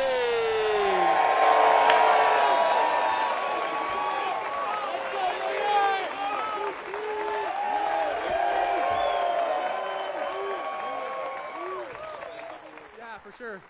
No, I want to thank all you guys for being out here and making this playoffs what it is. This is an amazing way to cap off a great season, and I'm just thankful I can play and compete in front of you guys. You guys are electric. It was awesome to battle this week, and congrats to Simon on the victory this week. And I just want to also thank the Pro Tour for giving us this amazing tour with the point systems. It's hard. A lot of great players nowadays, and this title means more than any victory I've had all season because you know, it's going to be harder going forward. And I'm just thankful for all you guys. Thanks for competitors for making this tough, and I can't wait for next year. Thanks, y'all.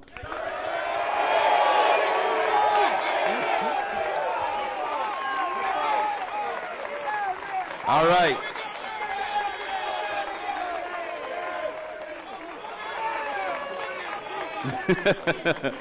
All right, before I hand it back over to Mr. Dodge, I want to recognize the champions in FPO that we crowned earlier. We had Owen Scoggins in fourth, Katrina Allen. Before I hand it back over to Steve, I want to recognize the FPO champs that we recognized earlier today. Owen Scoggins in fourth, Katrina Allen in third, Paige Pearson second. Give it up for those great performances throughout the year. They're all on their way south already, but our Disc Golf Pro Tour 2022 season champion in FPO, please give a big round of applause to Kristen Tatar.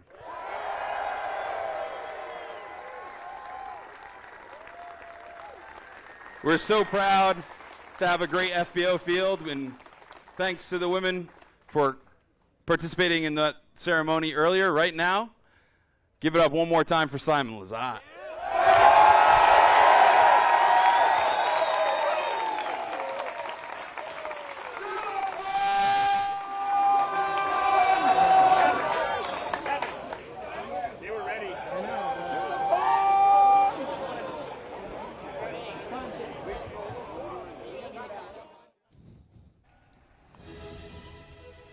And again, our champion Simon Lizotte doing work out here today.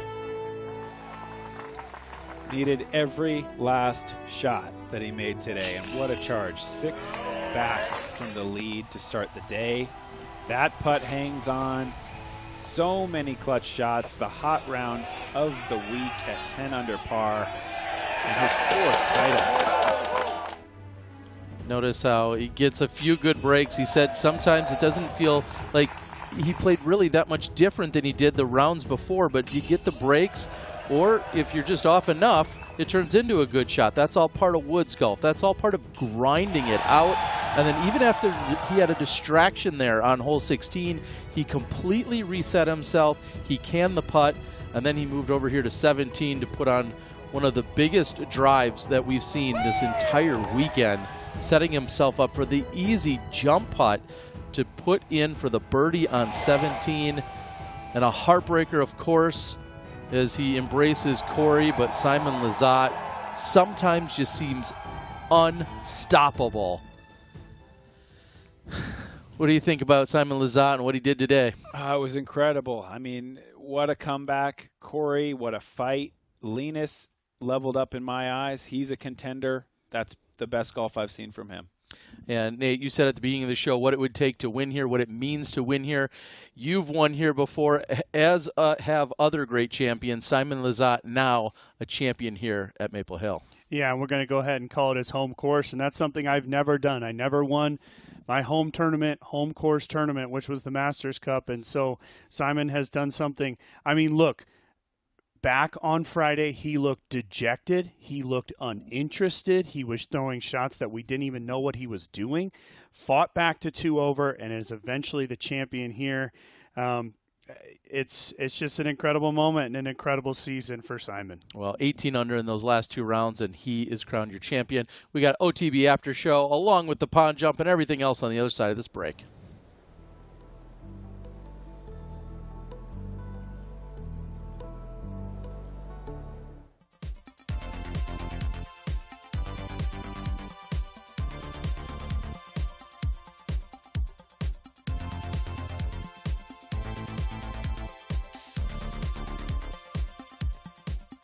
It's 1 in a million chances. When I started, I didn't think that, oh, I want to be a world champion one day. And I was dreaming like small things. And then they became true.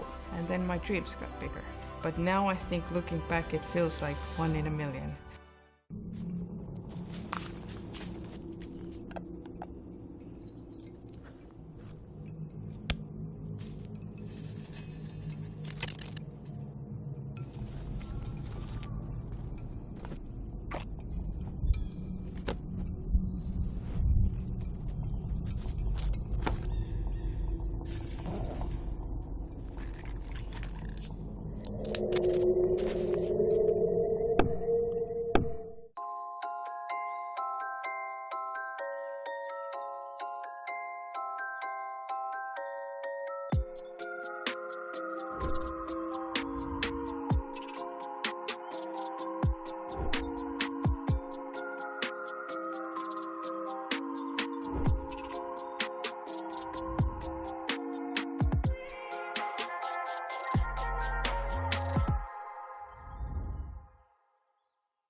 You don't become the best without taking risks.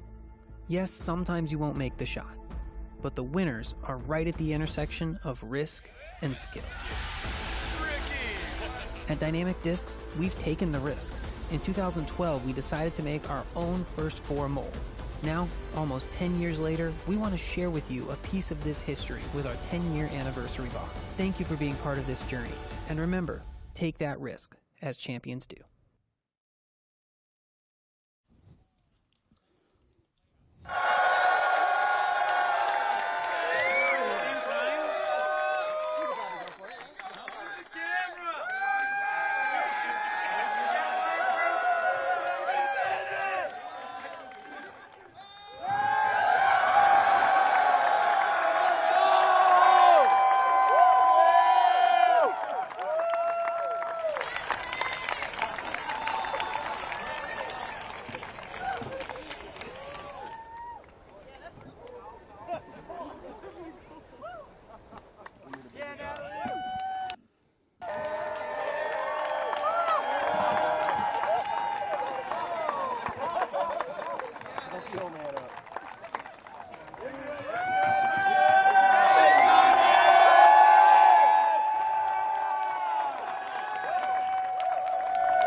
And so the tradition continues. Barry Schultz, Sarah Cunningham taking a dip. This, of course, started by Kevin McCoy many years ago at the USDGC. Bradley Williams, Paige Pierce jumping in. That was the first ever Disc Golf Pro Tour event that took place. As it continues year after year after year, there's always a question, well, what's the weather like? Should we bother? And of course, everyone says, yeah, I'm jumping in the pond. It's reserved for very special moments and occasions. Only our champions year after year. Those were last year's champions. Adam Hammis, Katrina Allen, Simon, of course, doing it for the vlog. As he and Natalie Ryan dunk in, and no greater feeling in the world, I'm sure, for both of them. First time pond jumpers. Sexton, you haven't had that chance yet. Well, you've had the chance. You haven't quite gotten there yet. When is that in the future for you? Well, let's hope, but I haven't capitalized so far. But man, I would welcome that opportunity. Let's say that. Well, and Nate, I know you've become a sauna guy, but when we look at jumping in the pond, tell us what those moments are like when you have a career like yourself. Well, yeah, that moment for me was just, again, this adulation of what I had just achieved. It takes days to win any tournament. There's no just snap your fingers and you're the champion. It's the ups, the downs, the ebbs, the flows, the finishing on hole 18, whether you're going to win, whether you're going to make it, whether you're going to not. And every tournament is special, but this one here at Maple Hill, if you get to dunk your head in that pond, you've joined a small group of people, and I'm very honored to be a part of that. And I'm honored to add those two to the list. Well, and then when I think back to the history of Maple Hill and everything that Steve Dodge and his crew have done throughout the years, throughout the decades of the work and the love and the heart and the soul that they pour into this place, it just makes it that much more special. This is where the Disc Golf Pro Tour officially began just a few years ago, and to see what we've grown into, to see what it's become, to see that we have champions not only being crowned here, but massive championship checks to be playing for that are going to be coming up next month and throughout this entire season. More than $12,000 handed out to Simon Lizotte here today. Unbelievable what's been happening out on the Disc Golf Pro Tour. I believe we're going to have our OTB shot of the day on the other side of this break. We're going to stand down for just another moment, but when we come back, OTB shot of the day.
This is the MVP Pro Shop, your home for some of the most unique discs MVP has to offer.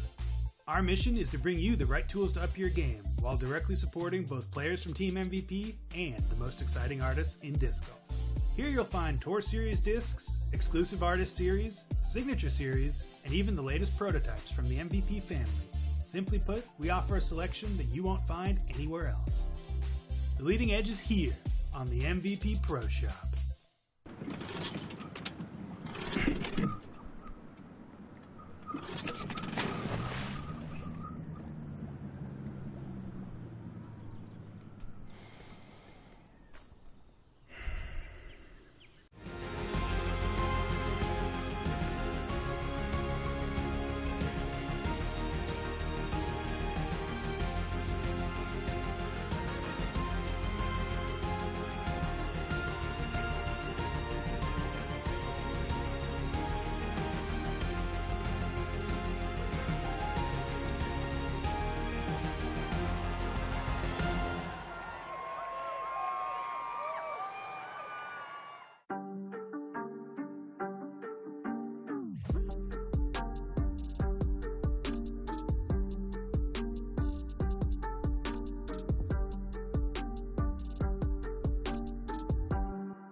The Millennium Draco is an overstable 9-speed utility driver that's great for Hausers, backhand or forehand. Get yours at golfdisc.com. Disc golf education is important because it prolongs the length of our sport and the popularity of our sport, and the most receiving of disc golf is children. So if we get that introduced to them young, they might grow up to be the next Paul McBeth or the next Paige Pierce, and we don't know it. There's a lot of different facets to being a professional disc golfer. It's not just going out there Friday through Sunday and playing, majors and DGPT events. It's social media, going to signings, doing clinics, doing YouTube channels. So there's so many different facets to being Ricky Wysocki than there used to be.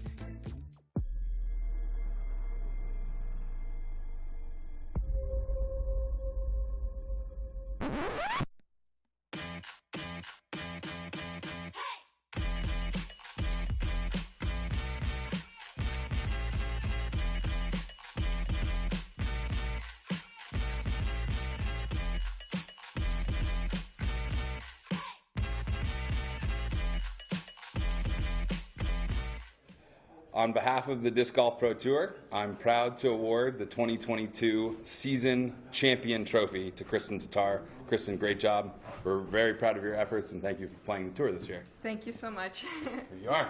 Thank you.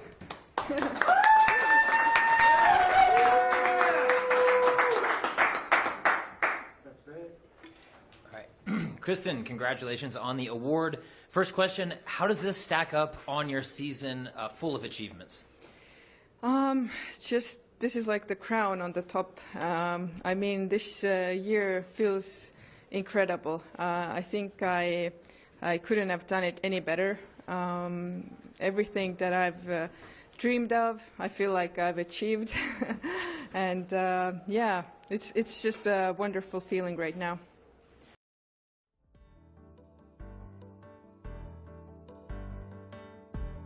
We're going to take a look at our top standings here on the Disc Golf Pro Tour. Kristen Tatar awarded the season-long trophy, earning the most points over Paige Pierce and Katrina Allen. Owen Scoggins jumping up into that 4th place position. I believe this is the first time someone not named Pierce, Allen, or Holcomb were able to take down the season-long tour point standing. So impressive for what we saw from Kristen Tatar. In fact, she came into this weekend with a 4-event winning streak, and then she took it to a playoff today just to come up short on the first hole of the playoff. An incredible season by her, and hence awarded the Tour Season Points Champion. Congratulations to Kristen. Congratulations to all the women, and looking forward to seeing you at the Tour Championships next month at Nevin. No question. All right, I think we're also going to be able to take a look at our MPO points battle. You heard us talking about them throughout the day today and just how close it was, coming down to a final few putts, in fact. And when it was all said and done, because of the ties and everything else, Ricky Wysocki is ahead of Paul Macbeth, winning by less than 5 points. And you said it before, Sexton, that's literally one putt somewhere on the Pro Tour this season. Absolutely, and it's less than 5 points between Heimberg and Burr as well in the 3-4 spot. So what a competitive season. Obviously, Maple Hill delivered again. We had a playoff in the FPO. We had 3 guys right in the tie coming down the 18th in the MPO.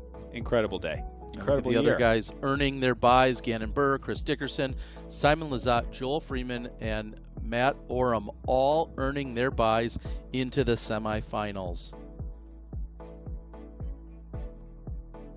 Continue to push down in our quarterfinal.